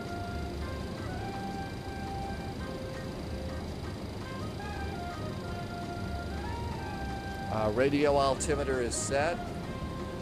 Canada Bear is having spaghetti tonight.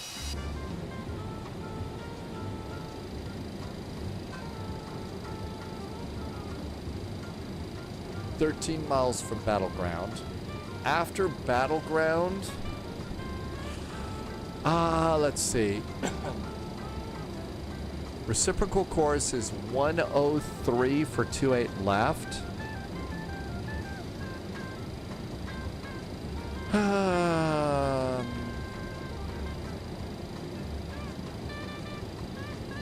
Actually, I dialed in 28 right.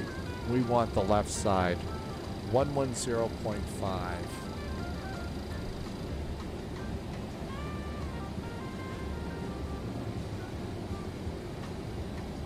It's a shorter taxi. Okay, there we go.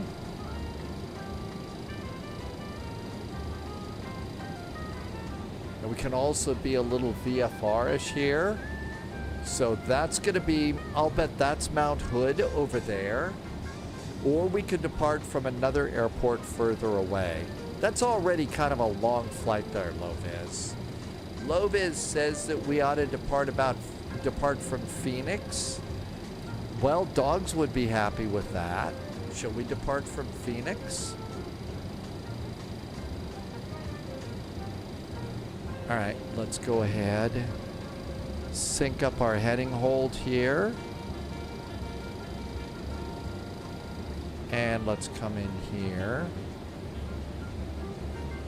And I'm going to go to heading hold.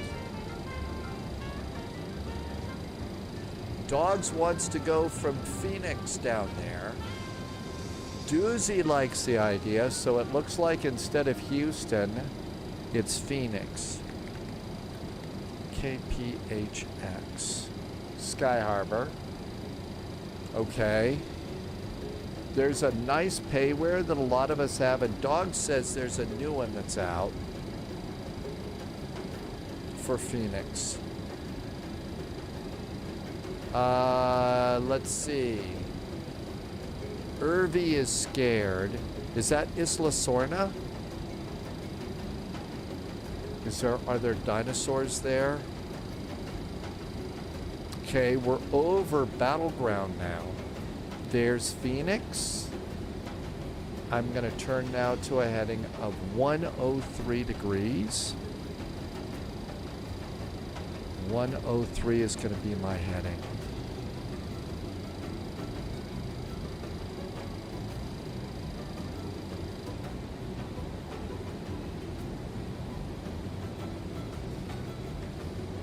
There's our turn. Oh, no, Irby's going to Gibraltar. All right, let's go and see if I need to load my Phoenix up here. Okay, add-on linker. So MMMX, Mexico City is loaded. Flymex is ready to go. KPHX, Sky Harbor.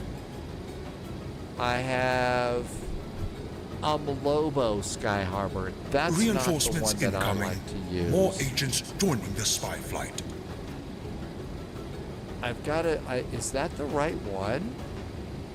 We just got a raid from Two-Tone Murphy. Hi, Two-Tone. Lobo, is that it? I thought I had a better one, but maybe that's it. Okay, we're heading right toward...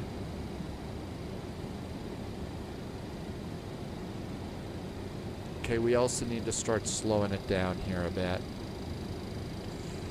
Two-Tone, welcome aboard. Two-Tone Murphy, the owner of the Guinness mug that is always full. How awesome is that? Thank you for coming in. Dougal came in too. Loviz says SimBrief crashed. Uh-oh. All right, let's go ahead and get the ILS dialed in here now. Inbound is 283 degrees. Inbound is set 283. It automatically set it. Really? Guess so. We are 7 miles out. Altimeter is 7.3. Dogs, it's the BM World. I don't think that's the one we want. I think it's the BM World for Sky Harbor. But I didn't see anything that loaded in.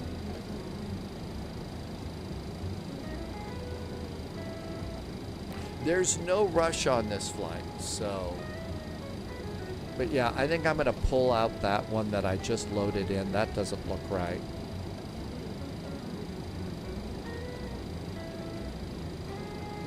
Yeah, I don't think we want this one. I'm going to turn that one off. I think I left it in PHOE. Yeah, there's my BM World. It's automatic. It's already loaded.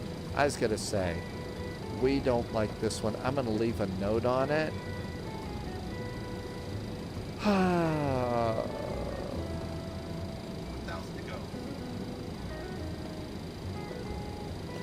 Nope, I can't delete it while we're flying.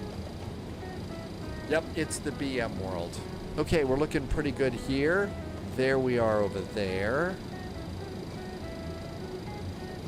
Landing lights. Radio. Looking good.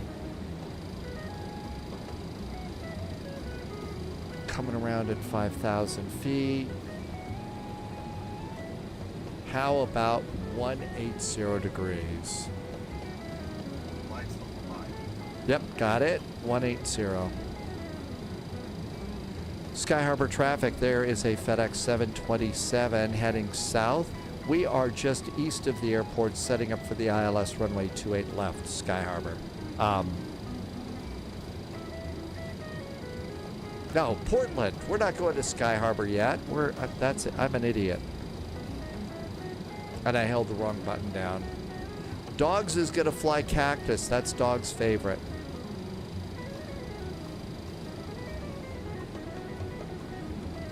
We're still a little bit too fast here. I'd like to get down to 210.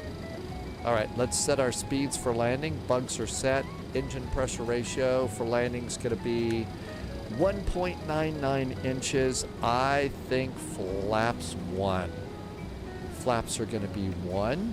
There we go. Auto brakes will go medium. Looking good there.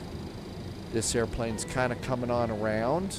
Let's turn it a little bit more and get a little help. Continue. How about 240? Doozy wants the wind wing throttle. I didn't know that it was for sale yet. The wind wing throttles, it looks awesome, doesn't it, Doobie? Keep in mind, if you're in the United States, I think that we're all going to be the victims of the tariff wars on that for a while. So you may need to make sure.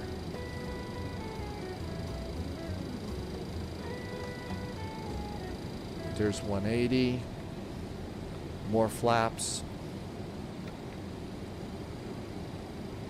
Okay, get ready to fly by hand. Oh, it comes out tonight. It looks really good, Doozy. I mean, that throttle... Oh, here we go. AP is off. Captain's got the airplane starting to turn.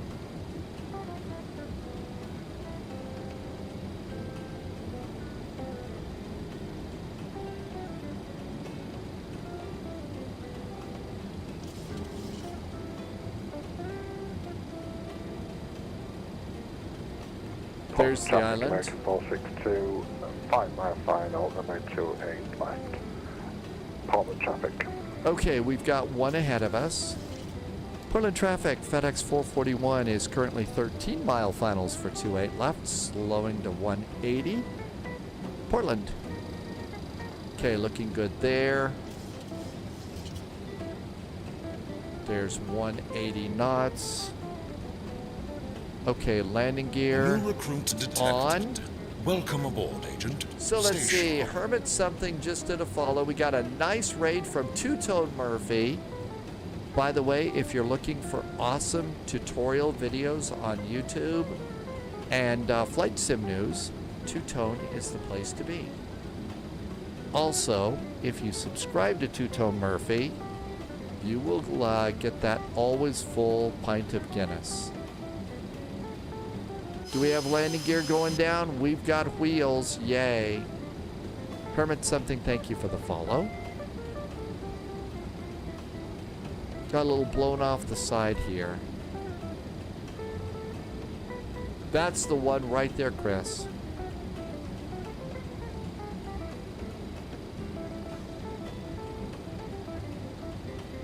Spot on the glide slope. We are a little bit left of the localizer.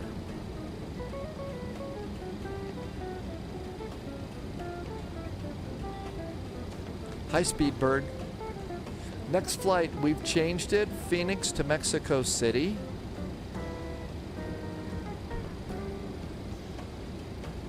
I'm taking the A350. Oh, just kidding. You already told me to take the 737 MAX. Kidding. AMX just landed from Orlando. Really? So you gonna do an Orlando to Mexico City? Too bad it wasn't a Fokker. Is Super 27 better than the Super 8?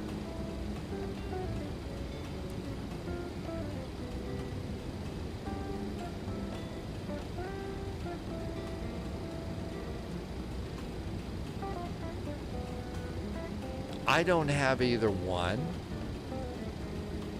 Hermit is trying to set up your Windwing Orion throttle. It's taking forever. So Windwing, Hermit something, you got the Windwing? Oh my gosh, I didn't think it was out yet.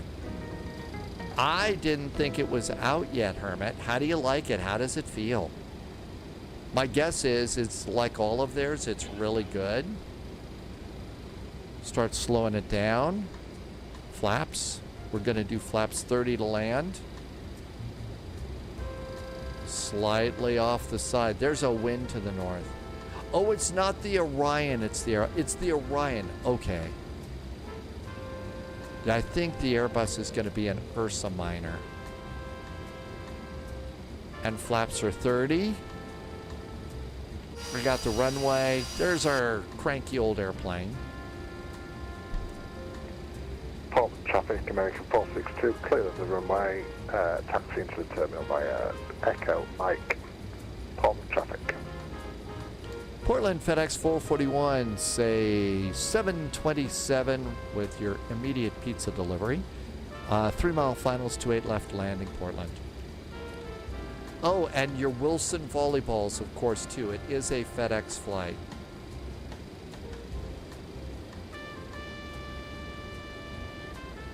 It's not Houston anymore, Jonathan. It's Portland, Phoenix. Oh, yeah, both of them begin with the letter P. That's why I'm mixing them up. Portland's looking pretty good today. Lots of brew pubs in Portland.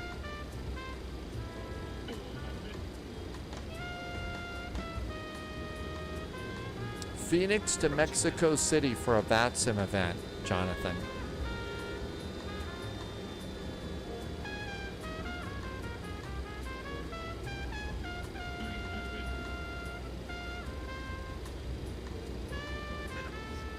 Landing. Coming in low over the golf course.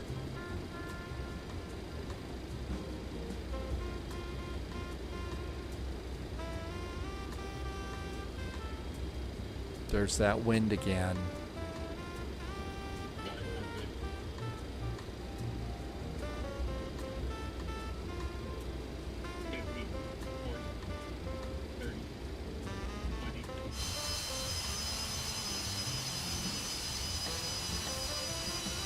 Oh, somebody's floating.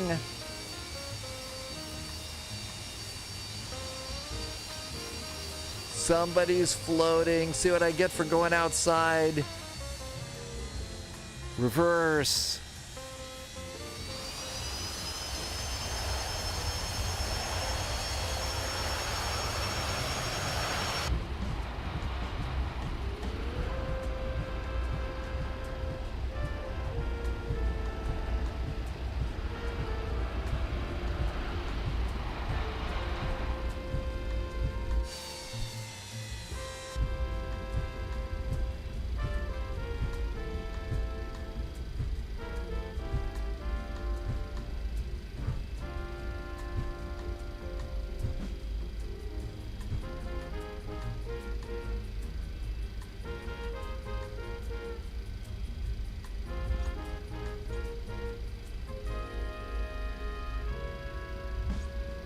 Pulled back on the stick just a little bit too soon, floated halfway down the runway in an airplane that's made out of metal. So of course we probably smacked the ground pretty hard. Okay, flaps going up. Flaps are up. Speed brakes are down. Auto brakes are not disengaged. Auto brakes are disengaged. Landing lights are going off. We're blinding everybody. Taxi lights are on. Strobes are off. Let's see. Probe heaters go off on the ground unless it's snowing or icing. Little bit Bolso, welcome back to you. And Drew just came back in. Hi, Drew. Portland traffic, FedEx 441 is crossing runway 3 at taxiway Bravo, and then Echo to FedEx land. Happy landings, Portland.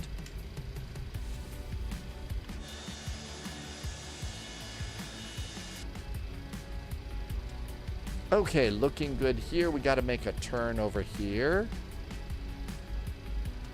And that looks good. And FedEx, I believe, is south over here. Now then, make sure nobody's coming in here. Didn't hear anybody. I don't see landing lights. I do see Mount Hood, so I think we're good to cross.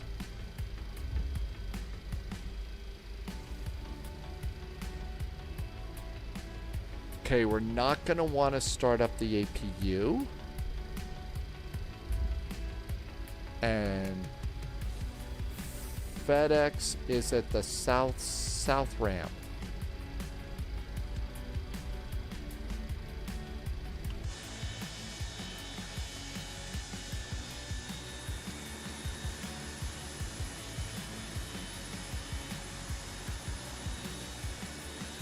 Actually, I bet Central is probably also.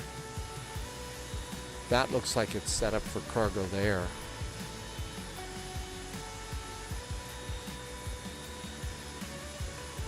But the last time I checked, FedEx was down here by this barn. Drew is thinking about getting Tough Gaming's 5071 Ti. But you're not sure if the quad is what, going to fit in your computer box? That would be an important consideration.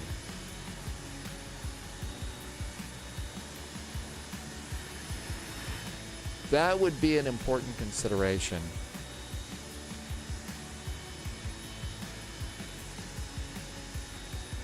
So Aero Mexico, we got to figure out where Aero Mexico parks. And we could do that over here. Search by route. KP. PDX is Portland. PHX is Sky Harbor. MMMX is Mexico City. And search. And I think FedEx is around over here.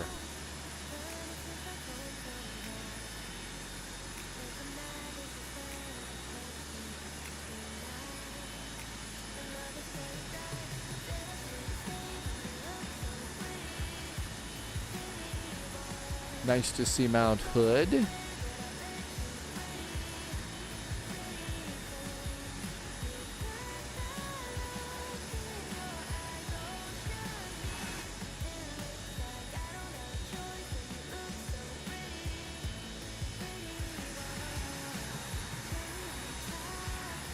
If I remember when we did all of that, okay, we are going to be departing out of somewhere around Bravo 25, and they're coming in at gate 59 in Mexico City.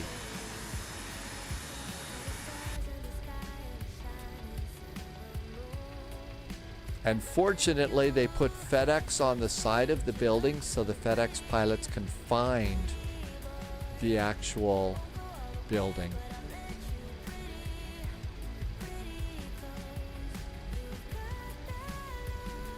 See, says FedEx right there, almost like we know what we're doing. This is an incredibly cool sim. It works very well. There's a lot to learn about this airplane. I probably cut about 60% of what you're supposed to do out of it.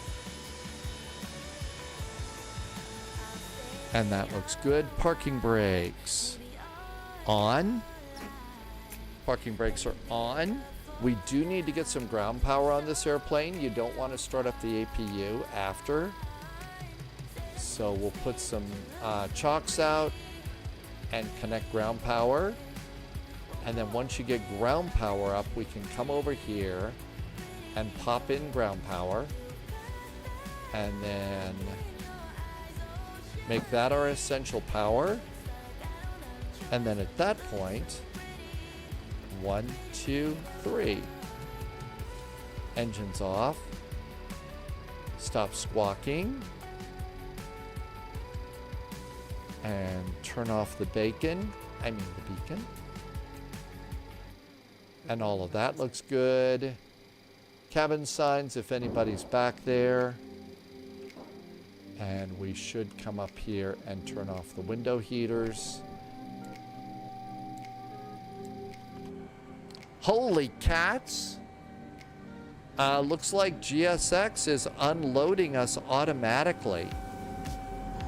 I didn't call for this, but GSX has decided to unload us all by our little lonesome. How about that? That's actually pretty good. Wow. Hi, GSX. Thanks for that.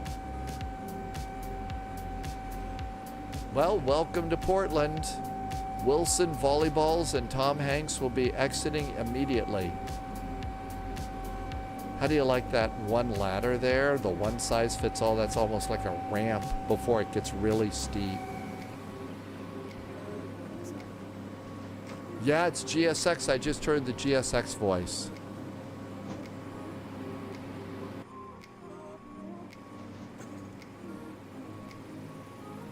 Uh-oh, that had a UPS sticker on the side. How did that get on a FedEx? Jeez. Well, we made it.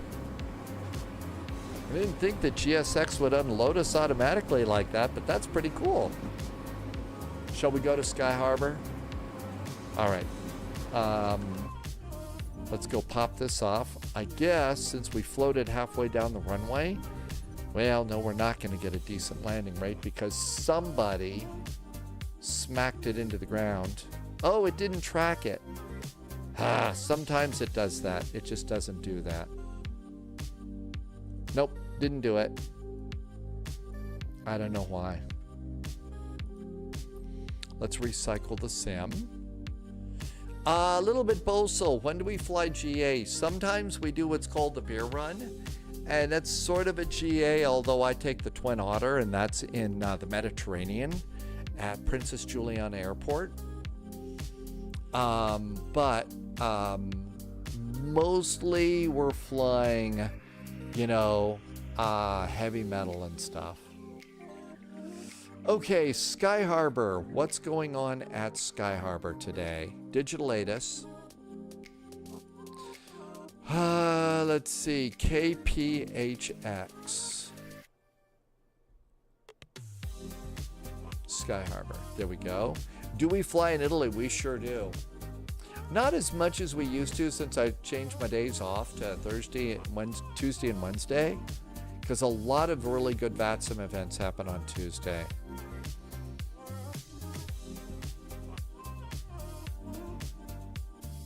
Departure runway is going to be 25 right.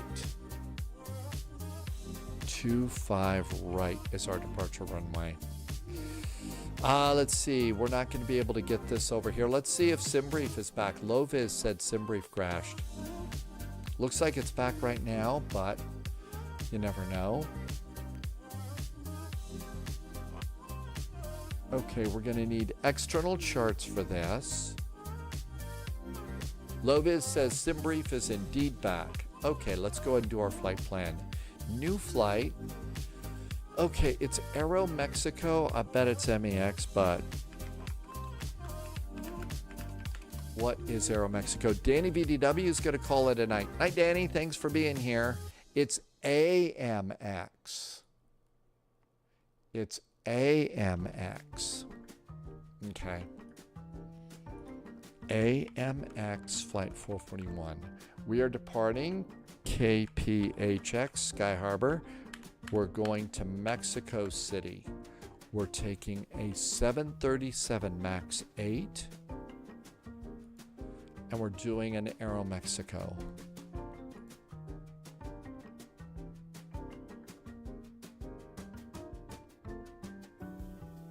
Aero Mexico. There we go. Departing 25 right. SimBrief says Loviz, that's what I was saying. AMX just arrived IRL in Mexico. So Aero Mexico has a Flight 441 too. Really? No kidding. This is a VATSIM event. I would take a little bit of extra fuel. I'm going to go 15 minutes, just in case. 2-3 left right now. Winds are 130 at 8. There are thunderstorms. Loviz says we should plan on 5 right. Let's shift to 5 right. Thanks for that, Loviz. Okay, all of this looks really good. All right, I'm going to add a little bit of time to our departure. Just cause. Generate the flight, and let's get sim. Everything stays in Boeing mode for this. We're taking a 737 MAX, Jonathan. 737 MAX 8. Okay, this gave us, it was in kilos. No, I bet they do this in pounds. I'm gonna guess pounds. Let's redo that in pounds.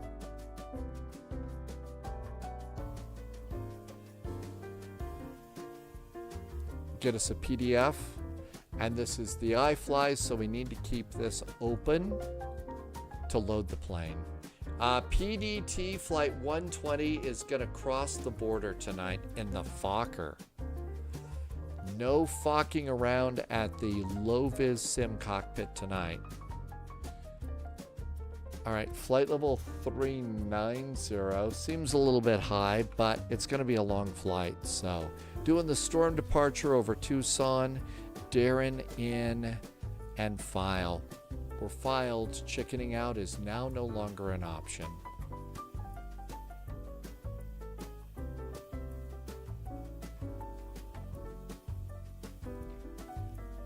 Okay. Real Aero Mexico is B25. Aero Mexico is over here. B25.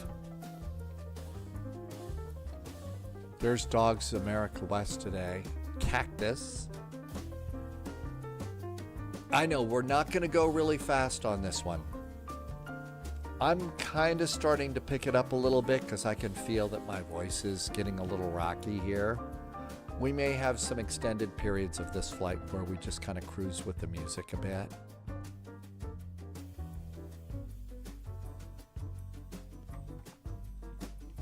Okay, this is a Boeing 38M. We are doing KPHX to MMMX. And this is going to be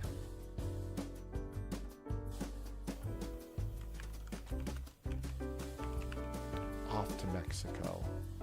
Now, I did get my flight plan. I'll put that in Twitch chat if you would like that. And it's coming up almost immediately. Actually, Loviz, I don't think you have much choice. You're taking the Fokker, and you do need to take your time on setting up that airplane. You absolutely do need to take your time setting up that airplane. Okay, flight notes. Let's clear up some stuff. This is a VATSIM event, so we're going to clear that. Clear that. We don't know altitudes yet. We don't know the route yet. We do know 380. And this is a Boeing 38M. And we're going to pop that up to the top since there's ATC. First flight tomorrow is Geneva to Frankfurt.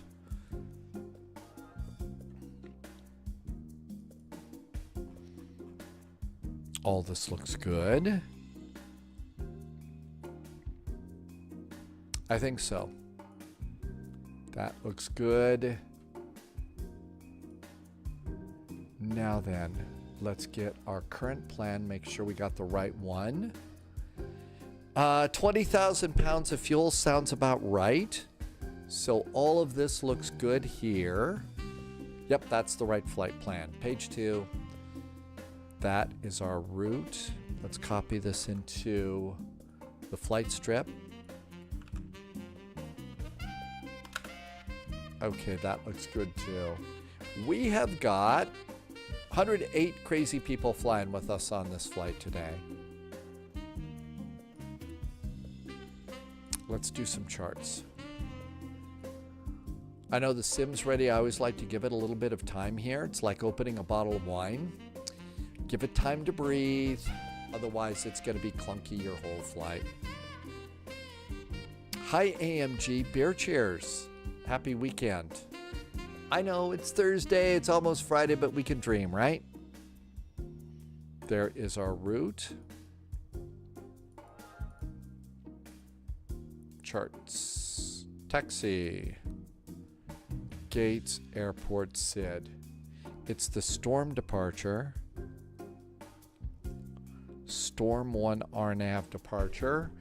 We have an initial climb clearance of 8,000 feet. So 8,000 is our climb clearance. Departing out, right turns to Storm, and then Tucson. That's our transition out. Okay, got those coming into Sky Harbor. It's the Darren 3 Alpha arrival. And we come in at Darren. And our initial approach fix is UC-10 for the ILS runway 5 right. There's an X-ray, a Yankee, and a Zulu. Here is UC-10 with a loop around to the... So the Zulu looks good. The X-ray does not. The Yankee is a nice turn from UC-10. How about if we choose the Yankee? Just because it's a little less involved. And there's airports and parking. Let's go and start our airplane.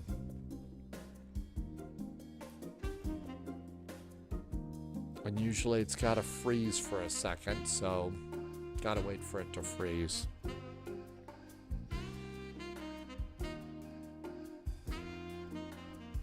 Irvin, the Yankee is standard for the ILS. Urban says the Yankee was the standard approach for ILS 5 right. Thanks, Irvin. Thank you for the inside scoop. It's so great that you took the time to pop that in. Let us know. Okay. 737 MAX 8. And let's get ourselves an Aeromexico livery.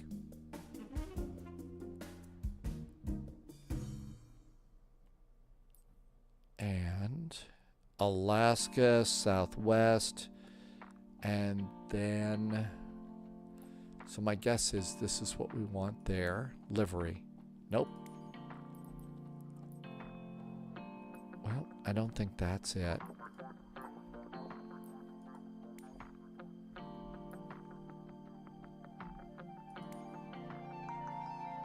Nope. Oh, don't tell me I don't have this livery. I don't think I have the Aeromexico livery here. It's not going to be over here on the Ryanair livery. Oh man, I went through a whole lot of stuff to get this working.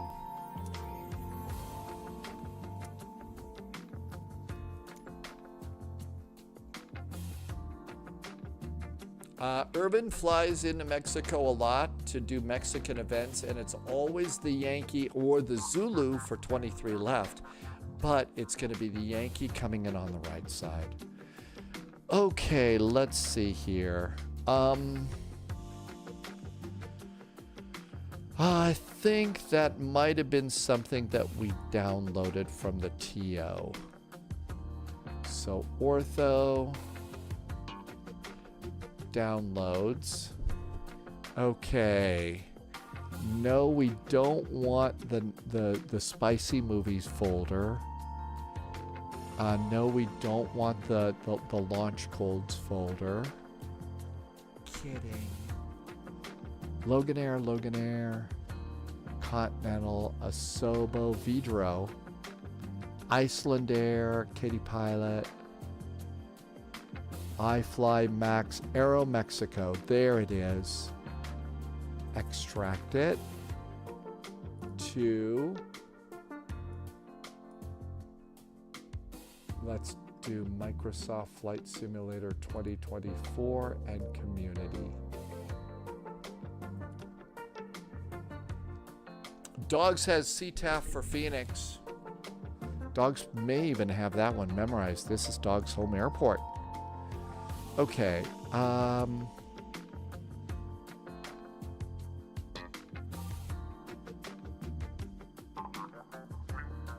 Let's come over here.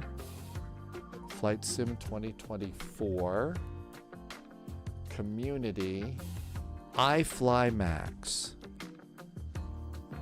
iniBuilds. iFly Aircraft. Max 8.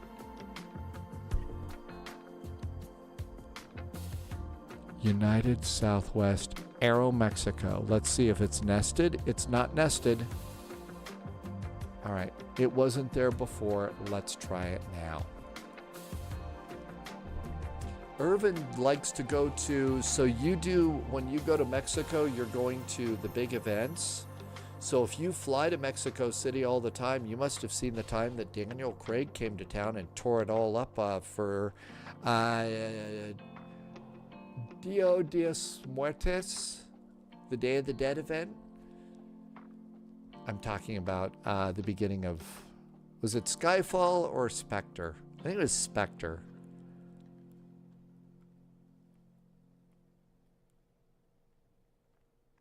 You knew there was going to be some spy talk that popped in here at some point, right? Xbox Game Studios.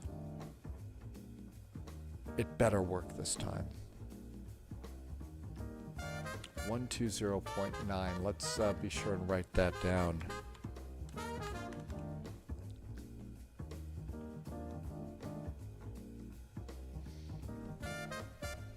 If you didn't know, there's a cool thing for people that use Flight Sim 2024. And sadly, this only works for 24.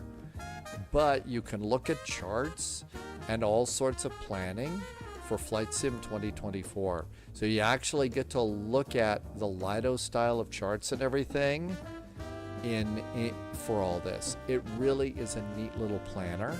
I'm going to put a link into chat for you to use if you have Flight Sim 2024. You also can look at the Lido charts, which is really nice to be able to do.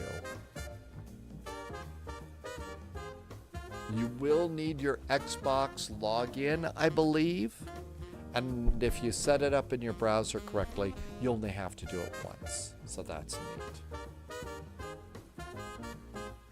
All right, let's come over here. Sim should be almost loaded up here.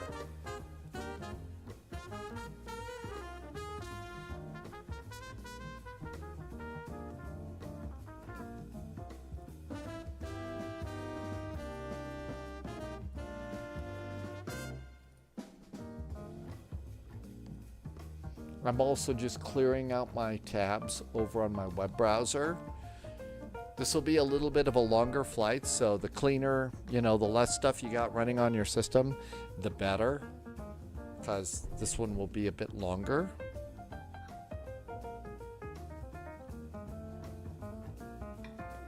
Boeing hat still works for this flight, so that's good.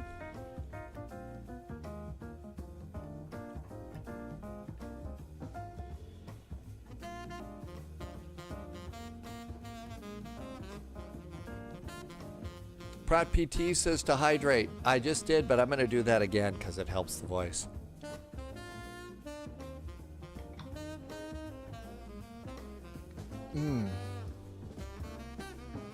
Hermit used to have a subscription to Avia Planner. I still have that because I'm trying to support it. The problem with Avia Planner is I can't stack up charts like I can in a lot of other things, and that's just a critical thing. I mean, if it's going to be in a web browser, fine, but I need to be able to stack my charts up in the order that I need it. It just saves time, and you know, we're doing all of this in a two-person cockpit, so I'm really trying to support them, and I hope that they haven't done a lot of new things in there, though, which is, you know, too bad. I really wish that Avia would, you know, add some stuff, especially since they're apparently some sort of a partner with, you know, the people that own the Lido charts. And that, of course, you know, ultimately is Lufthansa. So, Vienna landmark upgrade available in the marketplace. I already did the Vienna sausage joke, right? I don't think I'd do that one twice.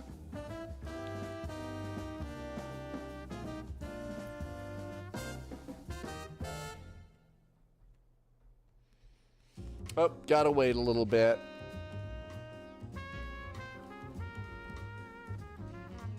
But Avia Planner, I mean, maybe I haven't seen it in a while. There's Avia Planner. Oh, I gotta log in. Yeah, I don't usually pop in here. So we've got the planner. I don't think that they're doing nav data yet. So there's the planner.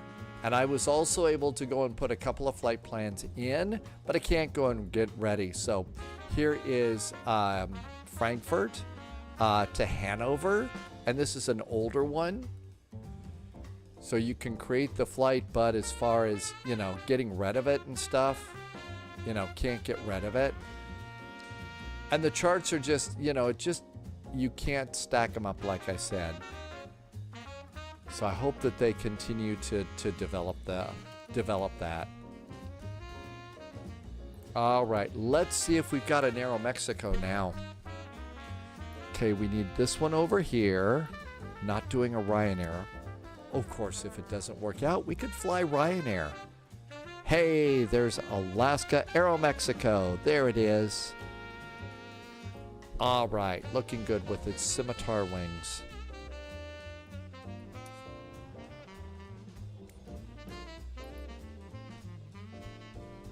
That looks good. Save and go back.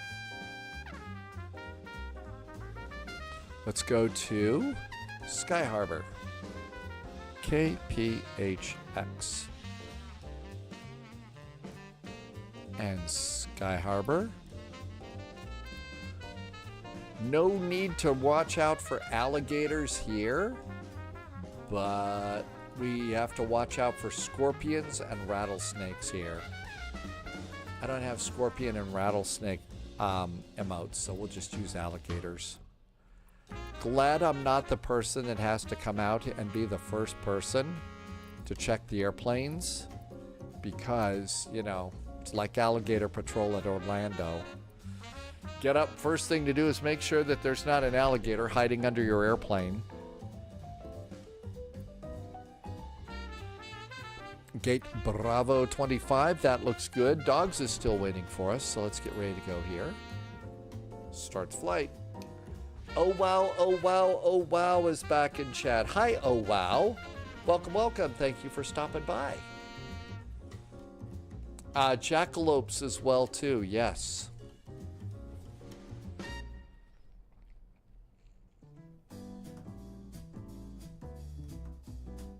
Big wild desert rabbits. Oh, GSX has automatically turned itself on. Big desert rabbits on this, huh?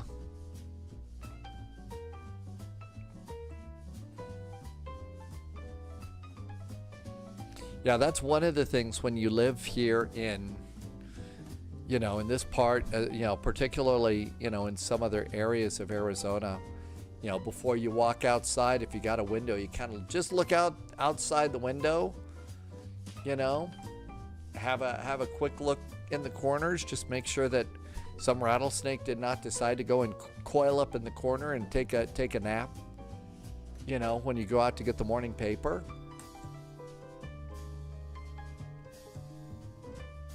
Will from online is looking for those wascally wabbits.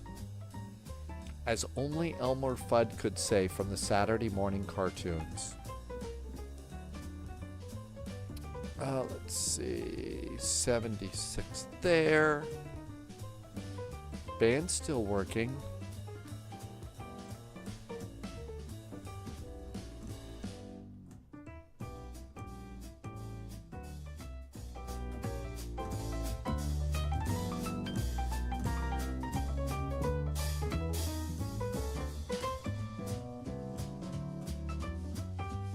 Just feeling jazzy today, as we usually feel. Oh, I'm wondering if we're not compiling WASM files for the Aeromexico 737. Maybe that's why it's taking so long. Up, here we go. There's the swoosh.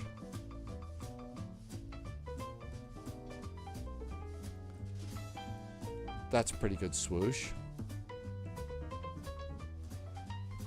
And just let it sit here. Every stage of the process is like opening your bottle of wine. There's Gate Bravo 25. Oh yes, Pirate Dakota. Speedy loading times for sure. There we go. There is our Aeromexico 737 MAX. Let's get on VATSIM. And let's come on up here. And let's make sure our Aeromexico 737 is in pounds and not kilograms. Panel style, general, metric. No, we want US system. I'm going to use the US system.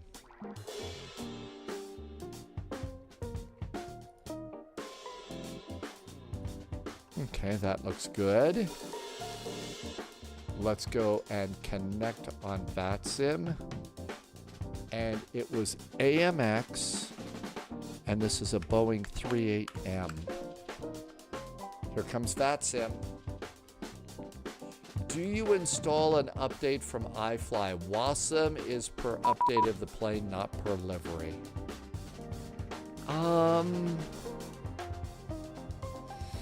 Maybe. I thought we flew it recently though, Pirate Dakota, so I'm not 100% sure.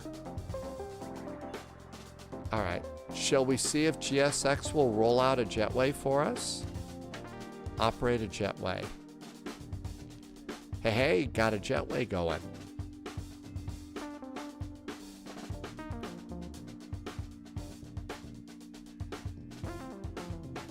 And it's opened up our door for us. Good. And we don't usually use much else here in that EFB. It's very limited.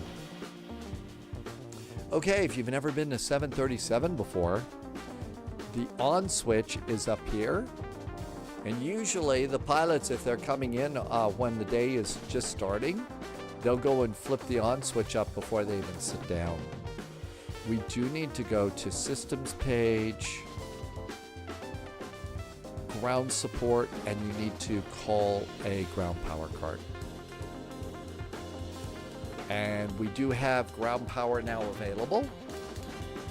So the usual setup on these things, make sure the flaps are up, speed brakes are down, landing gear lever is down, windshield wipers are off.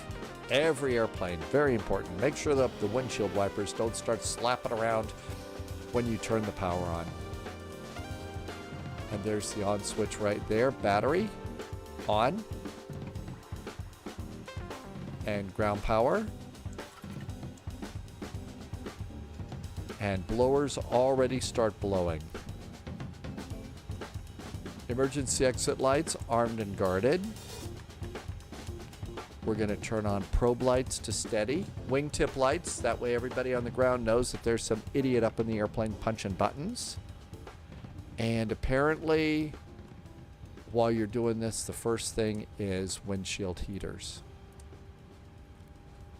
While we're at it, I'm going to add a little panel backlighting. About halfway should do it.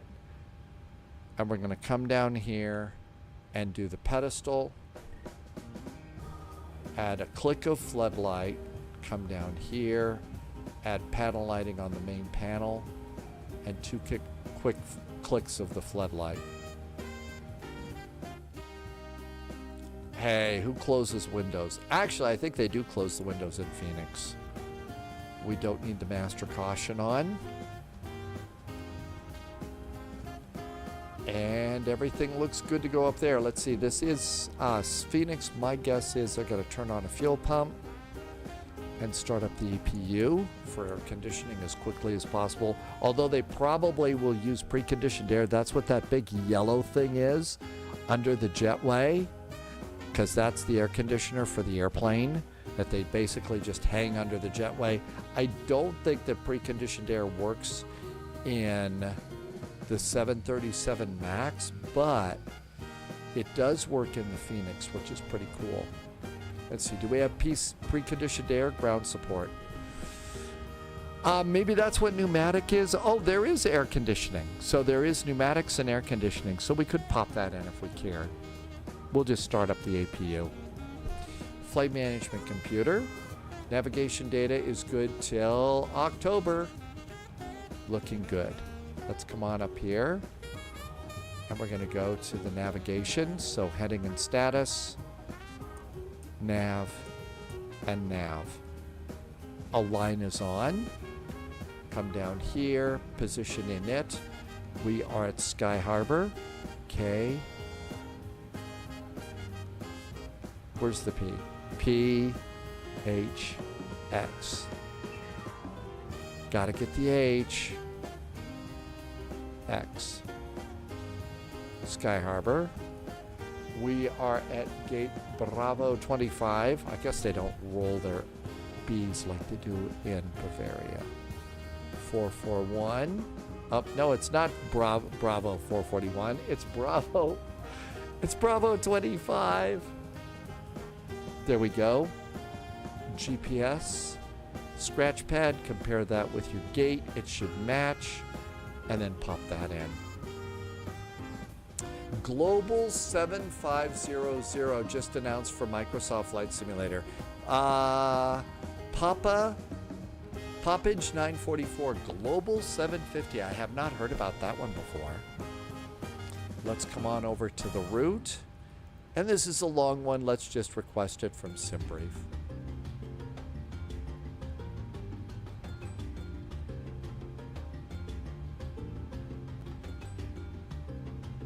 Takes a second. Route uplink is ready. And load it. Let the loading begin. SimBrief did give us an auto ATC. And that gave me 1542 for a squawk. That looks good. Oh, it's a heavy biz jet. Okay, a heavy biz jet? Wow. And our flight plan. So just a quick comparison with the plan here. Tucson, the Juliet 92 to Villa, and eventually to Darren. Yep, that looks good. I'm going to activate and execute. Departure and arrival. Last time we checked, they're departing off at 25 right. Got a little bit of a taxi, but I boarded a ton of extra fuel. We are doing the Storm departure, Storm 1 departure, Storm 1 via Tucson, and execute. Oh, it's a long-range bizjet. Okay, I get it now. Phoenix to Mexico, yeah. 5 right is what they are doing, and it's the Yankee for 5 right. We're doing the Darren 3 Alpha via Eprom or Uctan. I don't remember. That's why I stack up my charts. Uctan is our transition. And execute that. Looking good. Let's go and do route and then performance. Flight level 390. 291. 291 is the average wind. Heading And the average speed is 23 knots. Ooh, favorite song. Temperature deviation is +6 degrees. Reserves 4.9. Now leave it alone, let's load the airplane.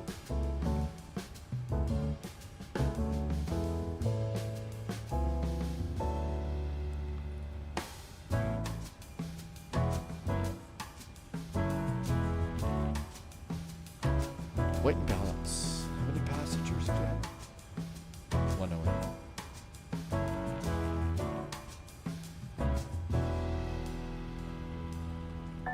Cargo 3.8. That's too much math. 3,800.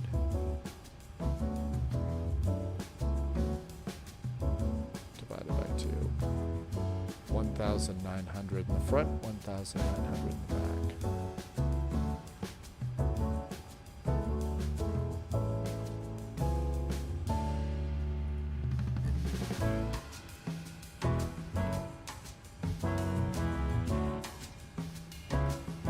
And that gives us a fresh zero fuel weight of 124.2. Our initial flight plan said 124.2, spot on loading. 124.2, looking good. This is going to be a very jazzy loading session here. Fuel, 20,000. 181. Taxi fuel, 315. Probably a little more. Reserves, no, planned trip is 12540.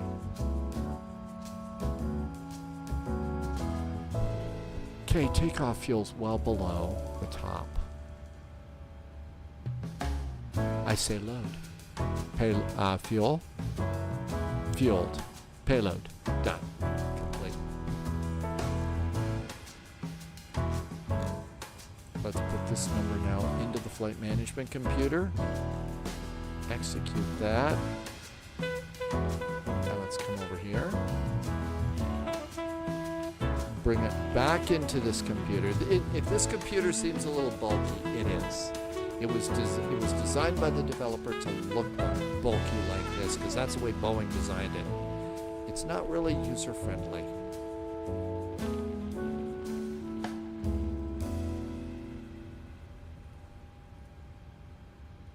And this song actually has words. So I'm going to shut up and let them sing.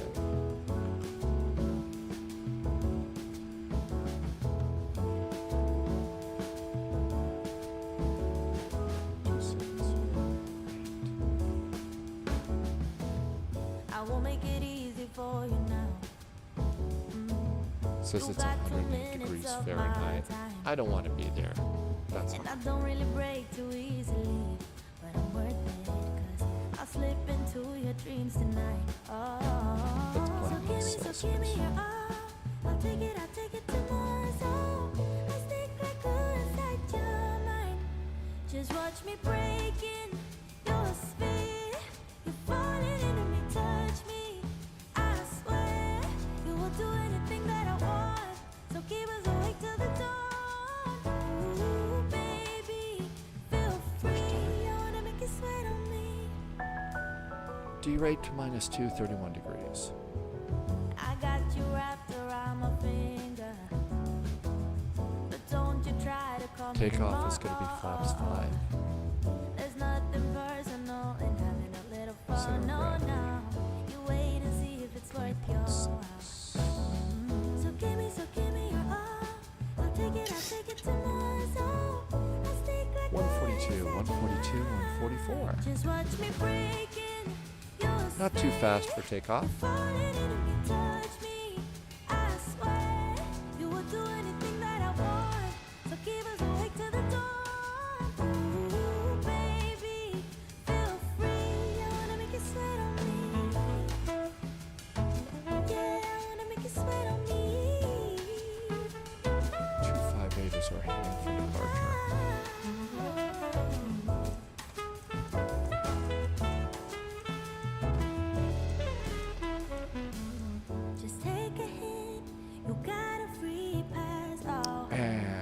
get a climb But clearance. you had me from the get-go. Just let me be 8,000. frank, I'm not that complicated. If you need me, there's no use in playing games now.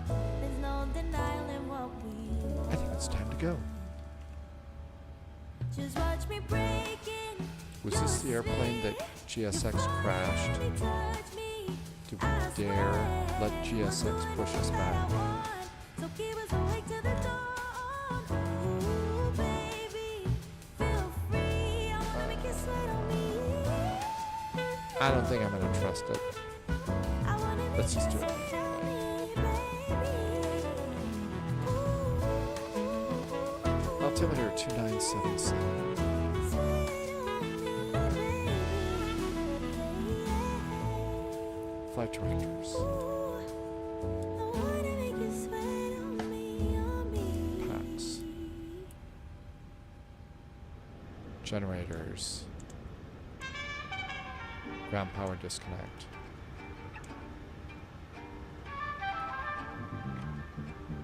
We're done with ground power. Check the parking brakes.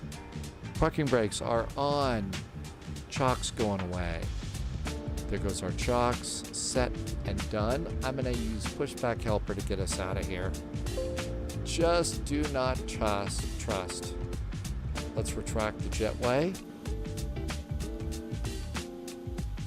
That's going to close our main door. I'm going to call a tug. Dog says the CTAF is 120.9. 120.9. There we go. 122.8 will be advisory going out. I'm going to start squawking. Squawkage is occurring. Master caution goes off. Doors closed. Electric hydraulic pumps. Seatbelts.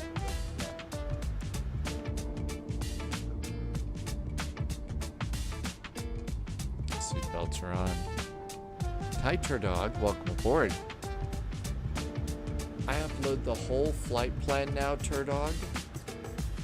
And you can see the whole route and all my weight and balance if you do exclamation point flight plan. AMG is here, and AMG is cheerful. Thank you for dropping some bits today, AMG. Appreciate it. Thanks for helping me keep the lights on. Welcome aboard. Good to see you. Thank you. There you go. That should get it for you, Turdog. Okay, everything looks good there. Let's get the rest of our fuel pumps on. Radio's going on. Radios are on. Transponder is on. We've got everything up there. Flight directors are ready to go. Captain's side is commanding. I think it's time to get out of here. Cabin call. Shall we go? Parking brakes. Off. And away we go.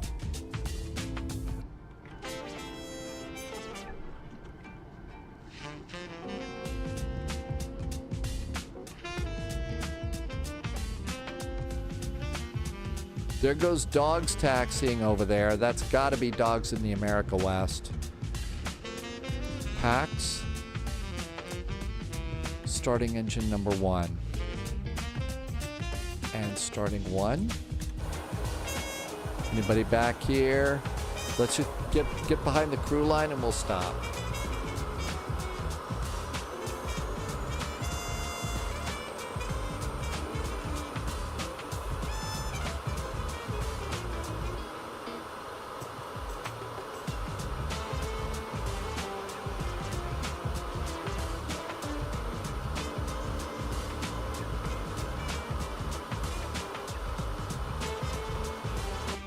Parking brakes on.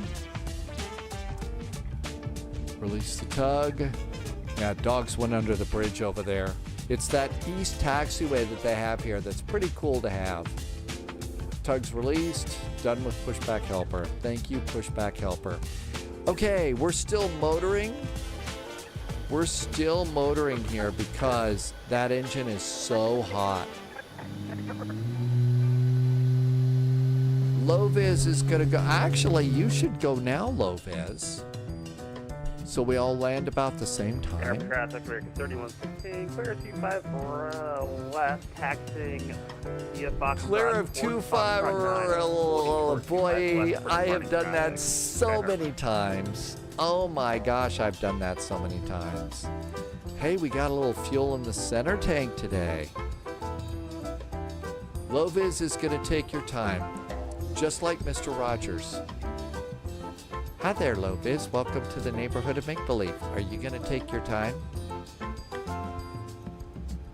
Should I not do Mr. Rogers impressions? Probably not, I get sued. Engine 2 starting.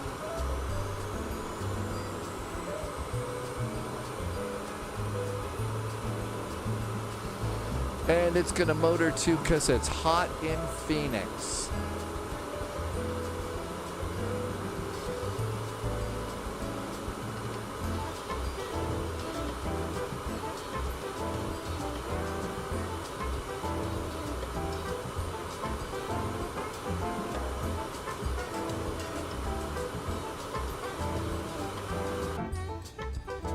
Still motoring. That's, if you don't know, the engines in the advanced engines in jetliners these days, they will spin around and spin around and spin around to cool them off or heat them up to the proper temperature before starting. Reduces wear and tear. Mountain Man, welcome aboard, Mountain Man. I hope you had a good Tuesday and Wednesday, and that private pilot's license getting closer and closer. Oh, are you gonna pre-order it too? I'm afraid the tariff thing scared me away. I'm a little scared to do that, so I'll probably wait and see. But it looks so good, Mountain Man. Go down the runway, passing 2,600. Well, 340, switching out with the intercom. Last call, meeting. Okay, 2 good starts on our engines. Let's get the air conditioners on first, because I'll bet our passengers are hot. Generators flip to the engines. Generators are on the engines. Right at Echo 9. And the APU bleed can go off too. Echo, Tango, and Charlie. Yaw dampers on. Electrical monitoring engine number 1. Everything's groovy up there. APU can go off. Everything's great there. Flaps 5 for takeoff. Auto brakes to RTO. And taxi light on. Cabin call. Parking brakes. Let's get going. Let's see. Windwing has a warehouse, a U.S. warehouse that avoids the tariffs. Really? So I had to go and set up on the Windwing U.S. warehouse. Is that it? 57, turning 10 miles. Because I figure they still have to ship it from China, so it's going to be much more expensive. So it's going to be a VNAV, RNAV departure.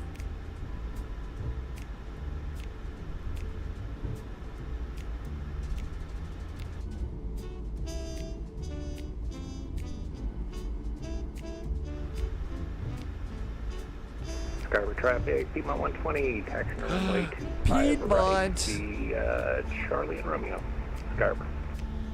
Piedmont. Wow. Blast from the past flight today. Okay, throttle up about halfway. And there's our takeoff pre-check, and it looks good.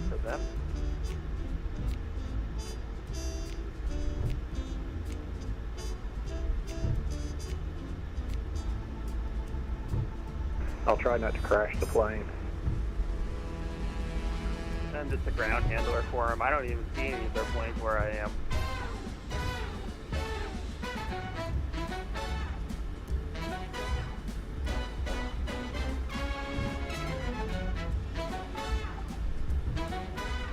But yeah, please don't crash it. That comes out of my profit sharing.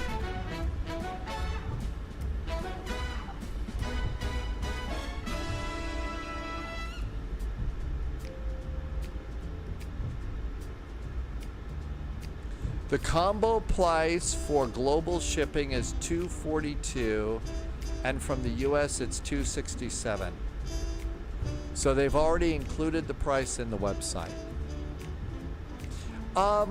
What time does that start? Maybe I should just jump in and grab that anyway. Not be such a chicken. Okay, looking good there. Let's Sky Harbor traffic, American 2357, 5 mile final runway 26, Sky Harbor. So they're going over on that side. There's that American flight right there. Good evening. Ah, that's probably because somebody didn't start GSX. Thank you. I'll get GSX going here.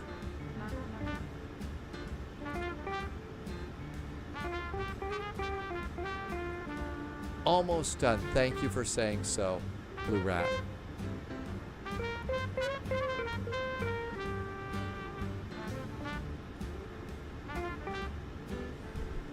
Okay, I think we're clear. We can go.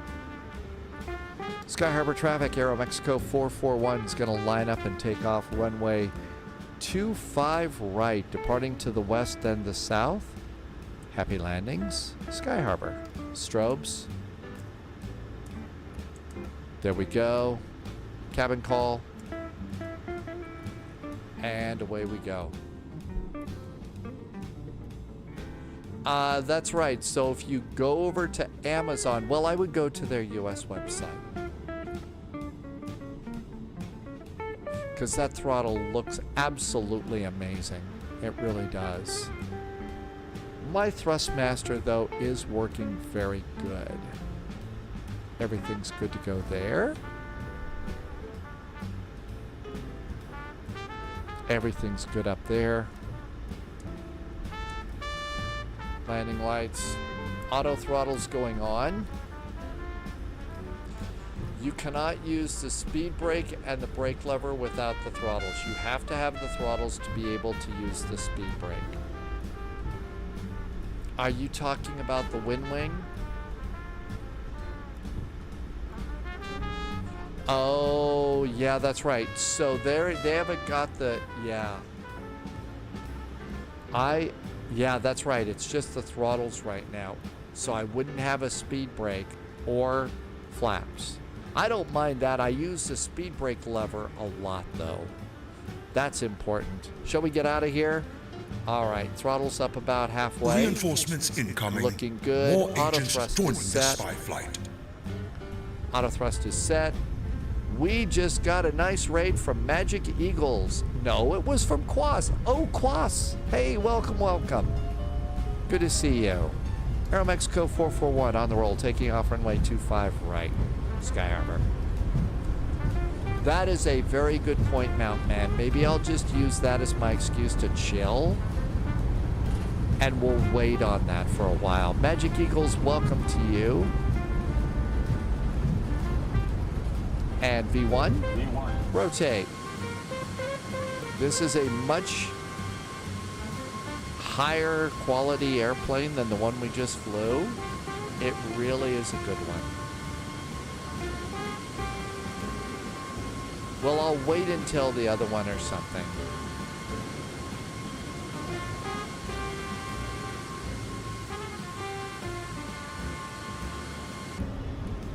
How about that? You can actually take off the airplane and not go crashing into the VOR.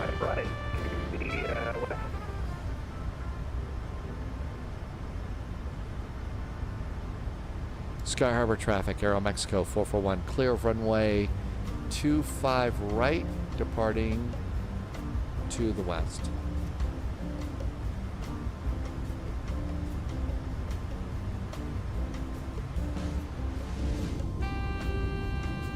Rattlesnake alert.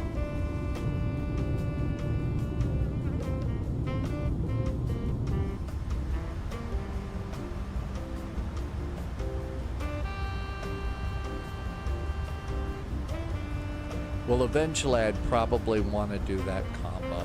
Watch out for snakes. Hey, Thalo. And people wearing their poopy suits. Mountain Man, would you put that over in Discord and I'll copy it in?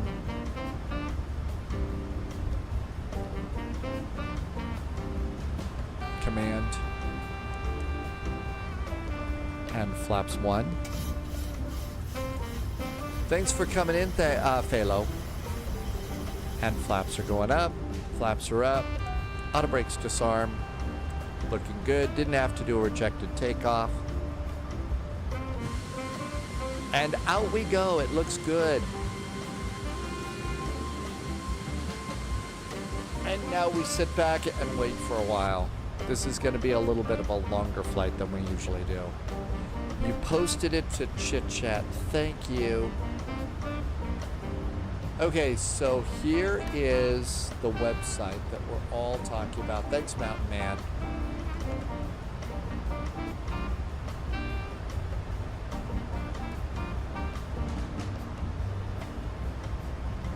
And this is what they're doing. I mean, this really does look awesome, and I would probably purchase that thing there.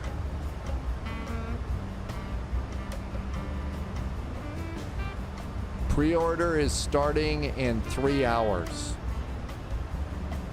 So yeah, this looks so nice right now. I better put this aside and fly my airplane. Cover traffic, right, turn south. Final call, Skyward. Volantis being a brat? Okay.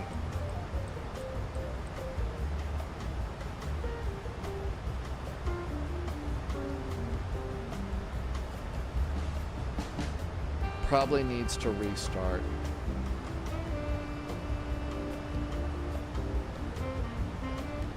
Okay, there goes that.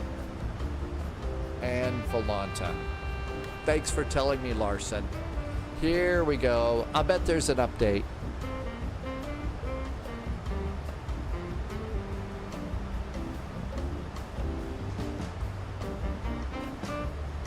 Okay, there's that. Let's go plan a flight. Aero Mexico. And it seems to be going. Let's see if it's tracking this time. There, it's actually tracking this time. Now, I bet I need to come over and refresh the Volanta layer here. Ah, the things that we have to do when we live stream. Okay, thank you. Larson, I think I've got it being less cranky. Let's see. Let's go and do altitude intervention and continue the climb to flight level 390. Thank you, Mountain Man, for showing me that. It really does look awesome. And it's going to work perfectly with our autopilot and our McDo. Flight level 390 for Airbus, of course. Okay, all that looks good. Nope, flight level 390 airplane. There we go. Okay, after takeoff items. Flaps are up, landing gear is up, auto brakes are off, speed brakes are down. Everything looks good there. And Mexico, here we come.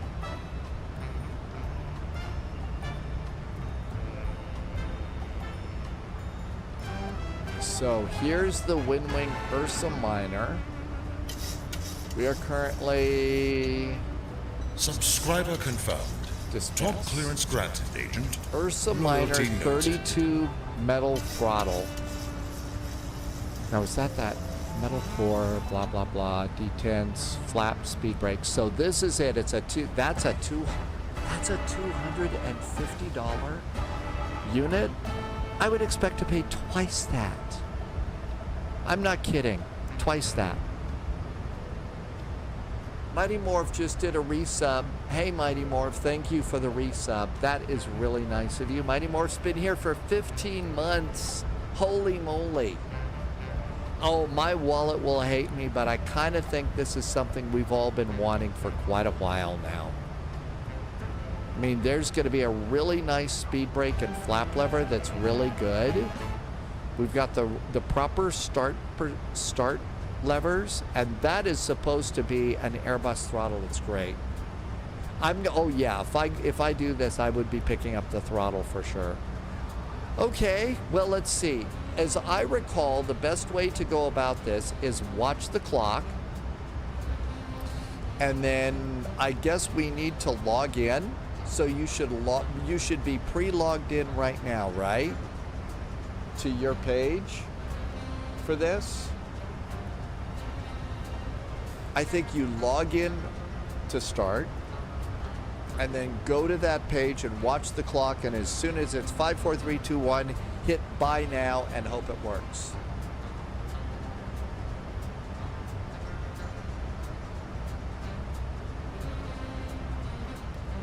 I think a lot of people are trying to log in right now. This is something that is going to be very popular.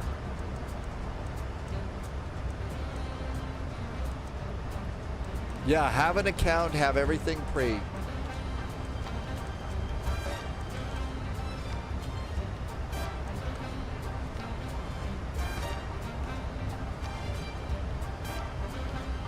And log in.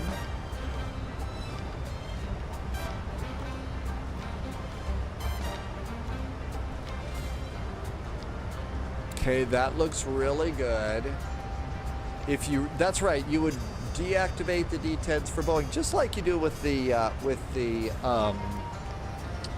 Thrustmaster. 18,000 feet, standard altimeter, landing lights, nose light, continuous restart, and let the flight attendants get out.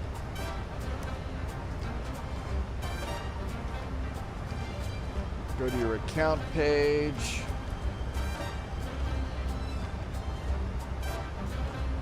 I New have recruits no detected. orders. Welcome aboard, Agent. Stay sharp.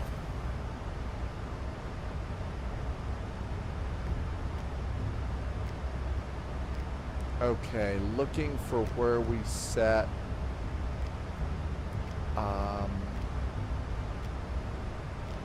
My address is in. I think we're all ready to go.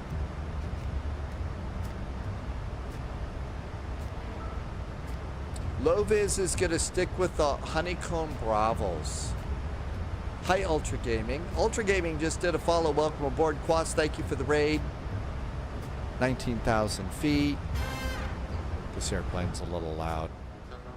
I'll never be able to keep my voice going there. Hi, Ultra Gaming. Welcome, welcome. And that looks good. Bring the map out a little bit. And our 737 MAX is doing great.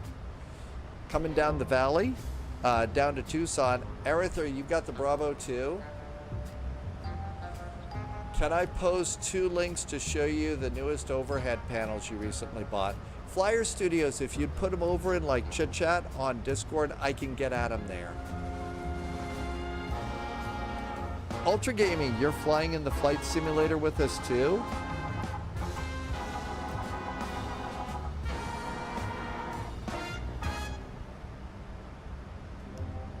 Okay, so hopefully this is the US store. Pre-ordering for this begins in 3 hours, 19 minutes. Well, it's about a 3-hour flight, right? It's about a 3-hour flight. This is going to be a really nice addition to a lot of our flights. Let's just say there's a few people who would prefer to talk with ATT and Comcast. Oh, yep, I know they'll do a Boeing throttle too. I hate to say this, I've become a real Airbus fan. And most everything that I've got in the flight simulator that, you know, all on my desk is Airbus. So I'm probably just gonna have one thing like that. That's right, it's a 3-hour tour.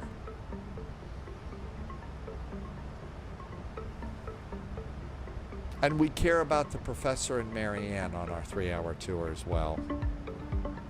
Everything's good to go up here. Let's come on over on this side. And we're going to do progress.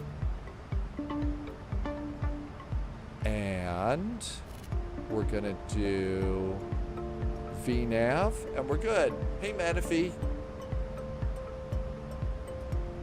You did your first flight in the PMDG 737-900. They said the regional sites will be only pre-order. The global has limited stock, ready to ship. Yeah, so this will be a pre-order kind of a deal. Loviz likes WinWing primarily for the bang for the buck, but their customer service is a pain. That's right. Didn't you say before you went on your vacation, Loviz said that one of the little dials popped out of your autopilot and trying to get that fixed was a problem for you? That there was a fix on YouTube, but it was pretty scary. I've tried to be so gentle with the autopilot. I don't whip it around or anything, and I just gently dial it. Your altitude knob flew across the room. Now, was that on the Boeing or the Airbus version? I think you got the Boeing, right? Oh, I think Airbus is easier to learn for sure. It's a really good, It does, it will pop up. You will pull it up to arm it and then push it down to disarm it. Seatbelts to auto. And there's the valley north of Tucson.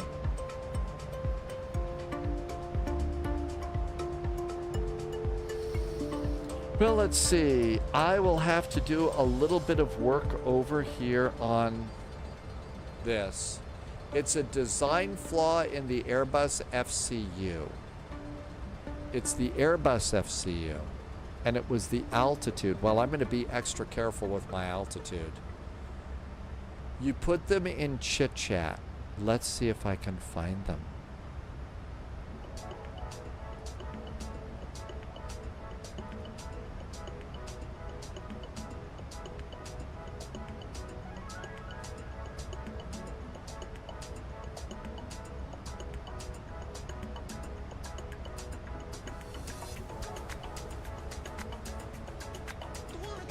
So is this what you're talking about over here, Flyer Studios? So Flyer Studios says there's a Boeing overhead pro panel. Oh, it's only $700. Oh, it looks really nice. It really does. Here's the Airbus overhead. That looks really nice too. That's $750. I think I'm probably gonna stick with WinWing. I think an overhead would be kind of cool in a way. I don't know if I would do that. It looks great, Flyer Studios. Loviz says you could send it back to China or fix it yourself. Loviz is gonna try and fix it yourself. Really? No kidding. Pratt PT, am I gonna try the YS11? I don't know what the YS11 is. I don't think I know what that is. 58 miles to top of climb. It is a little pricey, but WinWing, I think, look, the video that I saw today from WinWing looks like they've got some plans for a really cool setup down the road. So eventually we're gonna have a really nice, Airbus and Boeing setup. So the hard part is deciding, do you want to do an Airbus setup or a Boeing setup? It's a Japanese turboprop. I haven't heard about that one, Pratt PT. Druma's got salmon and rice for dinner tonight. That sounds really good. Any kind of salmon's really good. Coming up on Tucson, we've got clouds. And there is, I don't know if we've already flown over, there's a boneyard here in this part of Arizona. I don't know if we've already done that or not. I think there's the city of Tucson there. Martel's calling it a night. Good night, Martel. There is Davis-Monthan. So there's the Air Force Base. And the boneyard is over there. can't see much from this altitude. It's a Sobo Legend that released today, and those tend to be junky. Good night, Martel. Thanks for coming in. See you next time. And there's Tucson Airport. And we should go to Unicom. We're still listening to Phoenix. Yeah, it's a free airplane. See, the thing is I've already got so freaking many airplanes. I mean, I really just do have a lot of airplanes right now. And I just don't need any more. Even if it's a free plane, I'm, and again, trying hard not to sound cranky here, but I've got enough planes. And then the other hard part about it is just trying to remember the startups on some of these airplanes. I mean, I'm barely able to start the 727 today. And there's Tucson Airport. There it is. I do prefer the jetliners. I think that's the one that people are the most fascinated with in Microsoft Flight Simulator. And as a live streamer, as a live streamer, I've kind of kept track a little bit on and off of, if I'm flying jetliners, how come the Spy doesn't fly a lot of GA? You see viewership going down, and to be able to afford groceries and stuff, you want to keep things going up there. So that's another reason. So general aviation is a good occasionally, but not very good. People want to see the jetliners. Sim Caesar really likes the Duke. 34,000 feet. Passengers are up running around. People are closing the windows. And you can see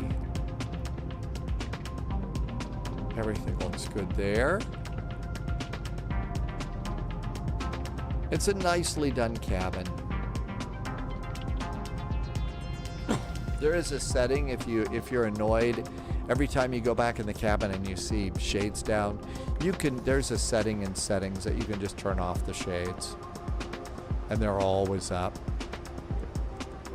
That's right, this airplane, the lavatory flushes. And I've got a caution for fuel. And what that means is we don't need the center tanks anymore. We had a longer flight. Oh yeah, our flight to Hawaii. A few weeks ago, we flew out to Honolulu in the 777. And I was kind of surprised that we did not need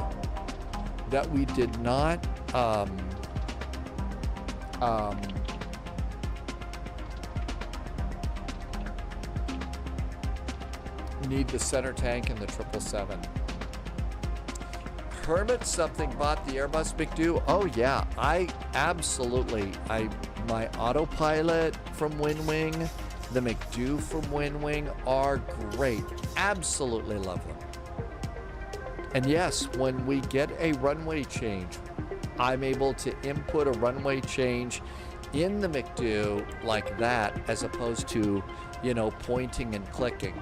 Now I can generally do that in the Boeings just fine, but I can make the Airbus respond so much faster.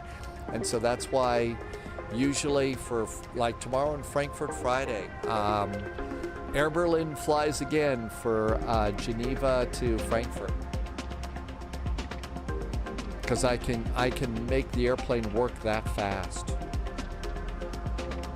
And Frankfurt Friday, you know, when they tell you turn right heading 270 degrees or whatever, you need to be turning as you're answering them back. Turn right 270. Well, I can do that with the autopilot. And that just makes it so nice. Oh my gosh. I really was thinking, I'll just wait for a while. And then somebody put this link into chat, and I'm seeing it, I think, oh my gosh, look at that. That's gonna take Airbus flying to a whole new level. I'm really looking forward to. I guess part of what they've done is they've designed the throttles to feel just like the real throttles in the plane. You know, you'll lift the, you have to lift the little lever on the flap, pull that up to move the flaps, and, you know, not just move it forward and backwards. T-minus 3 hours and 8 minutes. Well, my Thrustmaster is working great. It absolutely is. My Thrustmaster side sticks, those didn't last long. The twist part of the side sticks were really not designed really well, but the WinWing side stick is awesome. So, well, fortunately we got about a 3-hour flight today, so.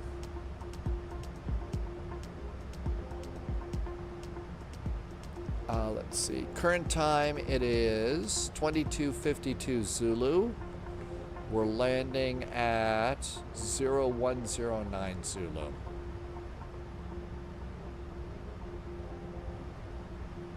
And flight level 380. We're going to be cruising at Mach 0.79. That's not a bad cruise. What's our ground speed? 456 knots. Flying Eli, I hope I said hi when you came in. Welcome aboard, Flying Eli. Thank you for coming by today. Welcome. I'm so insecure. Wanna tell you that I love you and much more, but I just can't find the words now. I don't wanna keep it to myself. Ooh, more music. But every time I open my mouth and stop by my pride, yeah, I'll be typing then deleting. You must think I'm so confused. Baby, if you only knew the truth. Need the moment, need the minute, just as bad as I need you, even though I'm way long overdue. So if you don't have the will to wait, then I don't wanna keep you. 870 miles to top of descent. Need to tell you I need you. I don't wanna keep it to myself, but trust me, even in the silence, time will tell. Time will tell. Yep, I did get the transponder. How about that this time? It's unusual. Guess I blame it on my past. Used to plan the future way too fast. Flying Eli has a new work schedule now. It interferes with the live stream, so you barely find it. Well, I appreciate you coming back and saying hi, Flying Eli. So, Flying Eli, how's your checking account doing right now? I'm about ready to ruin it. Guess what's happening in 3 hours? WinWing is getting ready to release something cool. Well, we can pre-order it. That is the new Airbus throttle that's going to come out. And it's a throttle, and it's flaps, and it's start selectors, and it's a speed brake and a parking brake, and it looks really cool. It looks pretty cool. So, sorry if I ruined your day, Flying Eli. I'll be going to the grocery store, one less time. It looks really nice. Okay, flight level 390. Let's see. Fuel on landing, 7.7. Let's see. Final reserve and alternate is 4.9. Final reserve and alternate, we got more than enough.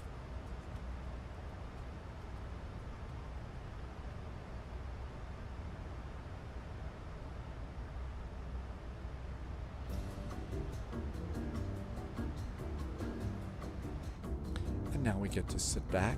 Who closes their windows? Jeez. And look at all the nice little fluffy clouds.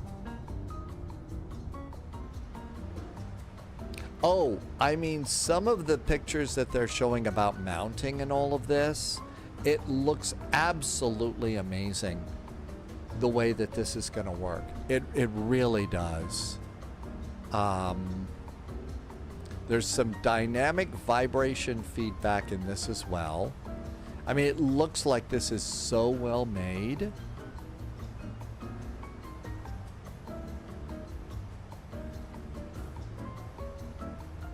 Looks like it's one USB going out. Yeah, so there's this little rack that you can get. I don't know. I'll figure that out later.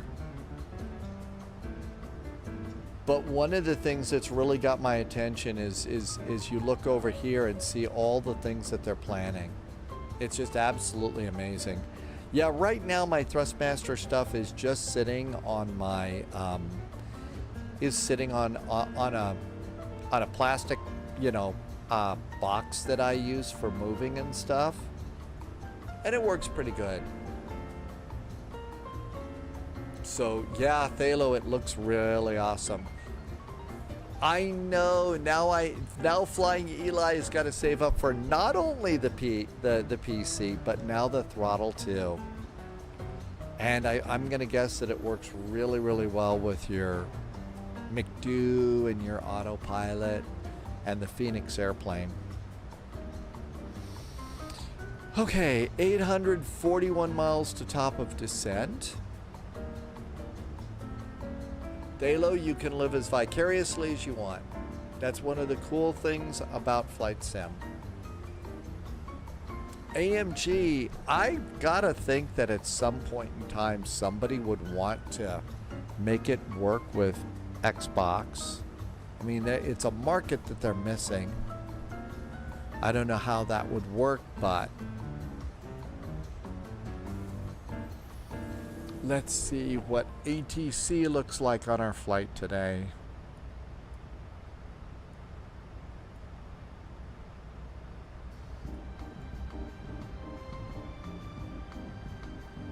Not an awful lot, is there?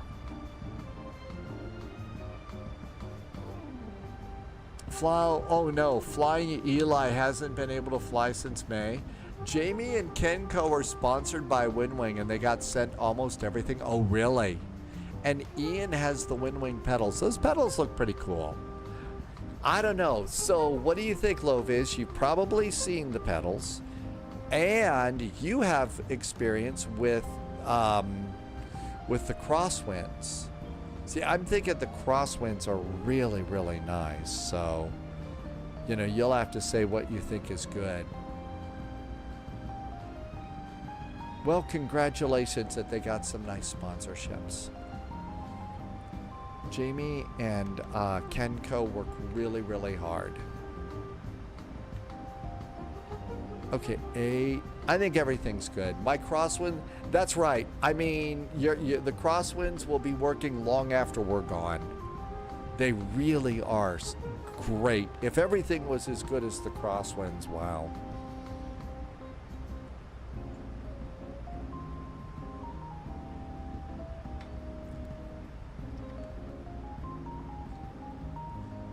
Hermit says, I won't get the Airbus throttle, but I will be able to mount the McDo and the autopilot on the desk mounts. So the McDo just sits on, like I said, I've got, you know, plastic shipping containers kinds of things. And they're at about the level of what an Airbus, you know, would be for throttles and McDo. Obviously, that's going to have to change a little bit. I don't know. Not sure how I'm going to fix that. Now, the other thing is this isn't going to happen tomorrow. The only thing that's going to happen today is in 2 hours and 59 minutes, we're going to possibly be able to do a pre-order. Possibly. Remember, this website usually crashes and burns really hard when things like this are released. So we'll see. But again, it's not like it ships tomorrow to us. Sometimes you hit the pre-order button and you're all set and you don't hear from them for 6 months. So, butter on the runway. Let's see. Canarian Beach Mouse, welcome aboard. I know, what could possibly go wrong there? With the website, pretty much almost always it is. I have purchased the side stick. Well, I did the autopilot, then I did the side stick, then I did the EFIS and the McDo. I believe, Sim Murray, that yes, that is for this. So the 267.52 is this whole thing. If you want, you can get the wind wing flaps and speed brake for 142, and the wind wing throttle is 145, and that I think also includes the start levers. So if you want the whole thing, you know, like most flight simmers, it's 267.52. I know, Flying Eli. Remember refreshing the page for PMDG. Oh yeah, I remember doing that. I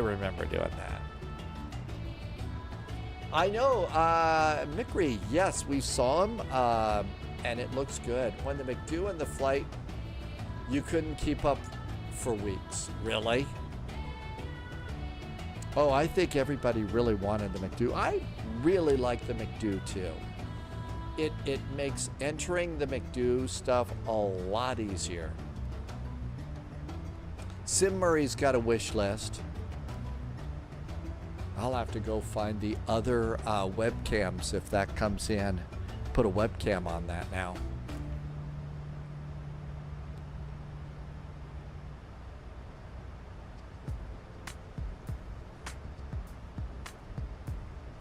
You know, it could be if we all get it pre-ordered today, it might be here in time for, you know, holiday gifts to ourselves. That might be kind of a nice thing.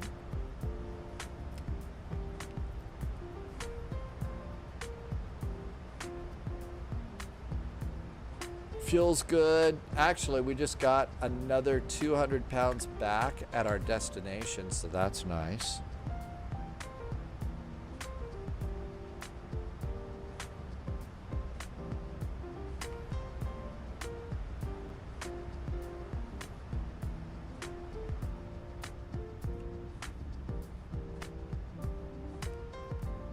A very cool office.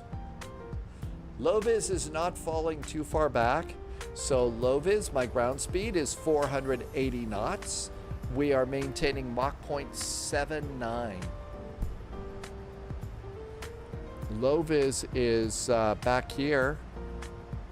So there's dogs, a spy, and low-vis. Low-vis is 478 knots.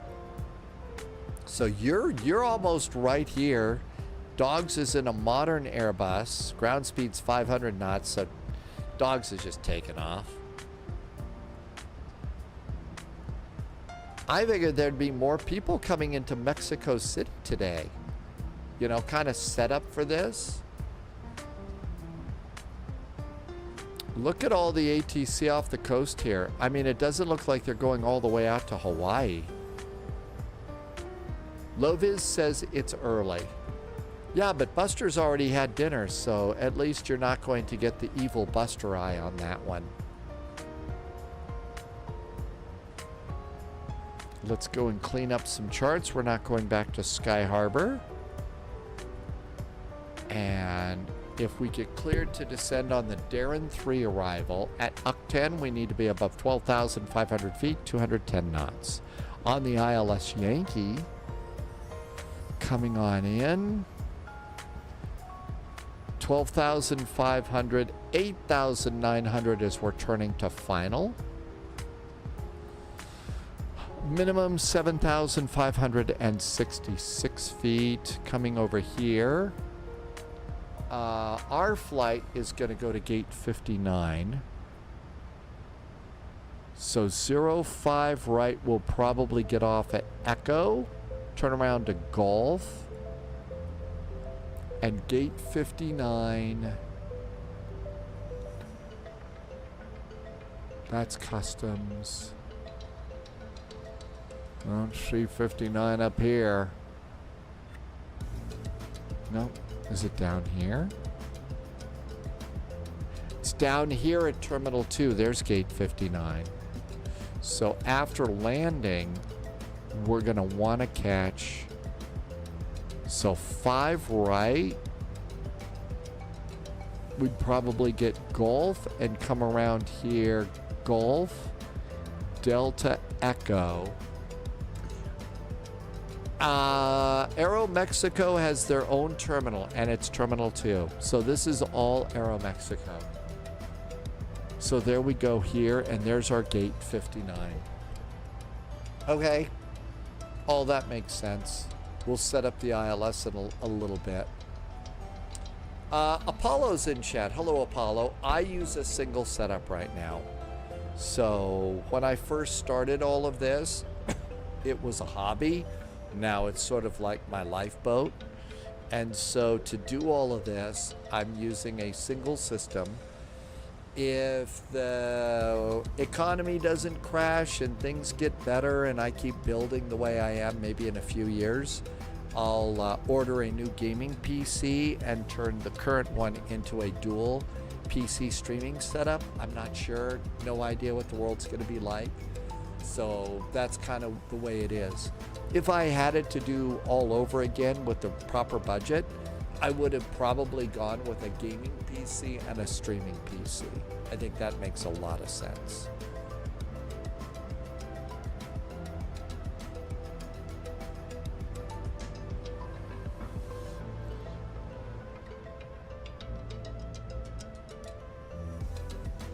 And Aero Mexico flies this airplane on this route.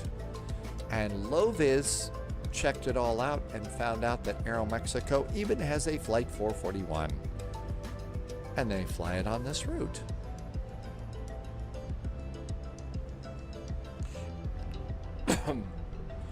I don't know. I've been insane. I think I've been insanely lucky right now that I can handle a complex airplane, Microsoft Flight Simulator, VATSIM into something like Frankfurt Friday or Cross the Pond, and put out, the dual stream on Twitch and YouTube.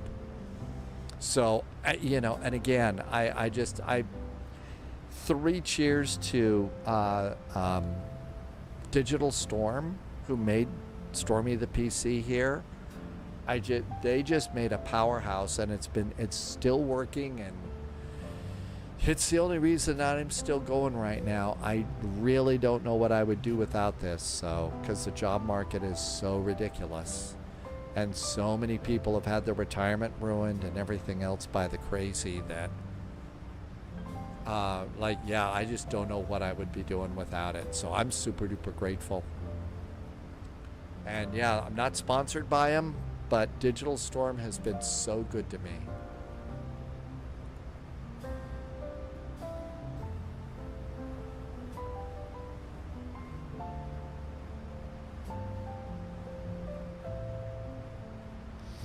First flight tomorrow is Geneva to Frankfurt. I see an Air Berlin flight in my future. Shouldn't have to divert taking off out of Geneva.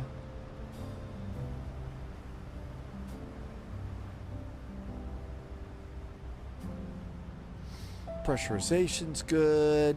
No other problems up there. And this looks good over here.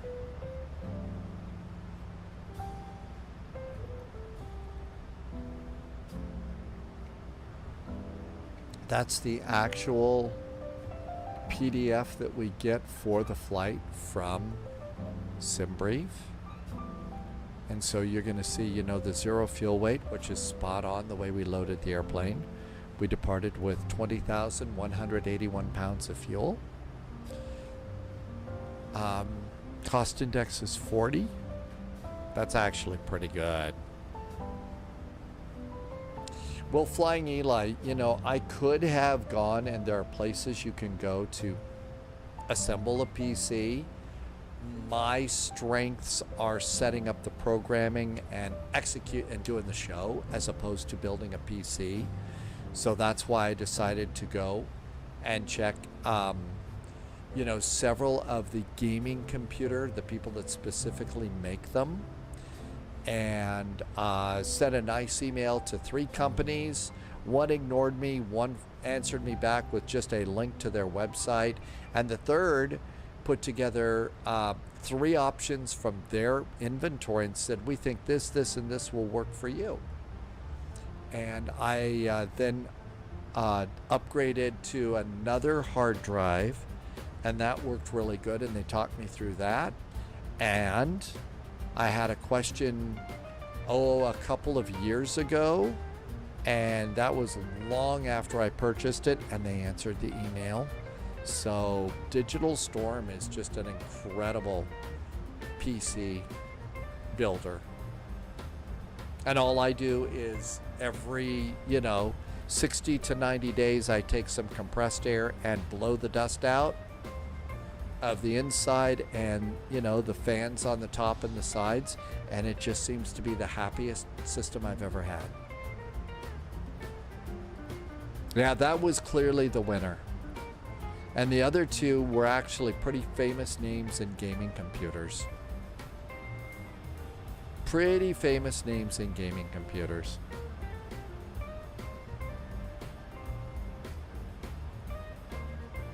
T-minus 2 hours, 47 minutes, and 20 seconds. We remain logged in to WinWing.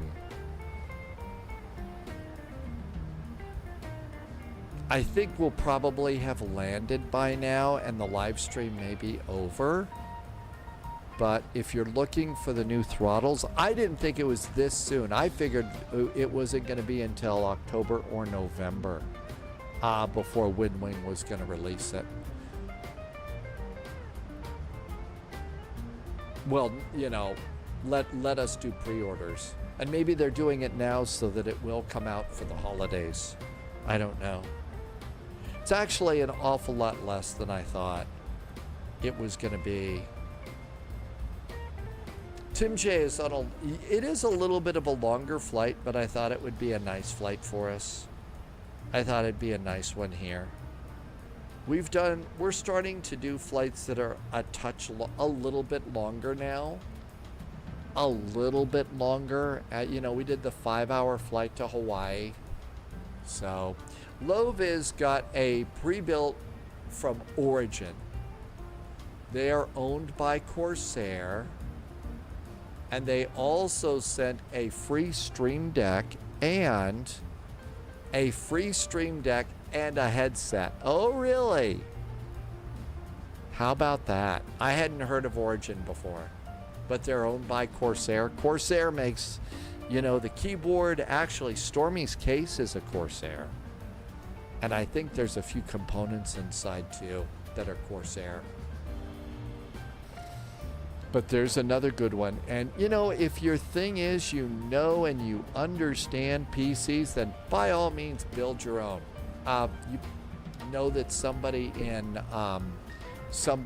comes into chat, Royal Sybil from Athens, Greece. Sibi built her own PC about 3 or 4 years ago, and it was a powerhouse for a while, too. Mick Reeves says that Origin, they also own Elgato. Well, I'll tell you, the streamer tools that Elgato makes are amazing. I've got, the Stream Deck 30 and the Stream Deck Plus working side by side. They work well together. The capture card is in, I've got a video capture card for that camera. I can add 3 more cameras if I wanted to. And I've already got a very old primitive teleprompter kind of a thing, but they've also got a prompter that you can put on virtually any camera. Detected. And if you do a lot of Zoom calls, and stuff like that, one of the things is it if you put a prompter like that, you'll be looking at the camera, not at your screen. You can maintain eye contact with the zooms. So that's pretty awesome. You got all that for the same price of a new 4090 card at the time. That's awesome. Tim Dog is building a new PC. And Spiffy ABC is in chat for the first time. Hi, Spiffy. Spiffy, just congratulations on finishing your first VATSIM flight. Wow. Hey, that's worth celebrating. flying on VATSIM is not easy. You know, we talk about, you know, some of the more popular games and stuff that are out there.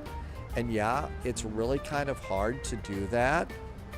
Some of these other games, you know, Call of Duty, Assassin's Creed, but if you can fly a complex jet like this on VATSIM, then you have definitely leveled up your game and should feel really good about it. So congratulations. Mickery builds CPUs, really?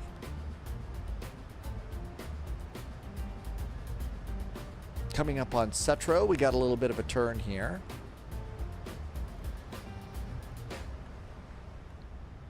And all this looks really good.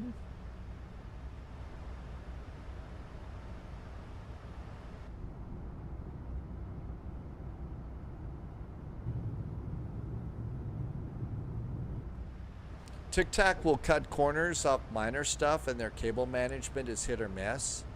So you could always do your own. Spiffy was in the A320, which flies itself. It does, but as you start to level up your VATSIM game and you start to go into things like the event we're doing tomorrow is Frankfurt Friday, you start leveling up to Frankfurt Friday and stuff like that, you'll be grateful that the Airbus flies itself. Because one of the things is we're going to be flying in a very congested corridor of airspace from Geneva to Frankfurt. And you've got to be able to fly it like a fighter jet and know it really well. Let's see, Loviz had a veterans discount and a Memorial Day. I do like the Corsair products.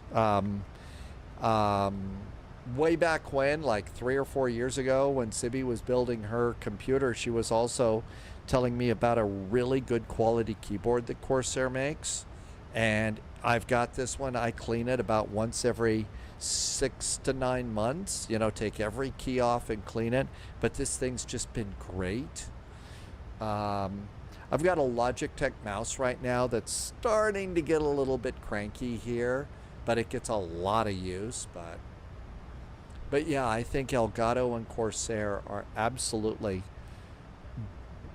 really good products. You know, even if you're not live streaming, Stream Deck is, you can make a Stream Deck into a very good autopilot.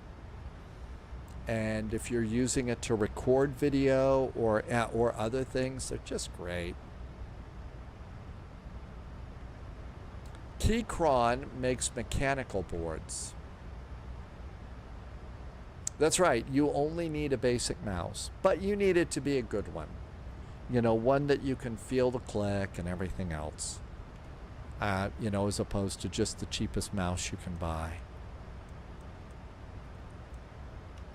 Flying Eli, you've got a mechanical keyboard.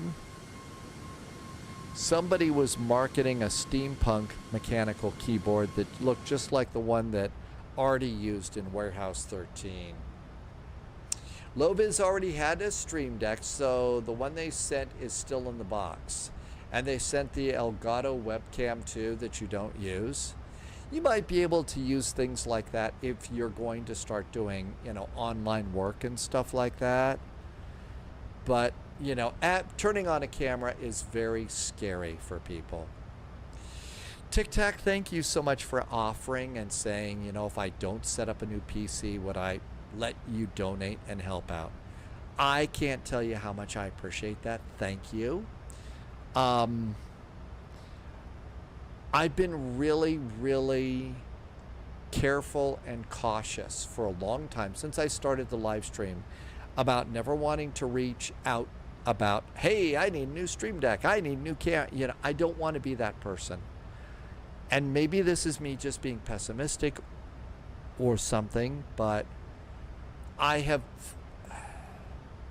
been uneasy about the way the world is going for a long time now. Very uneasy. You know, and there is probably a day that I'm going to reach out to this wonderful community and say, help.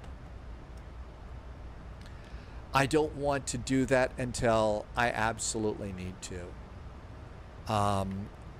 You know, and it would be in, you know, help me move to a place where I can continue the live stream if I can't do that here. I don't know.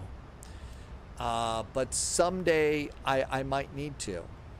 Or maybe I won't. Maybe I'm just, you know, a worrywart kind of a person, and everything's going to be really wonderful and work out great, and it'll be fuzzy bunnies and kittens.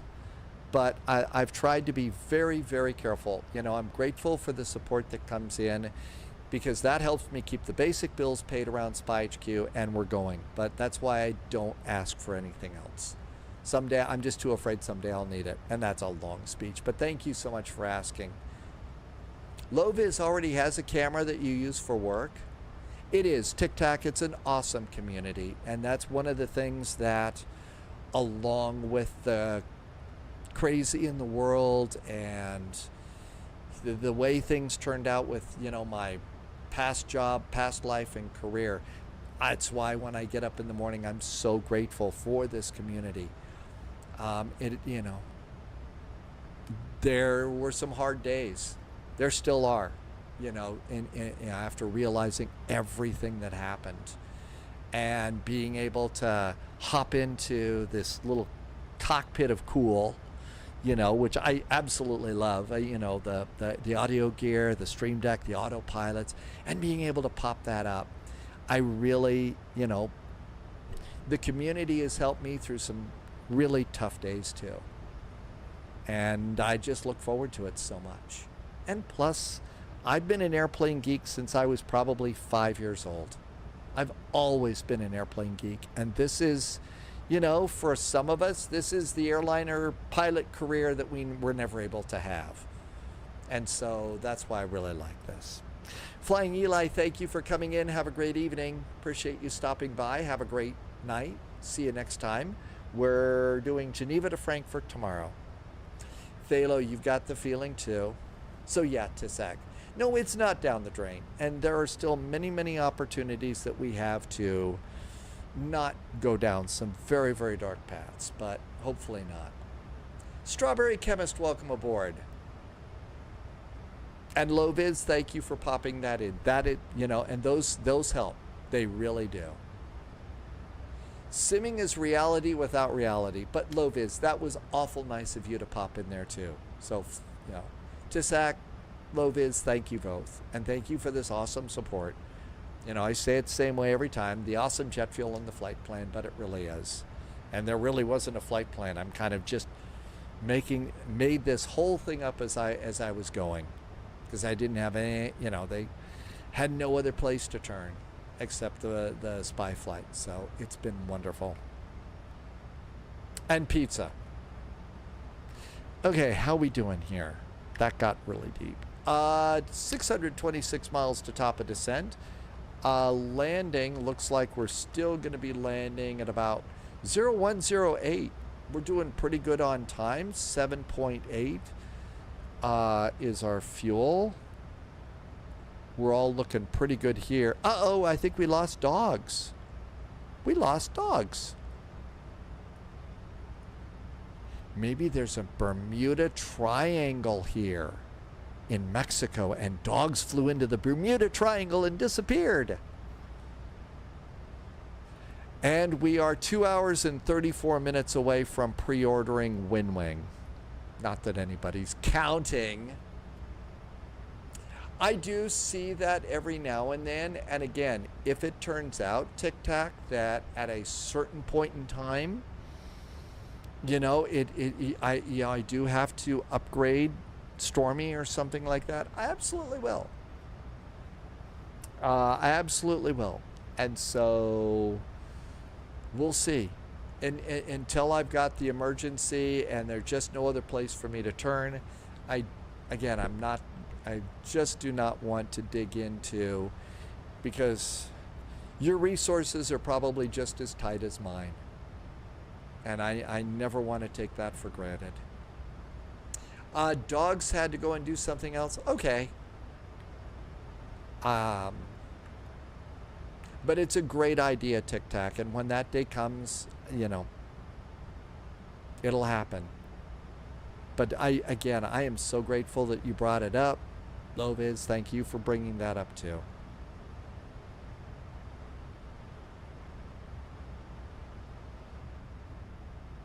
Nothing to worry about here. Pressurization's good. Not killing the passengers.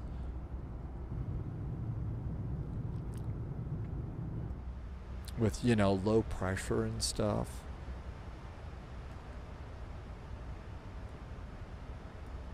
Two hours and 33 minutes. Not that anybody's counting.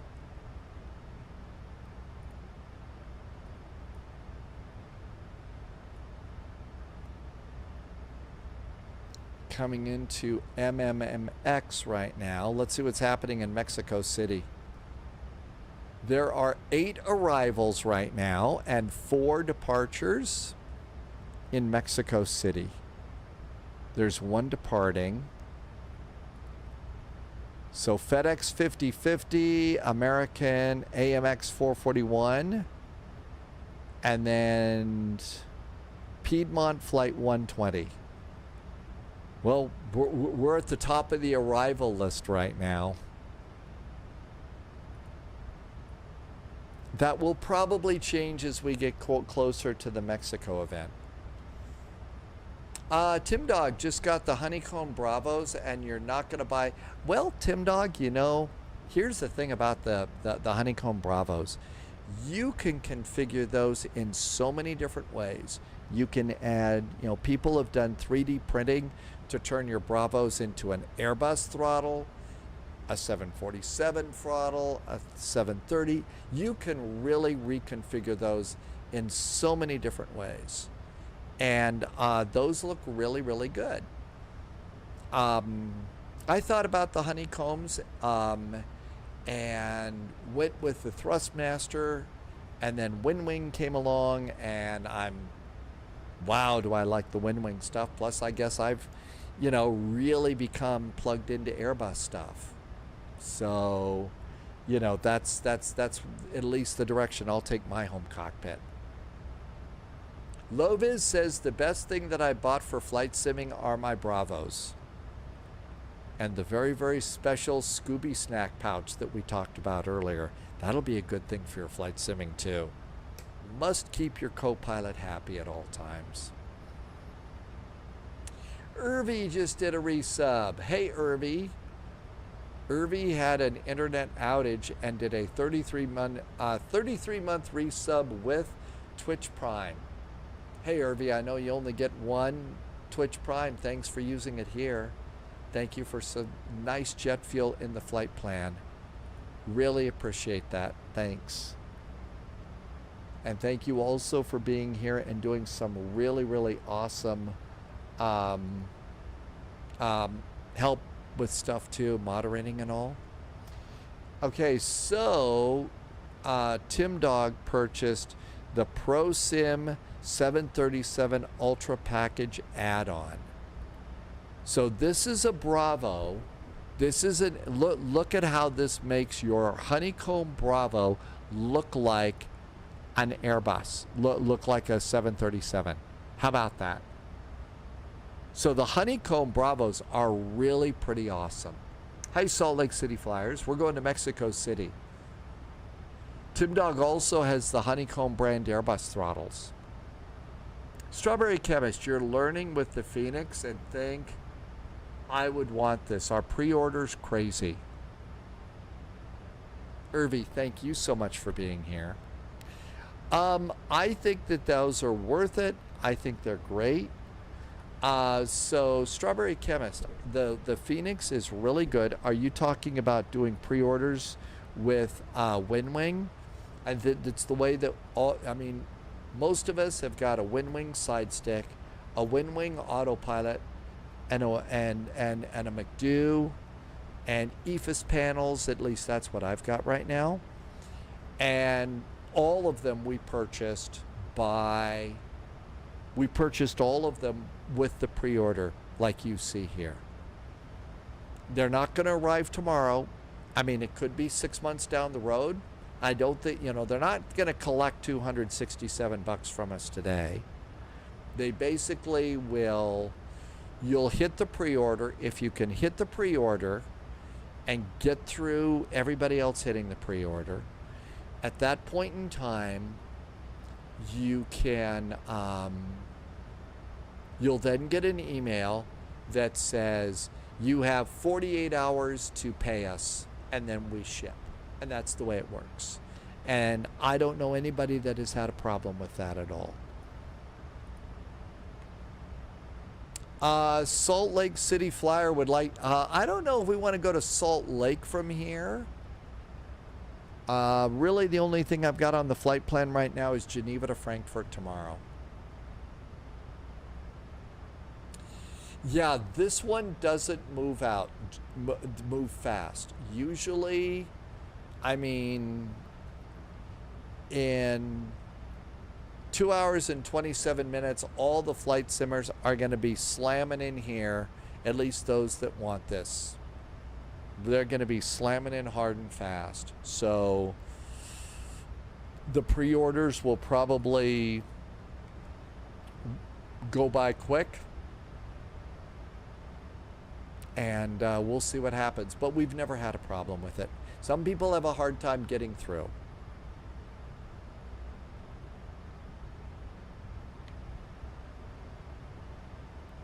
But I don't think anybody has said, oh, they pre-ordered, collected, and they didn't receive a really good product. You know, the side stick's great, the McDo's great, the autopilot's great. I have a feeling the throttles are going to be awesome. I really think I'm going to like those throttles a lot. Maybe the hope ought to be that I'm one of those that's not able to pre-order today, because I'll be flying a lot more Airbus. You're going to do the throttles today, silent control? Yeah, I think a lot. I really didn't think it was today, but apparently it is today. And I didn't think that it was going to be as reasonable. I thought for the US store, the tariffs were going to be ridiculous. But it's a lot more reasonable than I thought. I thought it was going to be over $500 for that unit. And it's not. So it's sort of like, oh, cool. Yay. We can jump in and have a little party there. Looks like the band gave up. Let's see. What's the sun doing? Is it going to be really dark when we... Oh, well, maybe not. Sun's still up and shining. Thalo's got pizza love today. I actually... as much as I talk about pizzas and ordering pizzas and stuff, I really don't do that much. In fact, it's probably been quite a while since I actually ordered, like, you know, the place that us Yanks go and we place an order for delivery. And I did that yesterday, and it was really good. I forgot how good that pizza was. You know, I have 2 boxes. I think I've got 3 Red Baron personal pan frozen pizzas, and that's what I've been doing. It's incredibly economical to do that. And I've been worried about the economy and trying to cut back, you know, in case we're in for a really rough ride. So, but I finally finished it's not HBO. I got it on iTunes finally, and I finally watched all the rest of the episodes of Picard. Hadn't seen the whole thing.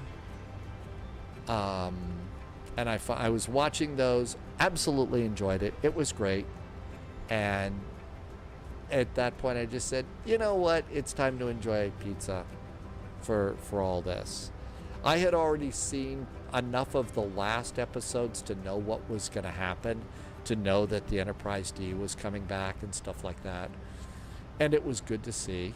But I finally finished that series. I don't watch an awful lot of them. 531 miles to top of descent.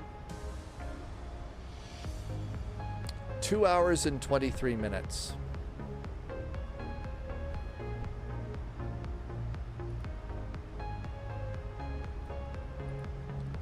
There is some good frozen food out there. I mean, it's better to have fresh, and that's, you know, I'm pretty well known for making, you know, homemade fresh guacamole with, you know, real avocados, real tomatoes, real green chilies, and, you know, real lime juice. It's really good. And that's supposed to be relatively healthy for you too.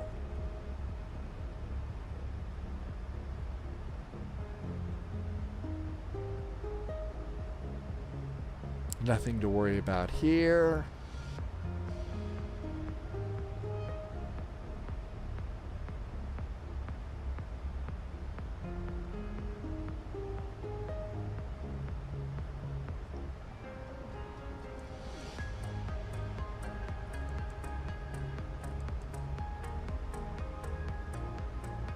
I thought I had TCAS on, but I guess I didn't have traffic on.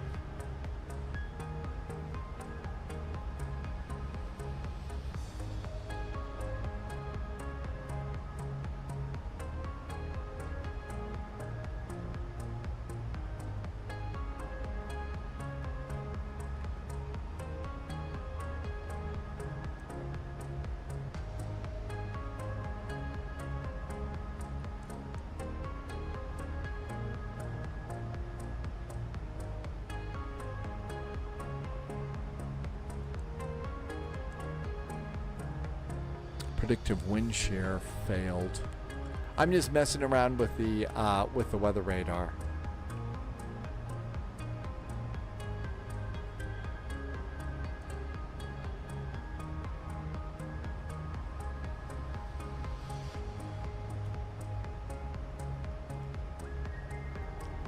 It could be, and I haven't paid enough attention. It could be that it's just not ready for this airplane.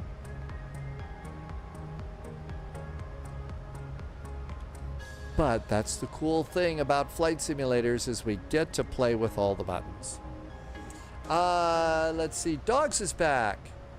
It is a long flight. Oh, do you also have to get ready for work and stuff like that, Dogs? I know you've been doing some odd hours and stuff, but welcome back in. There is no ATC, Dogs, in the area. I don't know if you left your airplane flying or not, but there's no ATC. You shouldn't have a problem if you decide to log back in or if you got to get going.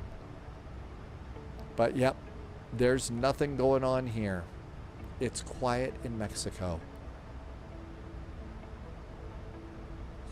You can in some, yeah, you might have to refile your flight plan. But yeah, especially if you're going to reconnect in an area where there's no ATC or anything like that, you should be fine. But yeah, you can do that. Well, disconnecting while you're going to go away, you had no idea if while you were in the shower, all of a sudden ATC would pop up and they would be calling your airplane. Twin Smile Aviation, how do you do the PDF for the simple brief? Are you talking about what comes out of SimBrief here? So you're talking about this PDF flight plan? That's generated for you when you make a SimBrief flight plan. And that's the PDF. You just save it to your desktop. But yeah, you should check in with ATC if you're going to pop into an area. So if you're using SimBrief, you know, you view your flight plan. So there's our flight plan that we made with SimBrief.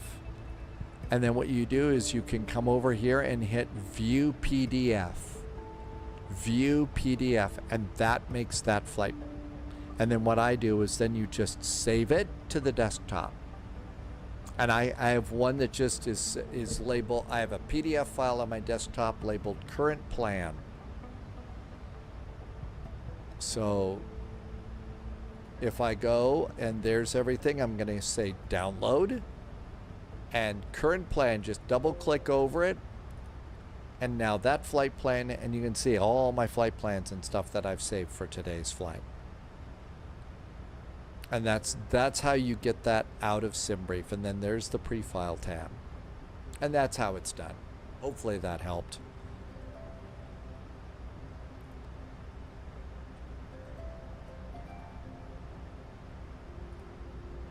2 hours and 18 minutes if anybody's counting.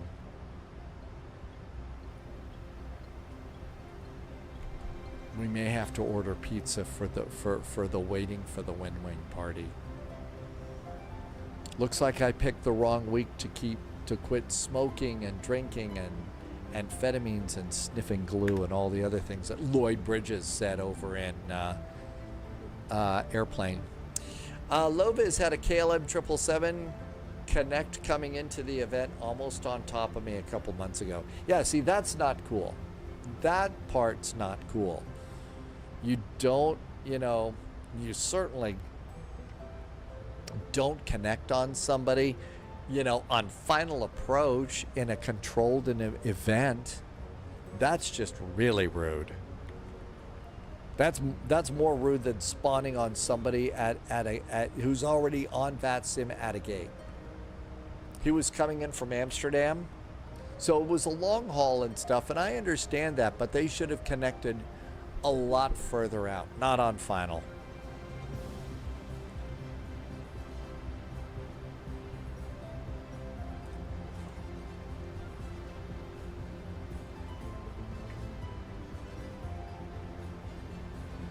$400 miles to top of descent.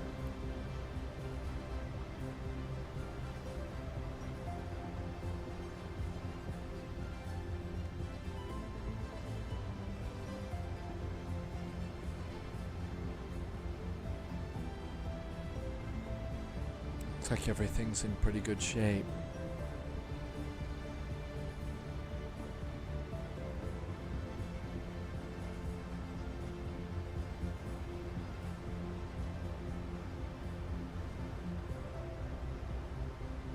Once I see what the size of this is, my guess is I'll probably cut into one of those bins or something and create something that it sets inside of. And then the next thing that I'll do is set up so that the McDo is up here where it's supposed to be next to the throttles. And I think that's probably the best way to do that. Loviz is disconnected on long hauls. It's not hard to make sure you're not going to spot. It really isn't. Not if you're using VATSIM radar. Oh, Tim Dog. So the TCA throttles, they're smaller. And that's one of the things that I really like about what WinWing is doing. They're making things actual size. And I get it. We've all got smaller desks. But one of the things that I liked about the Airbus Autopilot is it's the real size. The EFIS is the size of the real thing. That's the same, the McDo, the side stick, that's real size. And so, yeah, it's going to be bigger. So I'm going to definitely have to rework my, console, my center console, over here. But that's okay. That's for me, that's part of the fun is building up, stuff like this. And I think that probably one of the things that I'll do is I'll go, I've pre-set up a couple of cameras, on the desk. So as soon as it's coming in, I'll probably, live stream it, what it is that I do, and after I figure it out. The other thing to do is to take your time, I think. Once it arrives, start up the live stream and unbox it and look at it, move the throttle back and forth, that kind of stuff. But then set it aside, go fly with what we've got, and then take a look at how your sim cockpit is set up and how it is that you can build something that really makes sense for that. And I think that's the important place. But take your time as you're building these things up. 452 miles to top of descent. But it's also going to be, laid out definitely different than, where the speed brakes are. I mean, in the Airbus, the speed brakes are not up by the throttle like they are in the TCA. They're down here. So speed brakes, you're kind of down to the side, and flaps and stuff. That's definitely going to be a different thing for us all. Hey, Beast the Kid, welcome back in. Happy Thursday, almost Friday.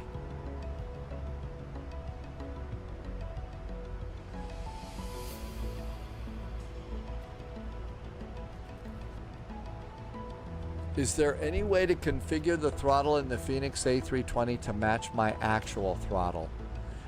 Which one are you using right now, Hermit? Because yes, there is. Beast the Kid is it's already Friday. Happy Friday. And happy weekend. So yeah, Hermit, you should be able to configure. I don't know what kind you already have, but you should be able to do that. Amargosa, they sure look fancy, don't they? They sure look fancy. I think it's gonna add another nice level of immersion in our sim cockpit. The detents are not sinking. So one of the things is, are you flying, so Hermit something, so are you have something like the Thrustmaster throttles, Airbus throttles, and you're flying something like the Phoenix? Because one of the things that you do is within the Phoenix airplane, you actually go into the McDo on the Phoenix airplane, and you have to calibrate your throttles. It's the WinWing Orion F-18X. I don't know about that. There's got to be a way, but I have no clue, Hermit, about the Orion, the F-18 stuff. The WinWing stuff looks like it's amazing for sims like DCS World, but I just have no clue about how you would do that.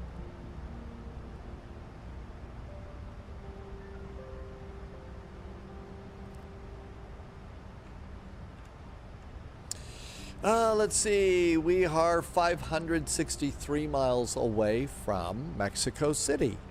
Looks like we lost a couple of minutes. Now our estimated landing is 107 Zulu, but we got a little more fuel, 8,000 pounds to land with. Loviz says you can set detents in the calibrate controls in the McDo for any throttle. Okay, so there you go. So there you go, Hermit. You go into the Phoenix McDo and you can set your own detents. And you can calibrate them with your airplane. AMG just did some cheers. Hey, AMG. Thanks for some extra cheers today. That's awesome. You did detents for the Warthog? Now make sure, I mean, you know, Loviz and I are talking about the Phoenix A3 19, 20, and 21 for Microsoft Flight Simulator. It's going to be kind of the same for the other airplanes, but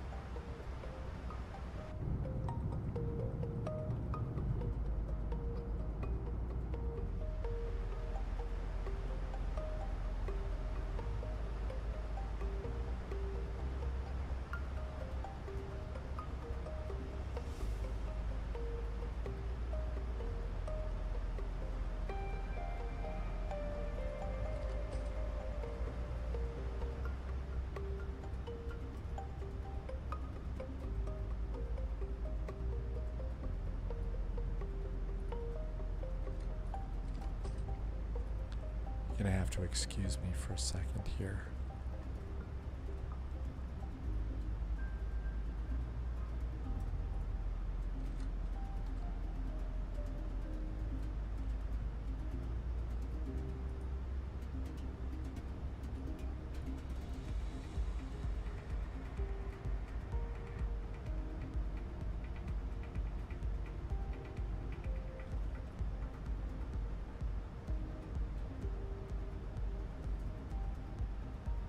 Yeah, I don't know any other passenger that has ever used their towel to wipe off the water basin. In fact, they always leave it a big mess.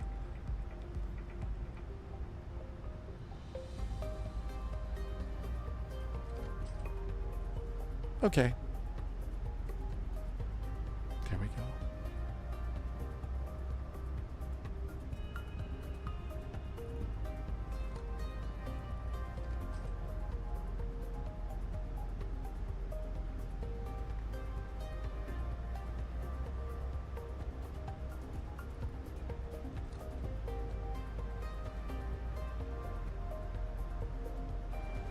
iFly makes the 737 MAX. Hi, Hamilton. Yep, it's iFly, and it's a really good airplane.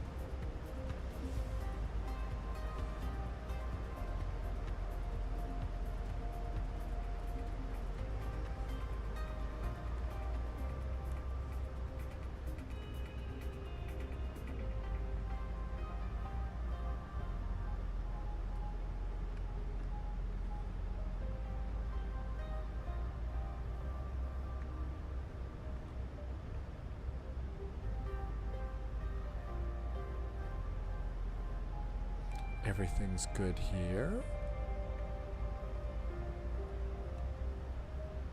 Nothing's wrong there. The upper panel on the 737 has really changed very little over the years. Really very little over the years. Loviz just sent a video link for you so you could go and maybe try and use that one for calibration. I really just want to have something that the Phoenix A320. So, Hamilton, you're thinking about you'd like the Phoenix A320? Something other than the Phoenix A320. Oh, okay. All right. So you've got the Phoenix A320. You've got an airplane that's really about the size of a 737, right? So why don't you look at, maybe, if you want to stick with Airbus, the A300 or the A350 from iniBuilds, or the 777 from PMDG.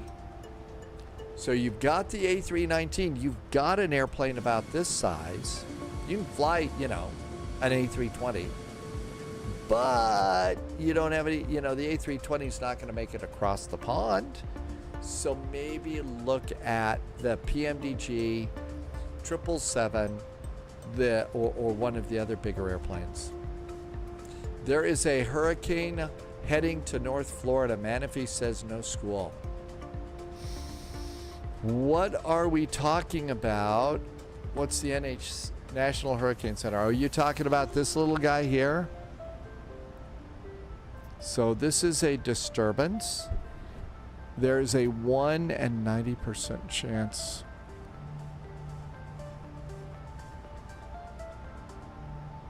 I don't know. It's already passing the Caribbean and it's still a disturbance. My general, I'm kind of saying, generally, don't hold your breath.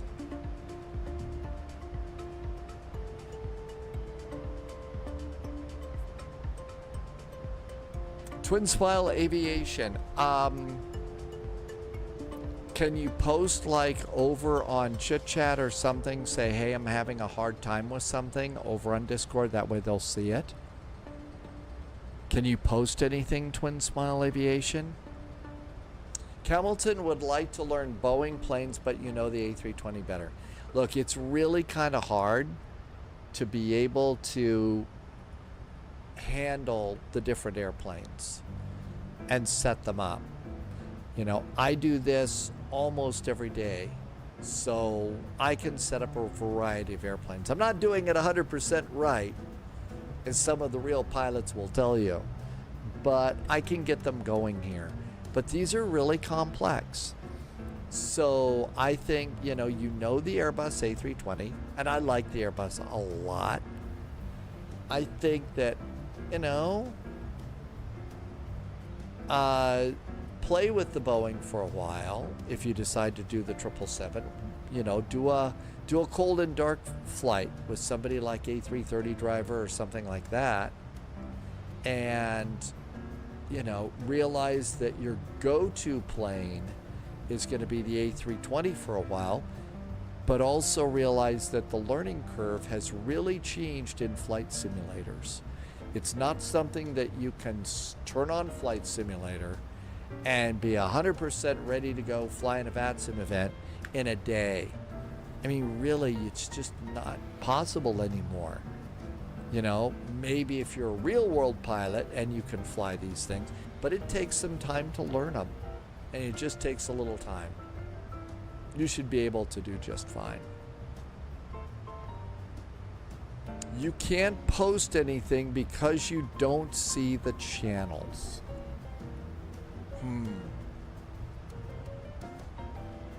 I'm not, so you can't post anything to anybody. You can't see the channels in Spy Discord. That's kind of one of my weak spaces right now. I'm just not that good with Discord. I mean, I've got it up, I've got it running, but like Polyot has built so much in the Discord. Before that, it was Keela that did incredibly cool things in here.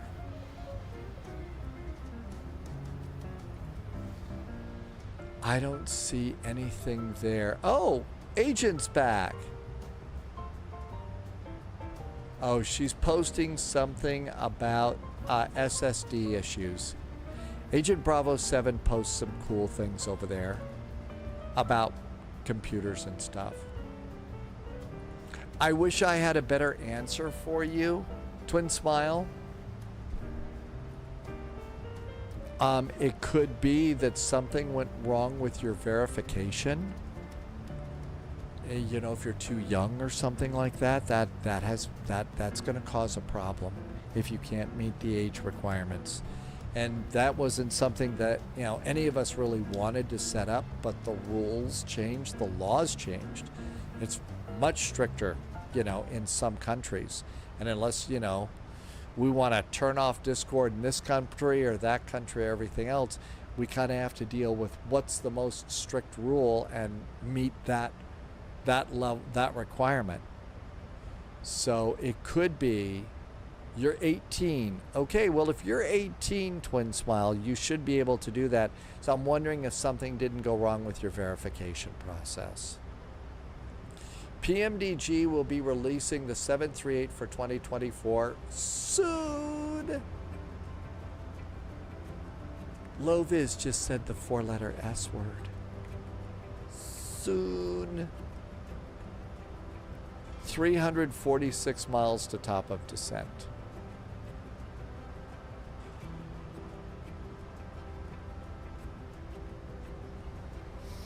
We try so hard never to utter the 4-letter S word. Okay, T-minus 2 hours and 30 seconds. So 6, 7, 8 p.m. spy time. Man, that's going to be late if you're on the East Coast. That's usually when I start turning everything off. I'm going to have to leave Stormy on for a while tonight. I think the flight will be over by then. So we'll all kind of be on our own. Eclipse is here. You got the Aerosoft CRJ and you're loving the Air Any in general in landing. Do not let it get too slow.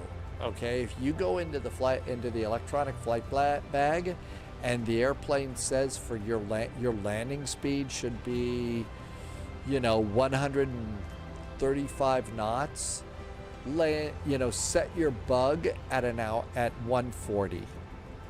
Always set your bug above that so you don't get too slow. Once you get too slow in the CRJ, it's just going to fall out of the air like a brick. So that's the first thing. And then, you know, you just have to maintain speed awareness all the time. Hand on the throttle. That's all there is to it on that plane. And stay ahead of it. By staying ahead of it, I mean, you've seen me plug in ILSs and landings, you know, an hour before we get there, you know, while we're still climbing to altitude. That's so you can stay ahead of the CRJ. If you can do that, you'll be fine. Silent Control likes the Phoenix, but you've been flying the ATR and the A400. Hey, nobody says you got to fly the Phoenix. You get to fly the airplanes that interest you. That's the cool thing about Flight Sim. If you're a real-world pilot, you have to fly the airplanes that the airline tells you to fly. But here, guess what? We get to fly whatever we want, and if you're enjoying the ATR and the A400, then you're going to be a great ATR and A400 sim pilot.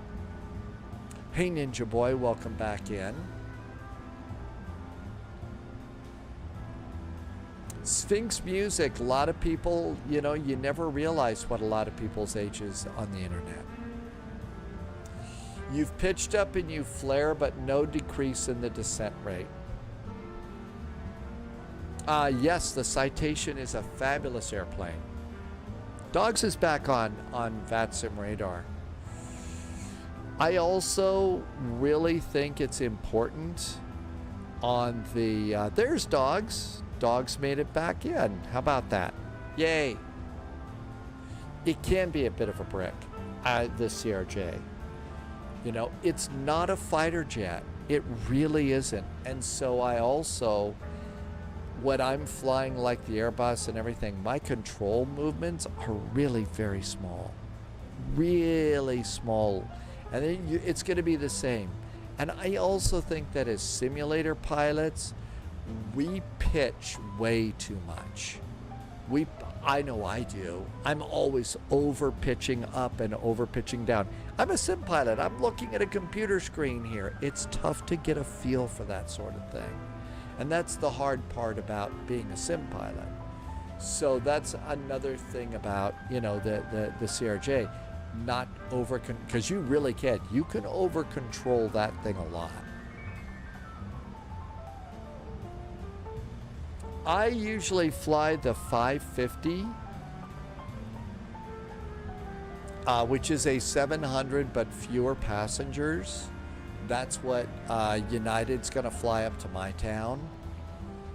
Although the last time I was out, the only thing they had was CRJ 200s, which are EU.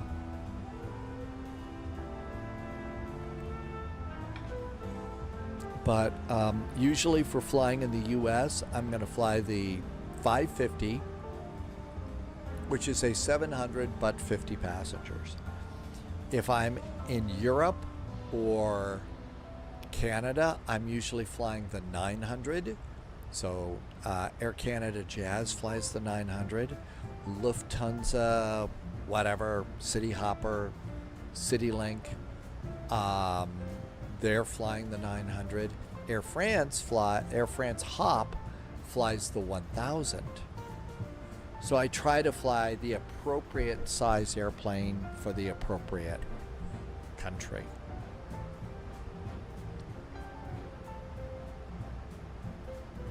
That's right. Delta and American do fly the 700s and the 900s.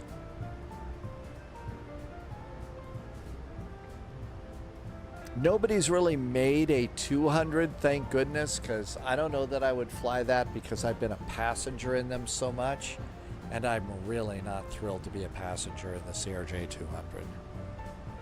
Just not fun at all. Not at all. Let's see here. Speaking of being prepared,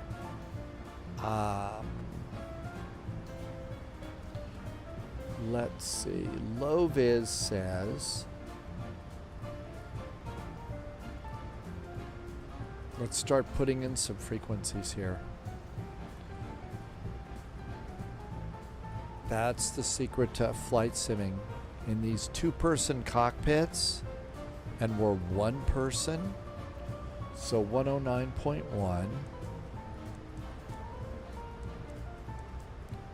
There's our ILS. There is a VOR in Mexico. It's 1159.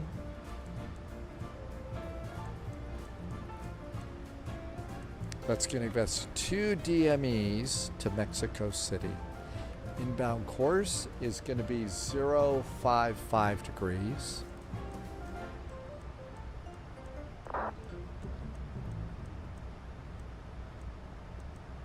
There we go.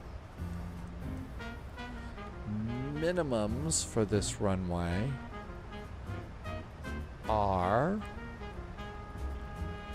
7,566 feet. Oh my gosh, we're going to be cranking this dial for till doomsday. And there's no way. I'll do radar altimeter 274 feet. No way am I going to crank that to 7,000 feet for minimums. Although, wait a minute. There is a place that you can put it in digitally. There is a way to do this. Let's see if we can MacGyver that out.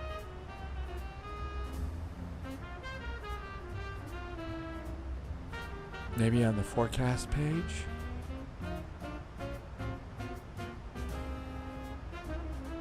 No, not there. How about on init ref? Gross weight, flaps. Page 2. It's a good runway. Index. Nope. So it's not init ref. Hey, GVY. Thorben's back in chat. Hi, Thorben. Welcome back in. Thank you for coming by today. I haven't heard too many good things about the virtual Cole CRJ 200. I would actually suggest saving perhaps your cash. Okay, there's got to be a way to do that. Maybe on the VNAV page, on the descent page. Descent, target speed, top of descent. Nope. I don't think we want to hit the descend now button. Hi, Dendarian. Dendarian's back. Welcome back in. Thank you for coming by today. It's not on the forecast page. There's a way to do this digitally. It's not going to be in progress.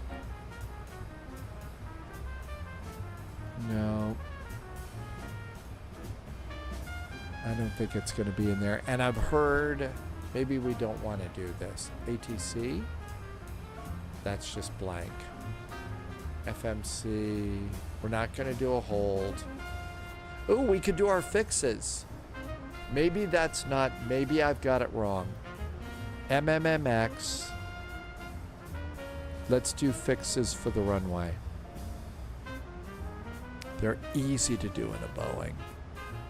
So 235 degrees. 235 degrees and a 5-mile range ring. A 10-mile range ring. And a 25-mile range ring. Now we got circles around there, around that. I think you're right, Tim J. It probably wasn't this airplane.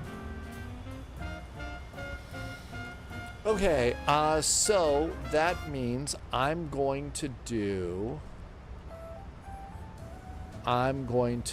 radio altimeter, and it's 274 feet.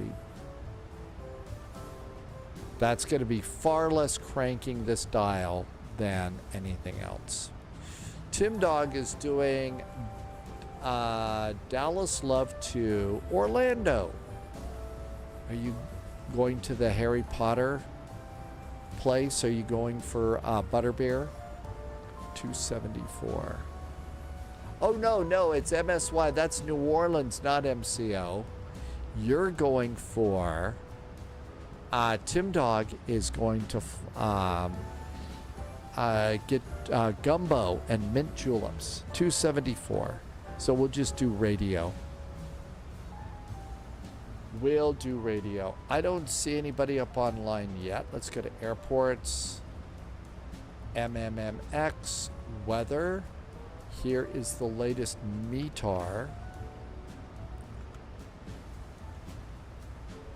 for MMMX. Altimeter is 3032. 3032. Wow, real high pressure today.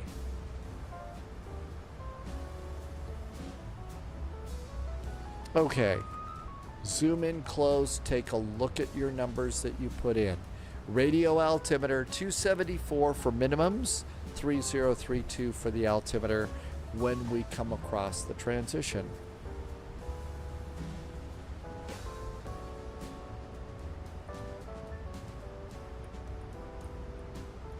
Which is flight level 195.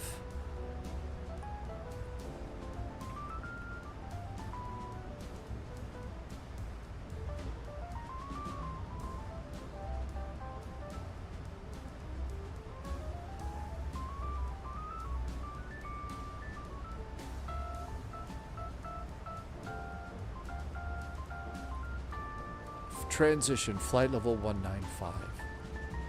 Okay, always good to set that up in advance. Pyroblaster, welcome, welcome. We are high in the skies over Mexico. We are on our way to the Mexico City VATSIM event, and we are counting down 1 hour and 47 minutes until the Ursa Minor throttle and speed brake and flap lever and engine start and parking brake comes available. Welcome on in. Oh, what's that? You'd like a link to this? Oh, sure. I'm sure your wallet hates me now for popping that in.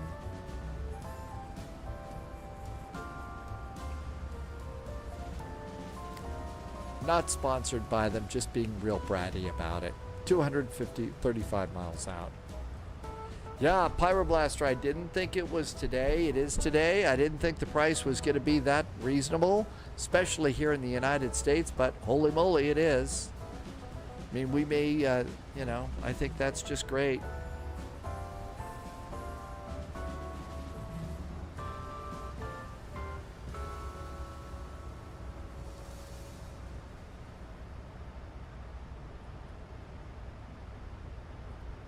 Let's see, we're coming into the Mexico City event. Thursdays in Toronto. Visit Mexico.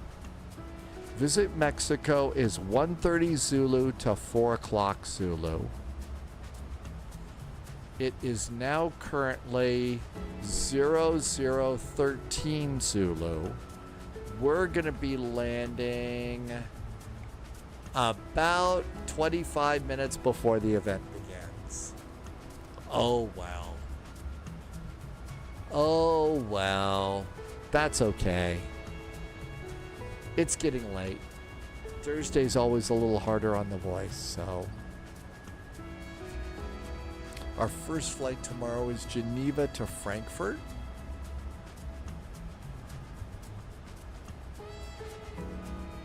So maybe there'll have to be some air Berlining on that.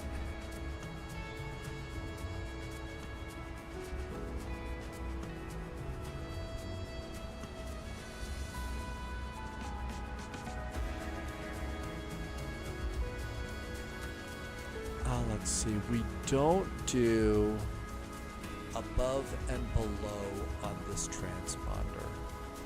We just do on, and that's it. So we don't look, oh wait, we do look above and below. It's a switch. Wow, it's a switch. There is straight ahead, there's below. Man, don't even look at switches like that anymore, do we? Sphinx music, that kind of Air Berlin, yes. So I did order a box of about 25 Lind chocolate hearts that were about, I'm guessing, the same thing that Air Berlin gave away. I think it was 25. I've got 5 left in the, I put back in the freezer, and I'll keep those for the holidays. They were pretty good.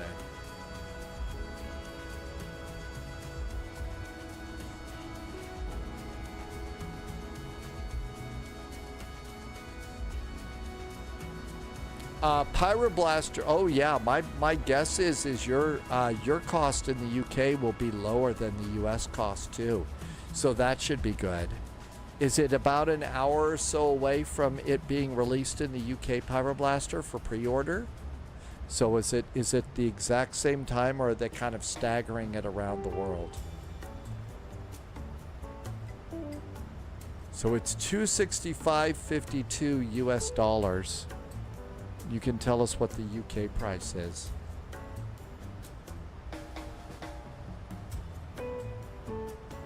Oh, that's right, Tim J. There's the 20% VAT tax. That's right. That sometimes can just be a huge number, can't it?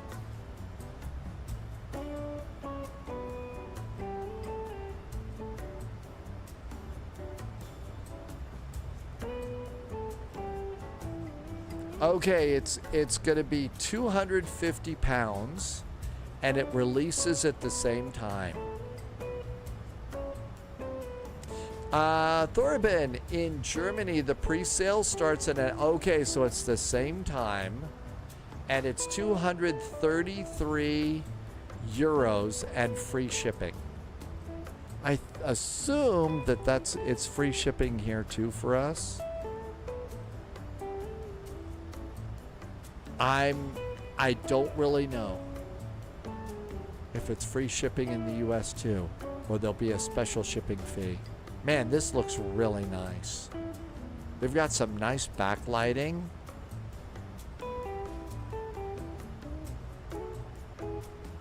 Some of this looks great. Hermit something, so it's free shipping in the US too. So this is the total price with all the crazy too. That's just great. I can't believe their prices. Free shipping since all products that you've ordered were free shipping in Germany. Have you checked the shipping forecast yet today? I have no idea. The shipping forecast.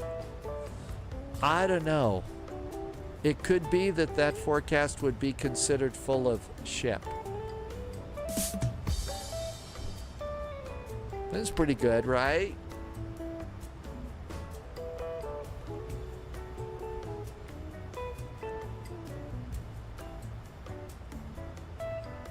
Shipping Forecast is a BBC radio broadcast that provides weather reports and forecasts for the seas around British Isles. It's produced by the Met Office and has been broadcast by the BBC Radio 4 for 150 years. I think that's great. You know, if I lived there, I would probably tune into that every day. About a week to a month. There is an Oktoberfest fly-in for München on Saturday. I think that would be fun. The Oktoberfest. Where is that? Hop Bridge, Air Bridge. Oktoberfest fly-in.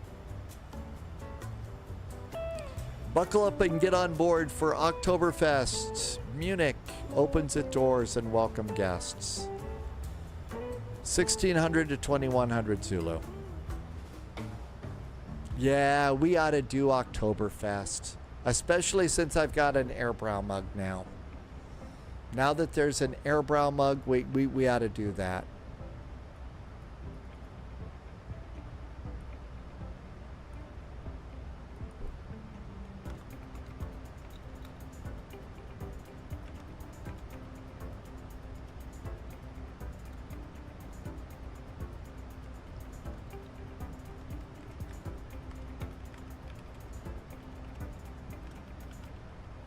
Got it. Hey, thank you for mentioning that, Tim Dog. That will be a little bit fun. I'll probably just put tea in the Airbrow mug, but that'll be a good thing to do. Let's see. The Andes. Oh, always, that was a nice suggestion. I think that was fun to fly out of Phoenix. Here's an event from Bogota and Cusco. This is also on Saturday. 1900 to 2300 Zulu. So it's kind of almost at the same time. Tim J is going to call it a night. It is past 2 a.m. Tim J, thank you for staying up so late tonight. Appreciate you being here. Have a really great evening. We'll see you next time. There's a lot going on this Saturday. There's going to be ENBR exams. Hop the Ridge, Rock the Green. This is going to be an Appalachian event over in Greensboro. So kind of near Greensboro, North Carolina, South, Tennessee, that area.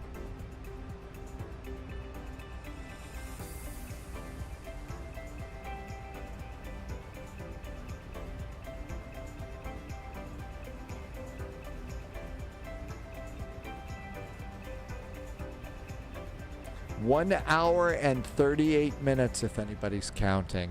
There's also Miami. Yeah, that's right. There's that Miami event. I had mentioned now Miami to Juliana, St. Croix. We haven't been to St. Croix in a while, but that's going to be a longer flight like this too. So I don't know if you're finding these longer flights a little more tedious, but that would be a fun one. TISX is a good time.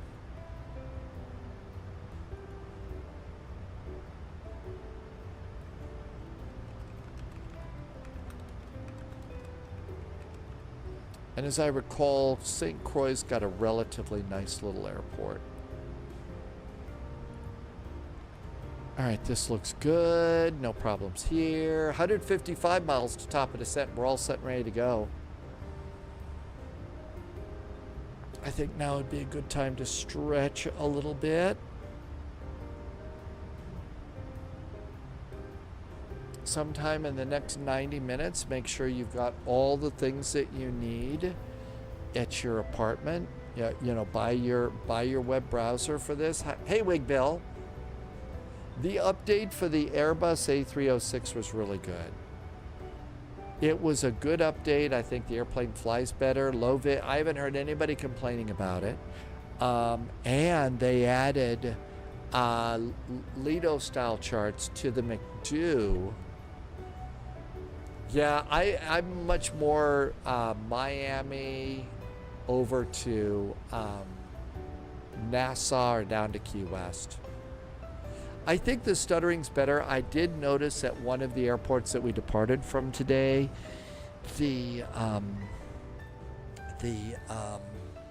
as I was zipping around in the drone cam and stuff, I did notice that there were stutters in that when I was drone camming around the airport. But other than that, I thought the A300 was a better airplane.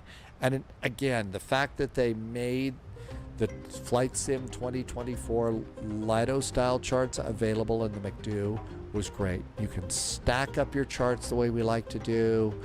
You can, it was good. The only thing you can't do is for departure data pages, the SID-PT pages, you can't go to page 2 or 3. So you can't get those numbers, and they're gonna have to fix that. Drummer says we need ice cream sundaes tonight. Oh, I don't know. I will probably, after we land, I've got, 2 pieces of pizza left in the refrigerator. I'll probably zap those and sit back and hit refresh on my WinWing web browser and see if we can't get in the queue for that incredible looking throttle set.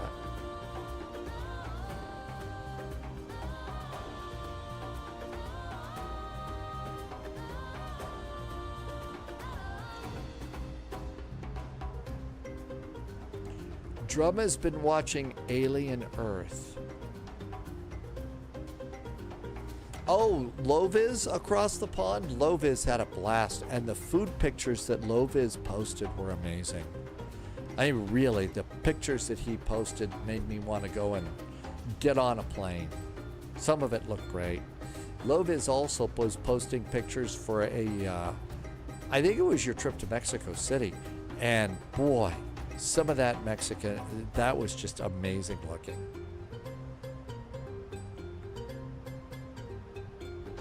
Germany was nice, Loviz says.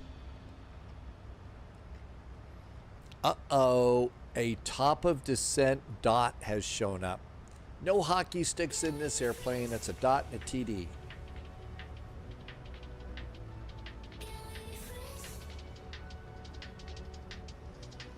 Okay, we're getting a little bit closer now. And this is usually when I'm gonna come in here and have a quick look and see, is there ATC? I'm gonna hit the refresh button just to make sure there isn't any. There isn't any. So now I'm gonna go and start making my final preparations for the arrival. And my first step is going to be 12,500. We do have a hard altitude here at MX752 at 17,000 feet. So I'm going to come over here and dial in 17,000. Low vis is going to do a hold and wait for ATC. If I thought my voice could hold out, I would do a hold, but it's not going to make it. And I need to save it for the week too.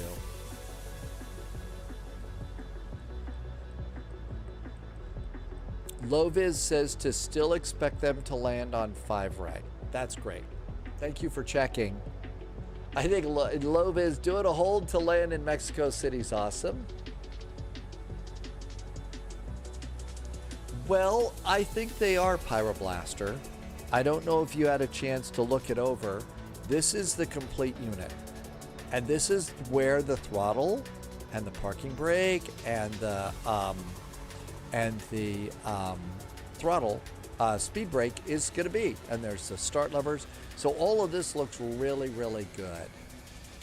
Pyroblaster. Now you can also purchase these two things separately, or you can buy them all together. That's this top thing here that we're waiting for. 1 hour and 31 minutes if anybody's counting. Salazar, welcome in. Thank you for the follow. Good to see you. Thank you for coming in today.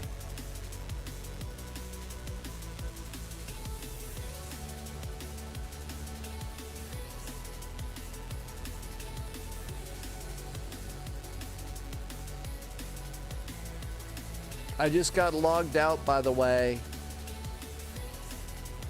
I got logged out of WinWing.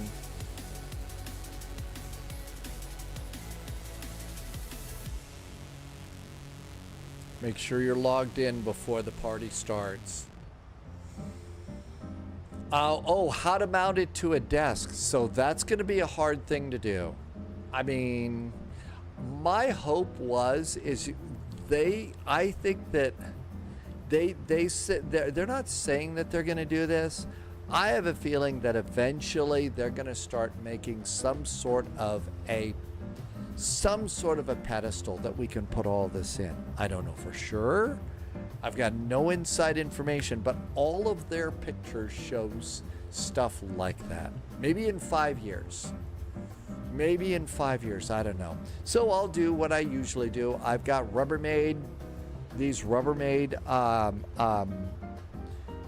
plastic bins that I use for storing things in and for moving, because I used to move so much, and they're just better than buying boxes every couple of years.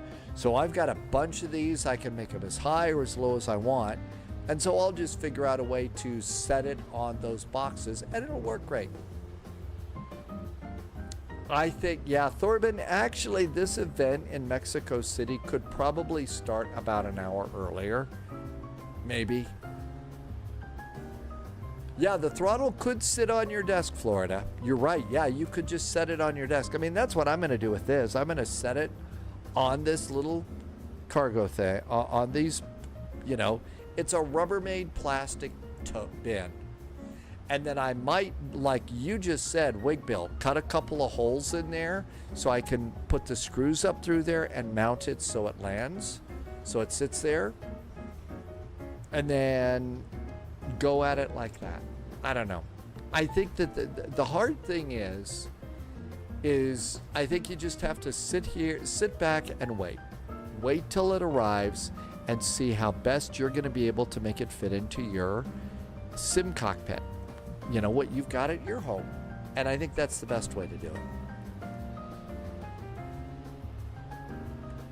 Top of descent, 88 miles, yay. But yeah, like Wig Bill said, maybe just cut a hole in the top. That might be the way to do it too.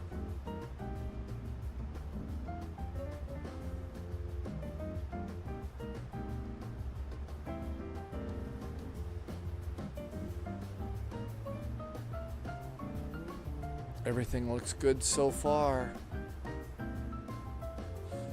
Fuel's holding out. Sun's a little lower on the horizon though. Uh-oh.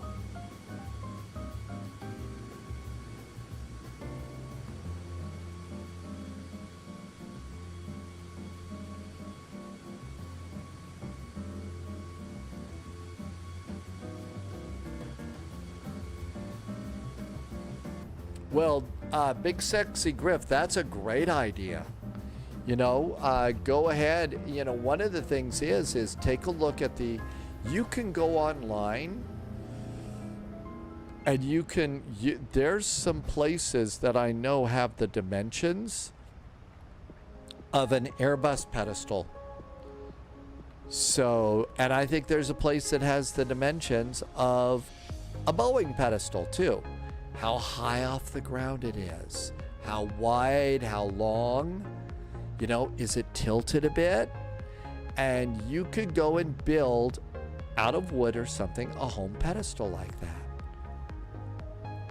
So you can do all that.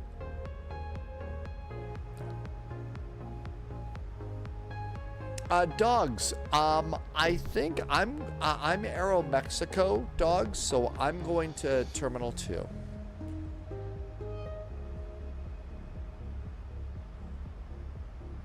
That's right. You could do that to have them in front of the throttles. I think this is actually kind of accurate where those are going to be.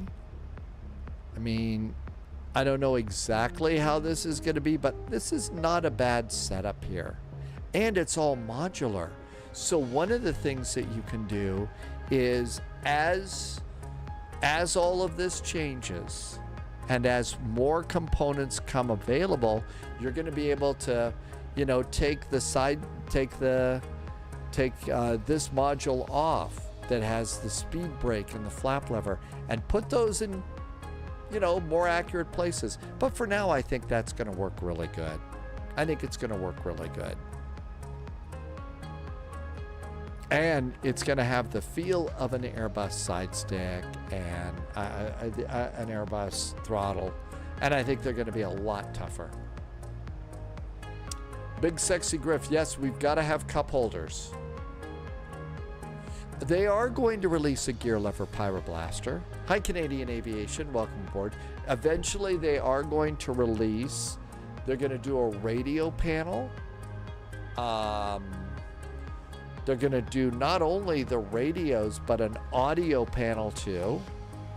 They're releasing a tiller.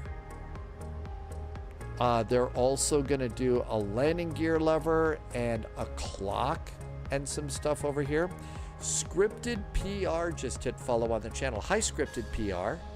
Thank you for the follow. Welcome aboard. Good to see you. Welcome, welcome.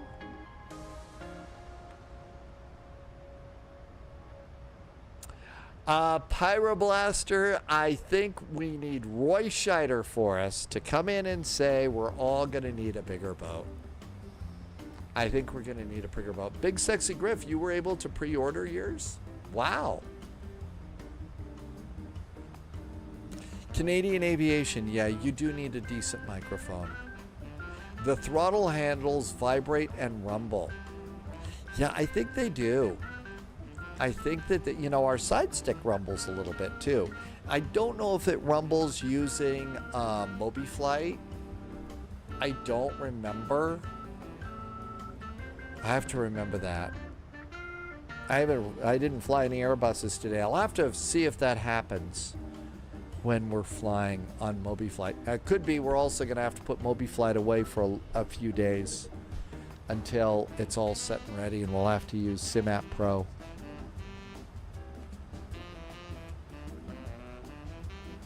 They're going to sell a lot of Airbus stuff, I think. Yeah. Lots of good Airbus stuff.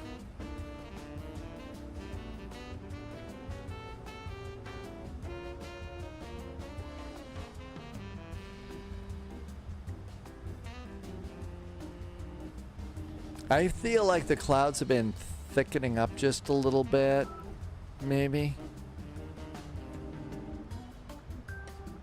Oh my gosh, we're almost ready to start a descent.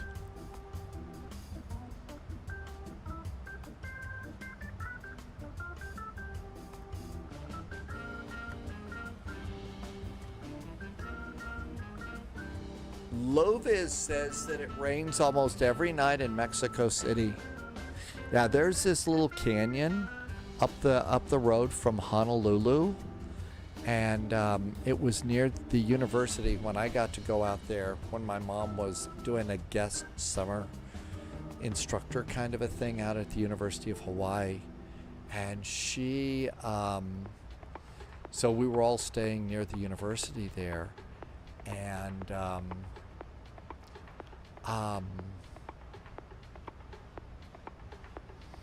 there's this little canyon, and there was always this little mini weather system in there, and it rained like clockwork in that canyon. It's pretty amazing. Let's reset the heading bug. Straight up. 36 nautical miles to top of descent. Remember, CTAF is 120.9. Oh, it's always my fault. No problem with that. I take full responsibility for, well, not the weather. I don't do the weather anymore, so ha ha ha ha. I get a pass on that now. Nobody gets to blame me for that stuff.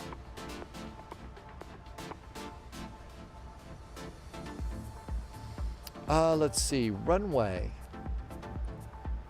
We're coming in on 5 right, 13,000 foot runway. My guess is we're going to want to catch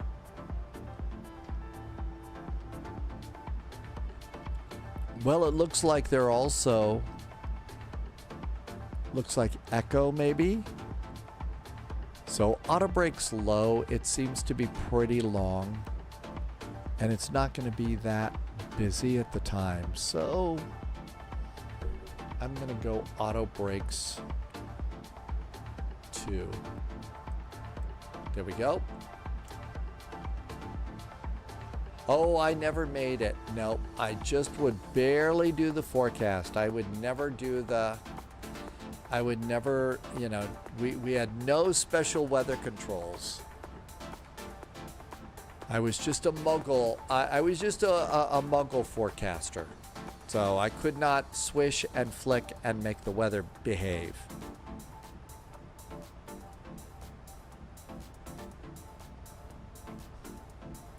But come to think of it, I didn't have a magic wand until after I left that business. So there you go.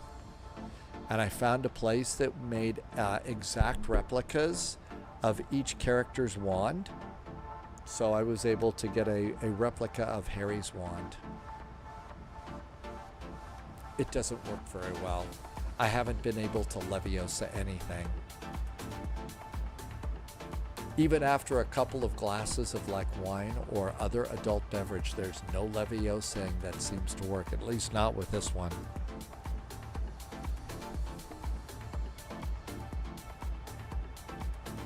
$20 miles to top of descent.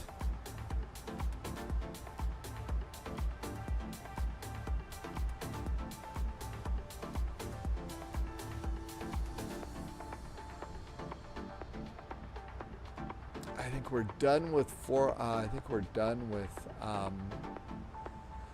we're done with the rain for about a week, so no thunderstorms or anything like that. The camera must be frozen. Camera must be frozen because there's no cars out there. There's cars. Now it's not frozen anymore.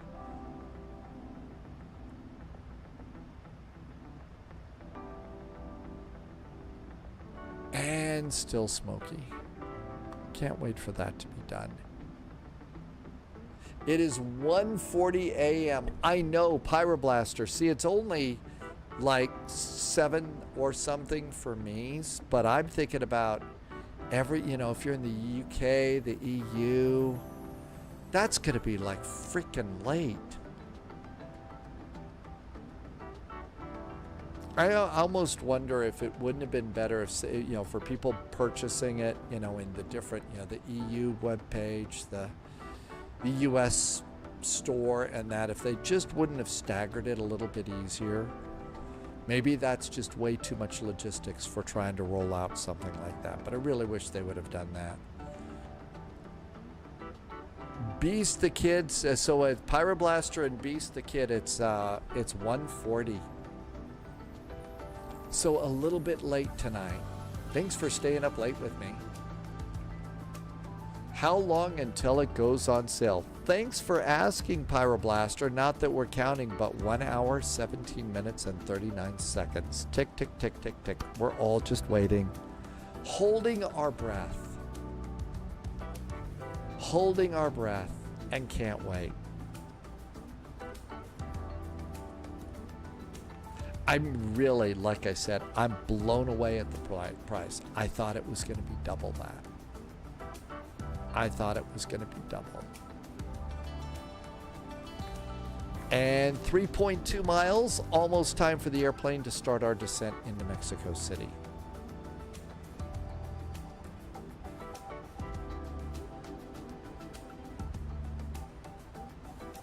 There goes the throttle pulling itself back for us. And there goes our descent. You set up the airplane right, and it just does such cool stuff. Now it's going to go back even more. We've got descent deviation now on the map page. Wow, look at that. It's pulling itself all the way back to a thrust idle descent now.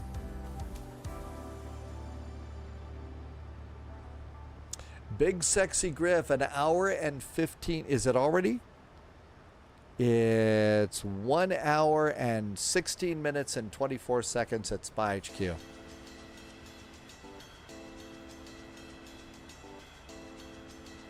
So one of the secrets that I like to say is come over here, make sure that you're logged in and you're on their page. And if you're logged in and then you're able to go and, get that, get the button, press it as quick as you can. Loviz is going to do a hold at Ucairo.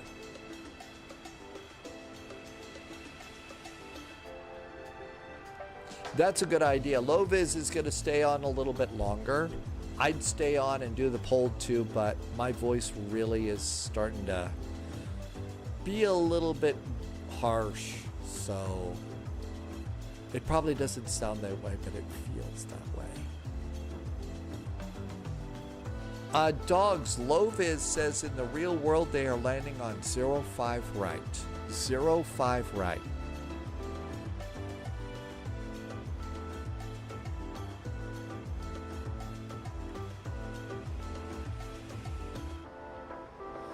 Talo says to hydrate. Oh, yes.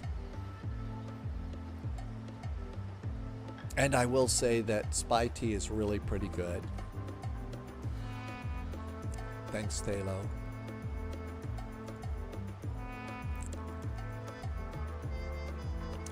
Yes, it is a later event. I like doing it on days I don't get to fly, plus Mexico is a fun approach. And Loviz knows where all the really, really good food places are in Mexico City. Yeah, if you're, look, whenever somebody puts in hydrate, stretch, posture check, if you've been flying with me, you really ought to do those sorts of things too. I mean, that's not just for the live streamer. If you're flying along, and because what is it?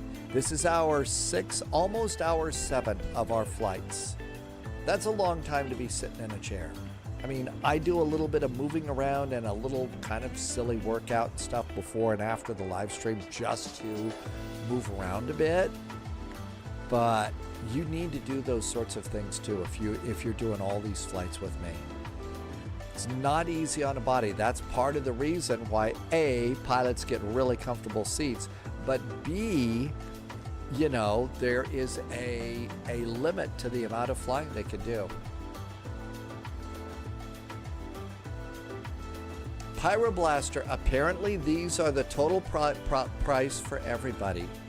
So price includes in the UK customs duty shipping. And I think somebody said that's the way it is in the US too. So I'm just, again, blown away at the price.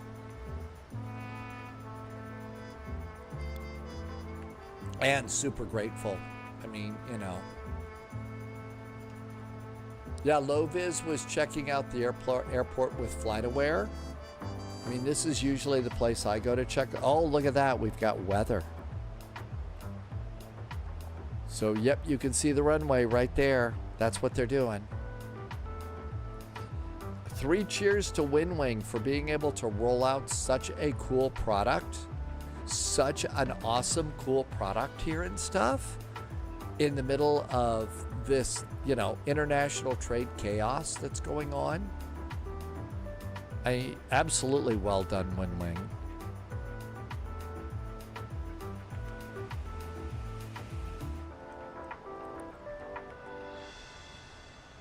$24,000 feet, seatbelts going on.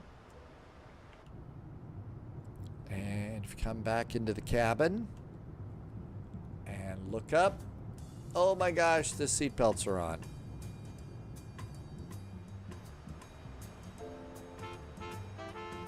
It looks like the no smoking sign in this airplane is actually a no smoking sign.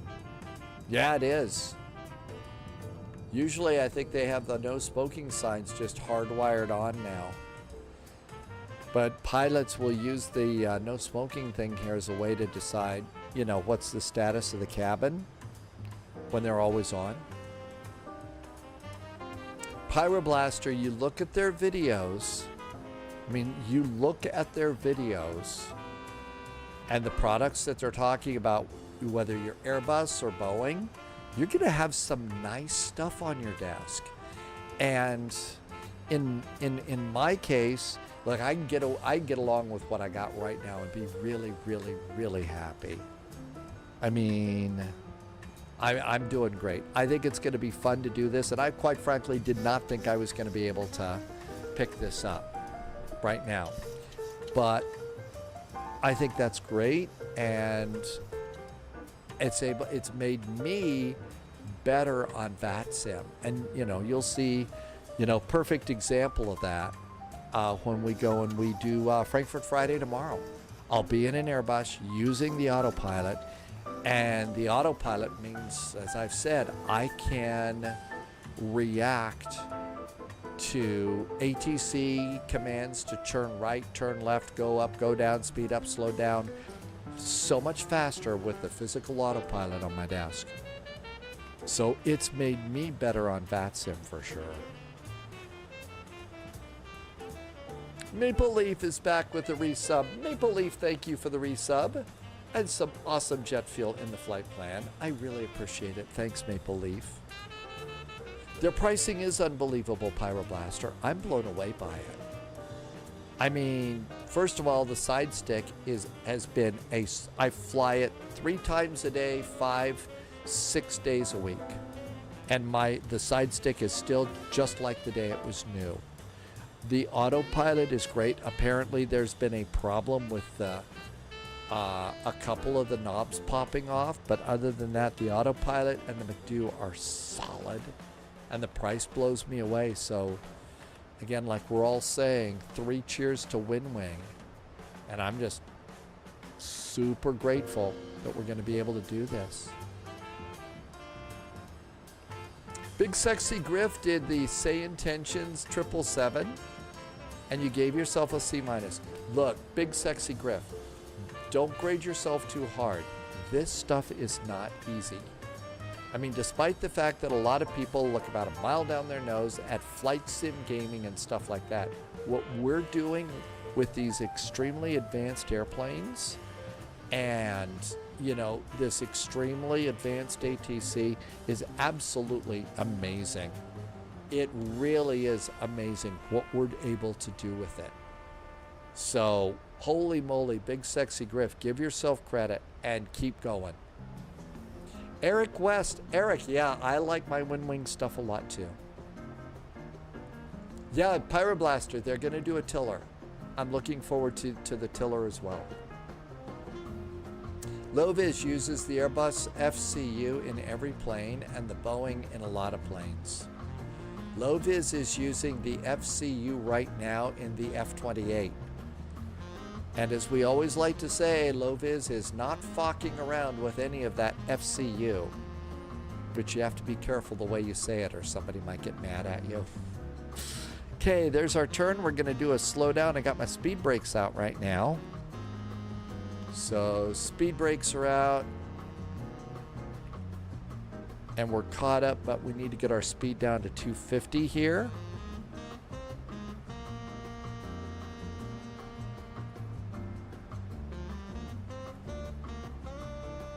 I'm going to continue my descent to 12,500, no ATC. Let the airplane continue down to 12.5.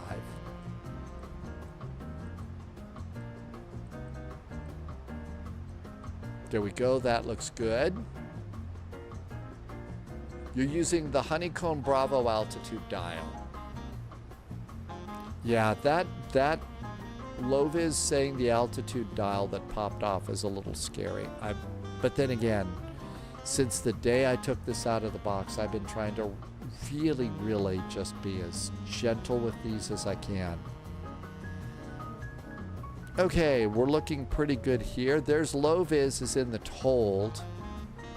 I see over here. So I'm behind this Aeromexico that came in from Juarez.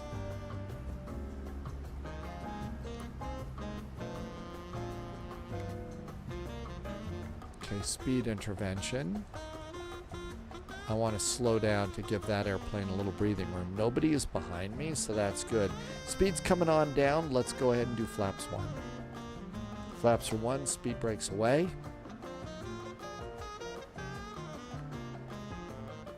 Flaps 5. Speed brakes are armed. We're good to go. Speed brakes are armed.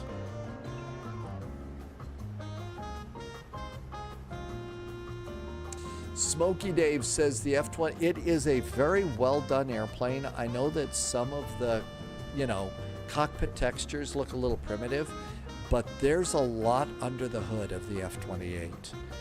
And they did a great job. It's just like the CRJ. The CRJ is also a lot under the hood, but some of the textures aren't perfect.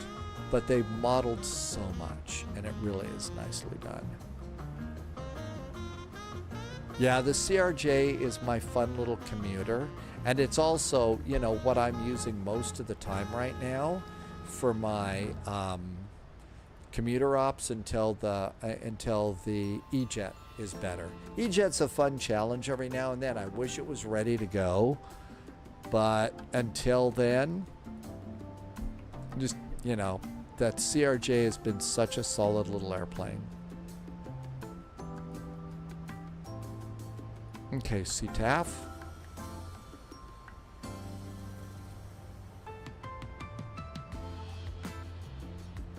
Let's do our own ATC here. So here I am up here. Okay, I've given these airplanes plenty of breathing room. So, and there's nobody behind me. Low vis is up here in the hold, waiting for ATC, which I think is awesome.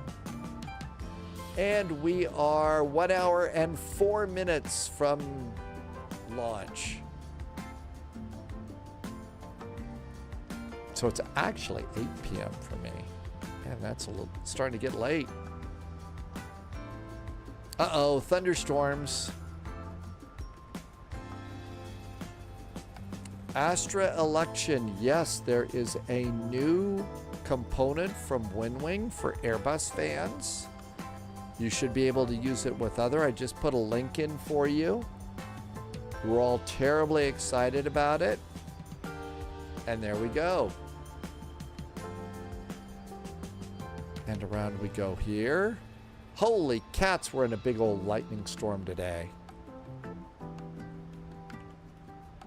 I'm going to go and do continuous restart on my engines, just in case.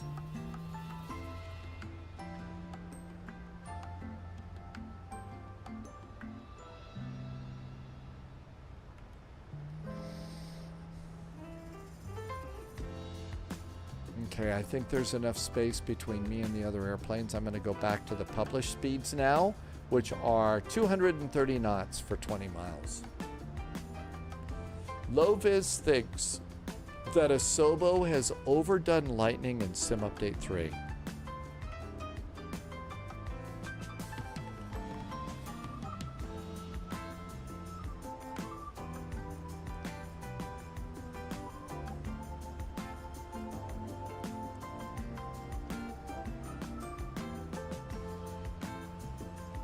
Either that or Tommy Lee Jones is on the flight playing with his flashy thing.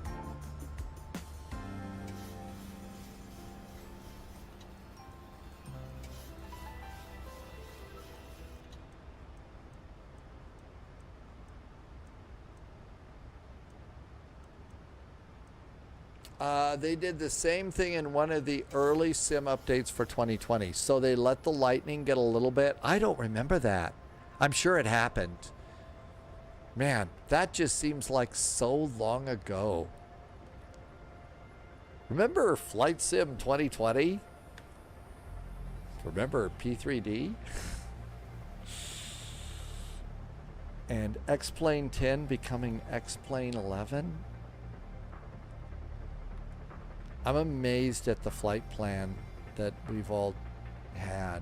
Okay, now back to 210 and 210 knots. Tim Dog is flying Flight Sim 2020. Well, that's what you got to fly if you want the PMDG 737s or the TFDI MD-11. There's backlighting on everything. Okay, looking pretty good here. Let's see. Posture check. Oh my gosh, chase plane. Holy moly. That brings back memories. Raining cats and dogs outside the airplane.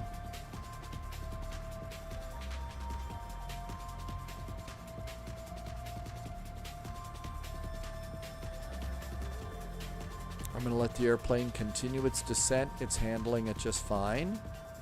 So 8,900 should be final plunge altitude. Flow Pro. You know, there's people that put a lot of work into it. And I saw Mustafa was flying some sort of a flight recently and using Flow Pro really well. I guess I didn't use Flow Pro well or enough. So I guess I kind of don't really miss it.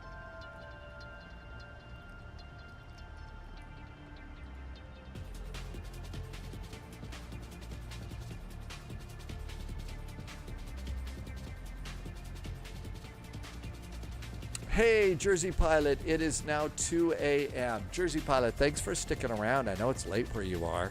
Have a great evening, Jersey Pilot. See you next time. Yeah, I know. I mean, this release time in the UK.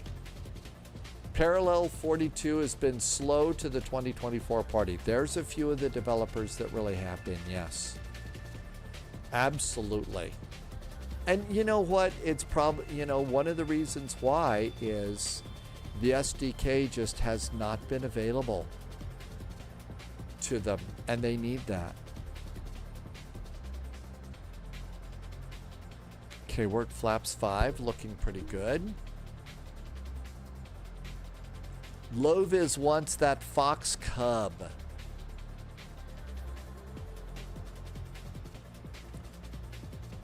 Okay, next speed is going to be 180.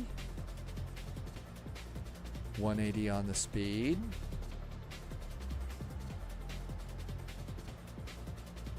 Flaps 10.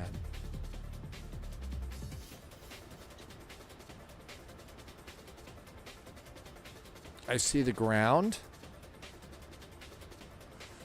There is our extended center line, so we're looking pretty good there. One last check of ATC. 58 minutes till the witching hour. AMX flight 2406 is coming in. Loviz is hanging in there in the hold. Okay, nobody else, so I think we're good to go there for the arrival. I think that that's probably the biggest reason, is because the SDK just has been really rough on these developers to come out in a fucking hold by choice. As we fly in every Monday. We're flying to Vectors to Copenhagen, so for sure, gear going down. VAP 137, let's call it 140 to land.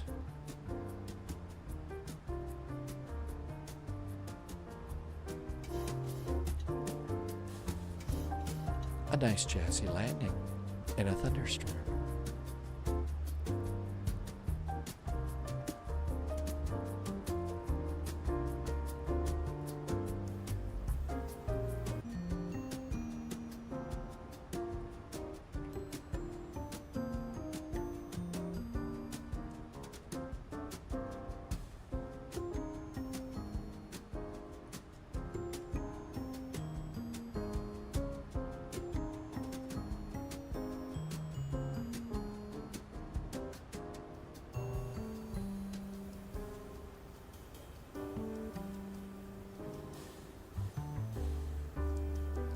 There should be an airport out there, but it's kind of stormy in Mexico. Dogs had a great landing, minus 150. And Dogs actually did a really good job, had to go and multitask in this and was able to pop back into VATSIM. Really good. Way to go, Dogs.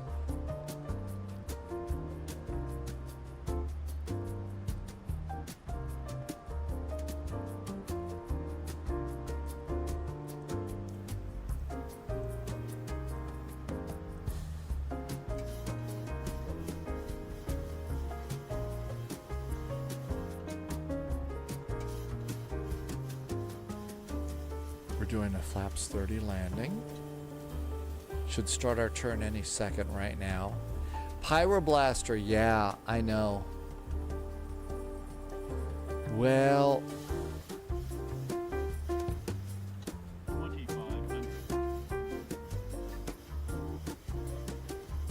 arm the approach, get a little help from it.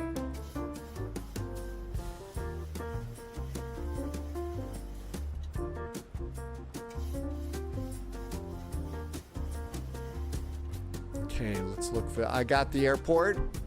I think that's it right over there.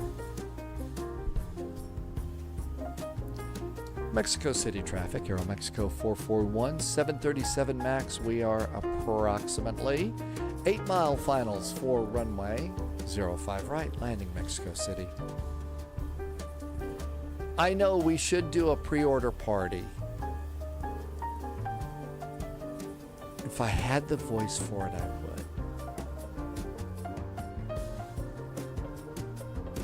Okay, there it goes, snagging the localizer. Raining cats and dogs outside our airplane, too. That is such a good idea, Loves. I wish I'd planned ahead better. That would be all sorts of fun. Got the airport, got the runway.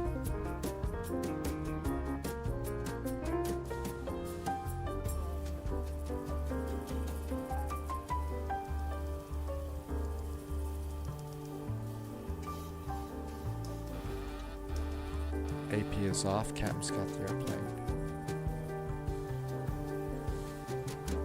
Yeah, the website crashing is the thing.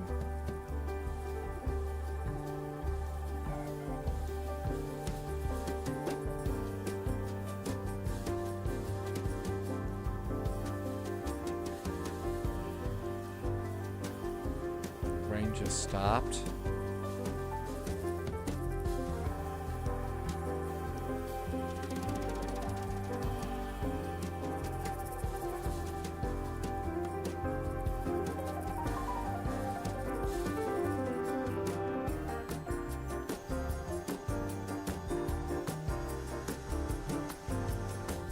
Turn on the logo light.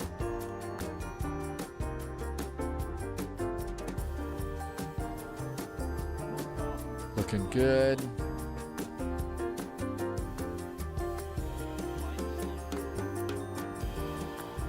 Wouldn't be a spy landing without the airplane yelling at me about the glide slope. But that was a long dive. When the McDo came out, I think the McDo was something a lot of people wanted. I know I kind of did too. Mexico City traffic, Aero Mexico 441, short finals, landing runway 5 right.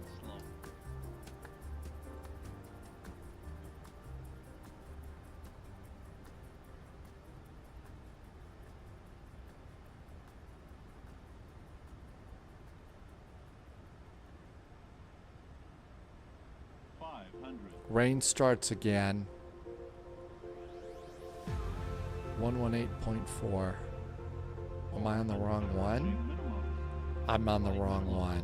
Well, I'm the only one here, so that's okay. Glide slow.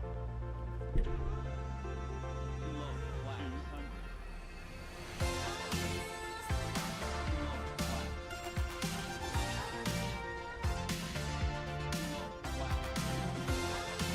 Can't get the flaps from here. Gotta fly the plane.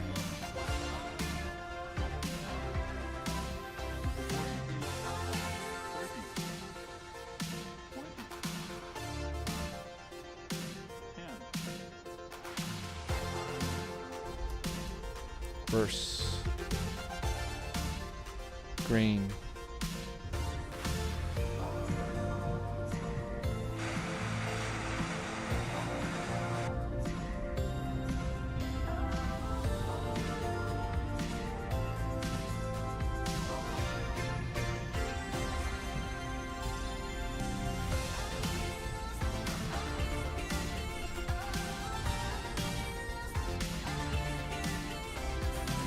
Reversers are stowed, speed brakes are down.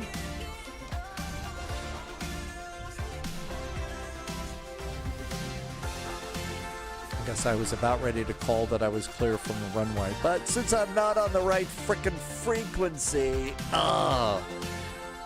Astra election, you made that landing into Macho Grande. Did you have to do that landing? So before you got to Macho Grande, did you make the turn at Harbinger Curve? Somebody saw the movie The Big Bus a long time ago, right? Astra election? I think.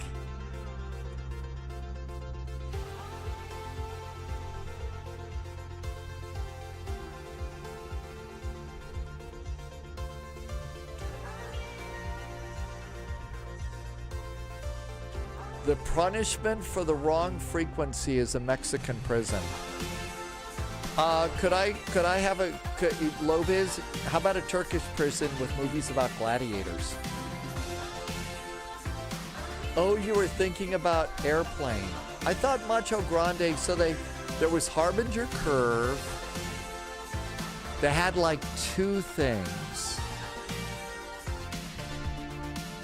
118.4 says dogs.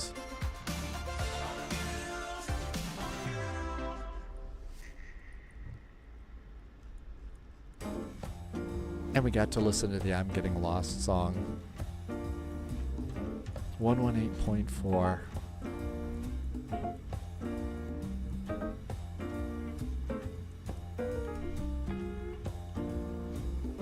Okay, hey, we got on the right frequency. You just thought about that when you were typing it out? Oh, what would we do without the movie Airplane? What would we do without Airplane? All right, we're coming on in. And we already know that this flight goes to gate 59. Approach is coming on. Low vis is exiting the hold.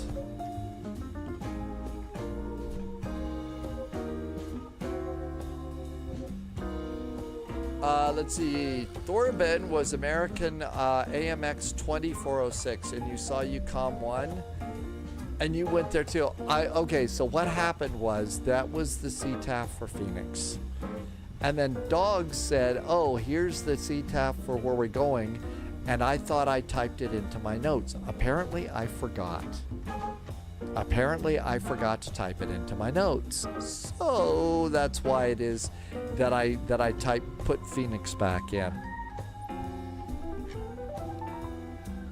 I know, sometimes all of my brains are just not firing on the same cylinders.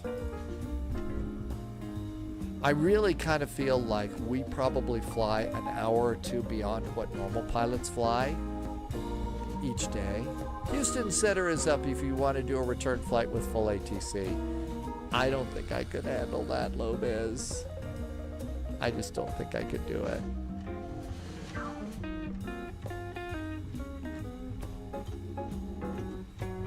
Houston Center popped on just as Tim Dog pulled up to the gate. Thalo, it was a Mother Beautiful landing. I mean, a few people might be in here with some negative waves, but no, it was, you know, not great, not terrible. You know, normal. It was relaxing for Tim Dog to do a flight on Unicom. It actually kind of is. I know how much we really like to do, you know, these big VATSIM events and stuff, but honestly, these are really nice. Minus 255 and 1.10 Gs for landing. So G, not a lot of butter on the runway, but enough. People are still rolling. I haven't broken the.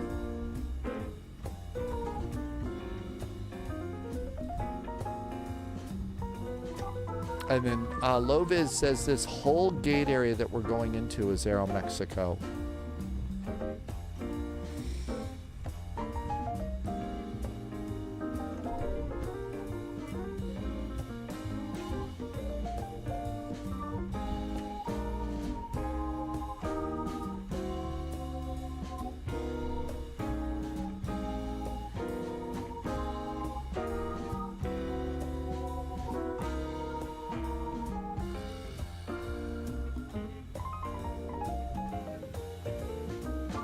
Hey, we got the flaps up and the speed brakes down. That's important.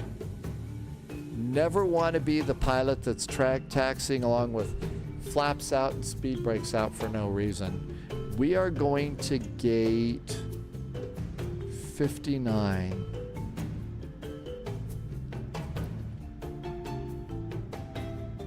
That's the first concourse over there. So next available right. 46 minutes to go. Well, I don't know. Let's see. Dogs had a CTD before you arrived at the gate.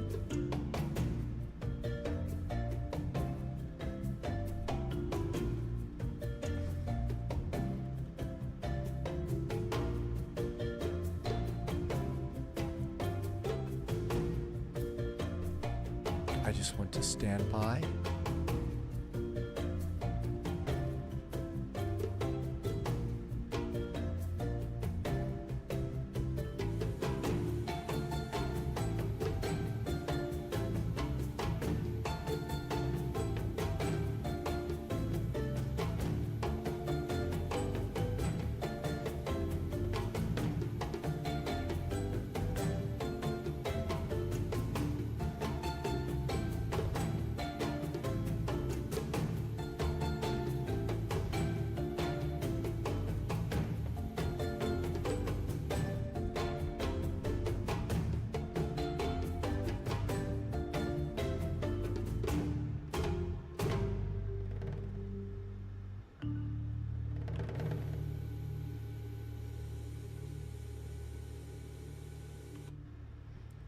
Taxi light off.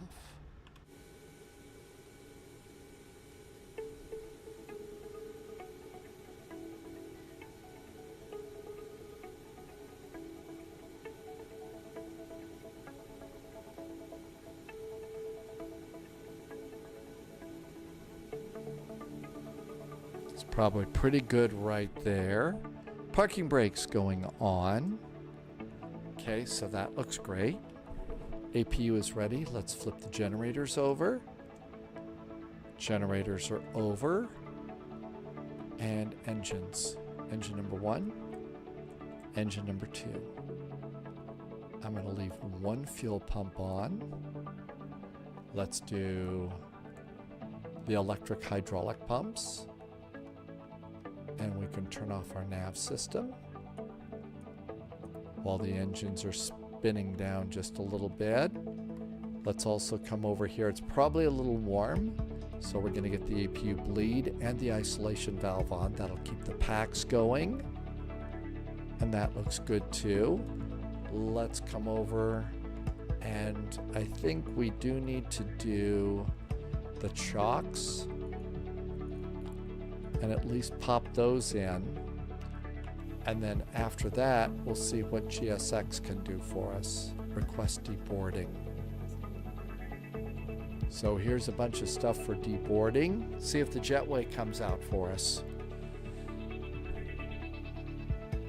Doesn't look like the jetway's going to come get us. Operate jetway. Nope, jetway's not coming. No jetway for today. Guess I didn't go to the right spot. So we do have approach has just popped on. There's approach. There's low vis exiting the hold and getting ready to come on in. Approach is going to be 121.2. We don't have an ATIS or anything like that up yet. Pyroblaster says it's 2:17 a.m.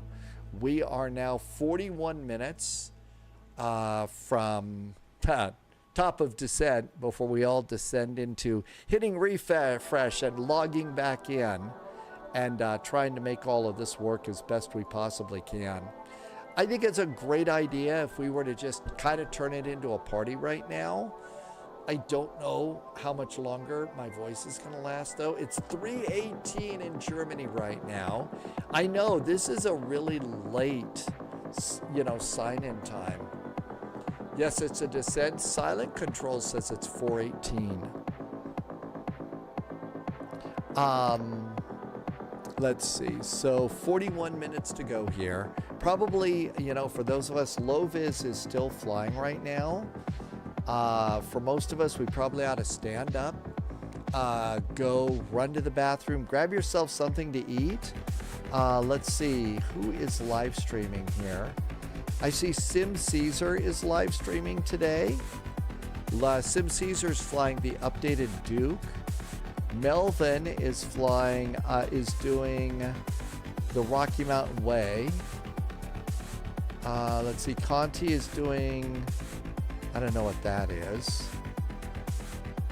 Captain Arash is doing some flying around Mount Fuji, checking out there was an update for Japan.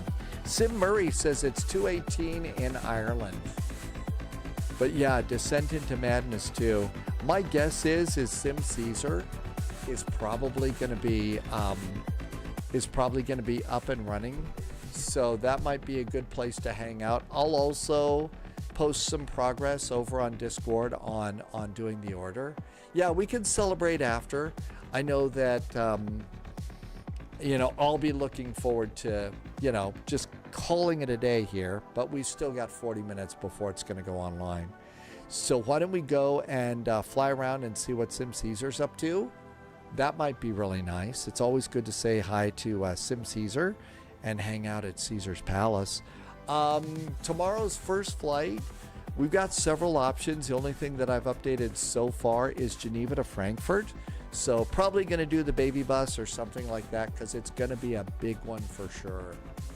So I didn't see that Murph was up. Hermit, I didn't see that Murph was up, at least not in my list. Maybe I need to go and I'm going to make sure that I'm following, but I'll look for Murph in just a little bit. Time for me to say some thank yous. Thank you for being secret agents, special agents, and double O's over on Patreon. Thank you for the extra support over there.